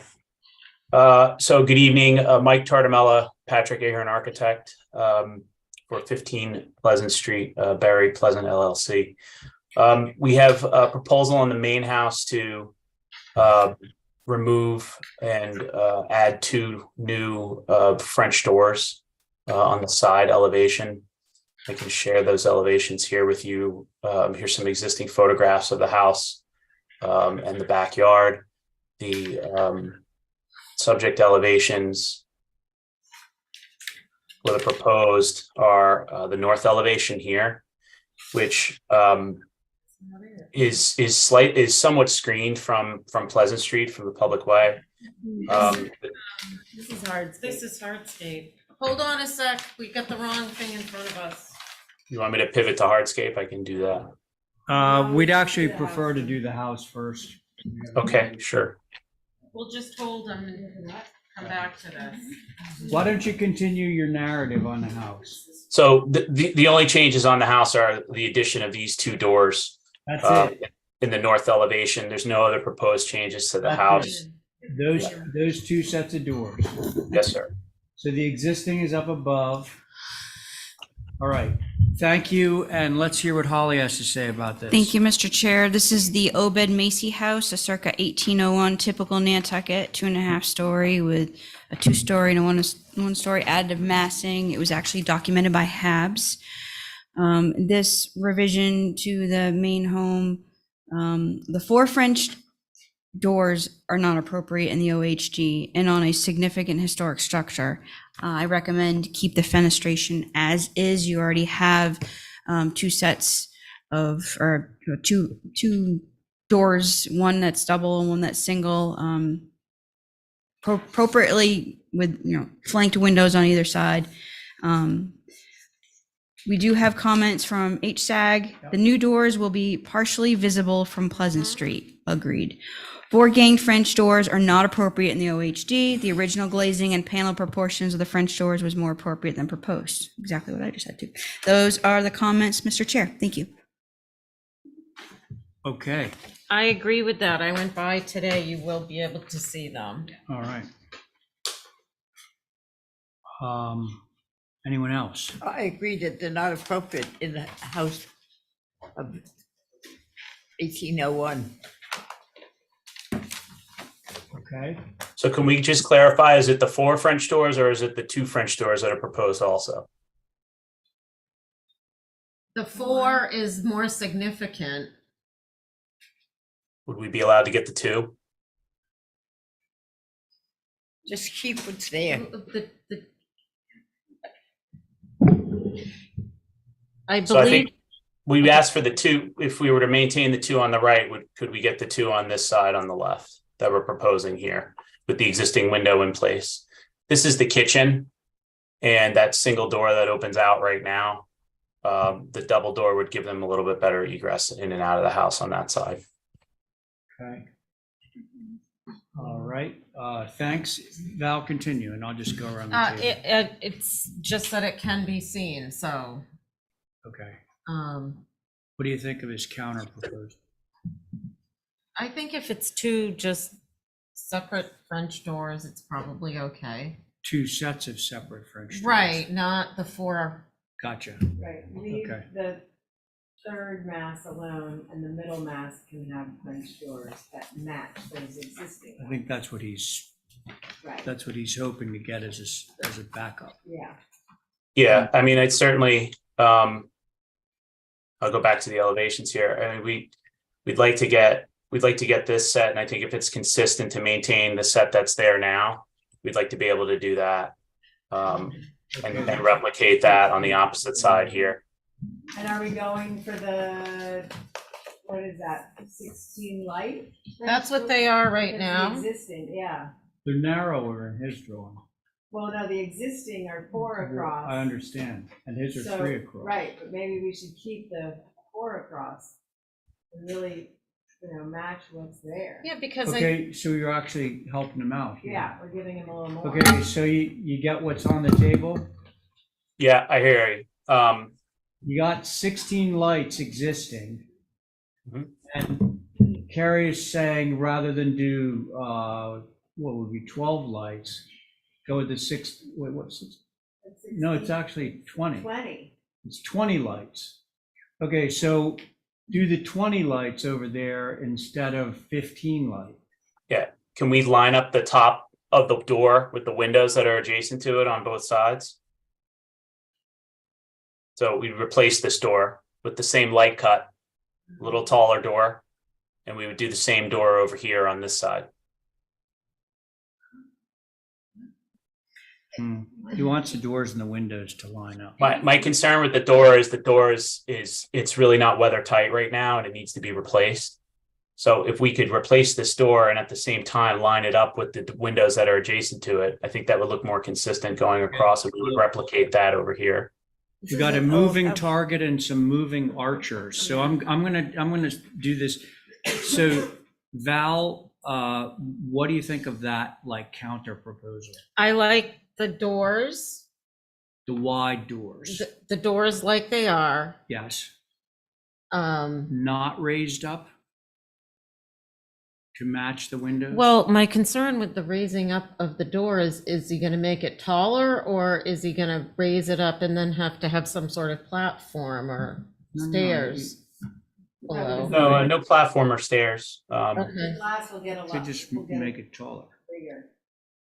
Yeah, I mean, we can submit a revised drawing for that if you'd like to. And I'm just concerned about these need to be replaced. And we Well, would we're getting that replicate it over here. concept. So the question is aesthetically whether we're gonna like the idea of raising them up. Diane, go ahead. If you look at the elevation up there now, the windows are sort of varied in their height. I don't think there's a big thing to raise those doors to get it up with the window next to it, because you go down the side a little bit and there's a bunch more. I would stay with what he's got. Why? I think to tear into the front of a house of 1801 to even the doors up to the window is kind of silly. We're on the north side, so it's the side elevation, and the windows align on the side elevation. This piece in the back, which was later, there's a little bit more difference in height back here. It's a lot of demolished. Just look at it. So, just to clarify, we wouldn't be demolishing this at that point. We'd be replacing the store. let's let the board members talk. Diane, have you finished? Yeah, I just don't see the It'll be reason. too modern. Right. Yeah, Okay, the inconsistency is kind of the Mm. charm of it. Right. It shows Yeah. the history of it. okay. Connie, anything? Nothing additional, I agree. Okay. So I think what we'd probably want to see, we're allowing you to go with wider doors in that, we'll call it the second bay back, from the front of the house. Wider doors there. I don't think you're going to get a lot of support for them going necessarily taller, but Okay. I think we'd all like to see what that would look like. No, So I think, given the time right now, and you have two more applications, we should probably hold there and then just pick up and review your carriage house and your hardscape, if you're able to turn those revisions around. For Are you next with week. me? Yeah, you'd like to review that next week? Yeah. Because you're not doing that much, but so I don't think we want to necessarily raise them up to the same height as the windows.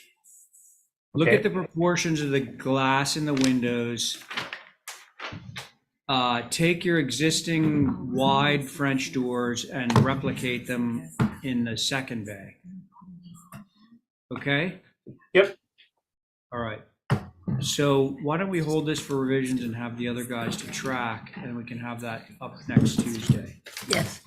And then we can all go home. Right. All right? All right, so can I have a motion? Motion to hold. Okay, we're gonna hold this for some revisions. All those in favor say aye. Aye. Aye. Aye. Any opposed? Do we have any notes we have to, Minutes? Probably. I'm going to recuse from those. Okay.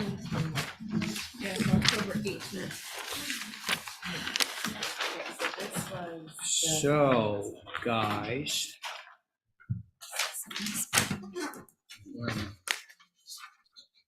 Okay, minutes of October 18th, that's it. Somebody want to do that for me? what do you want? Approved minutes of October. I make a motion to 18th. approve the minutes. Okay, so Diane has made a motion to approve the minutes of October 18th. All those in favor say aye. Aye. Aye. Any opposed? All right. 1, 2, 3. We had 5 anyway. Okay. And John, can you do a motion to adjourn? So moved. Thank you, John. All in favor of John's motion to adjourn for the evening, say aye.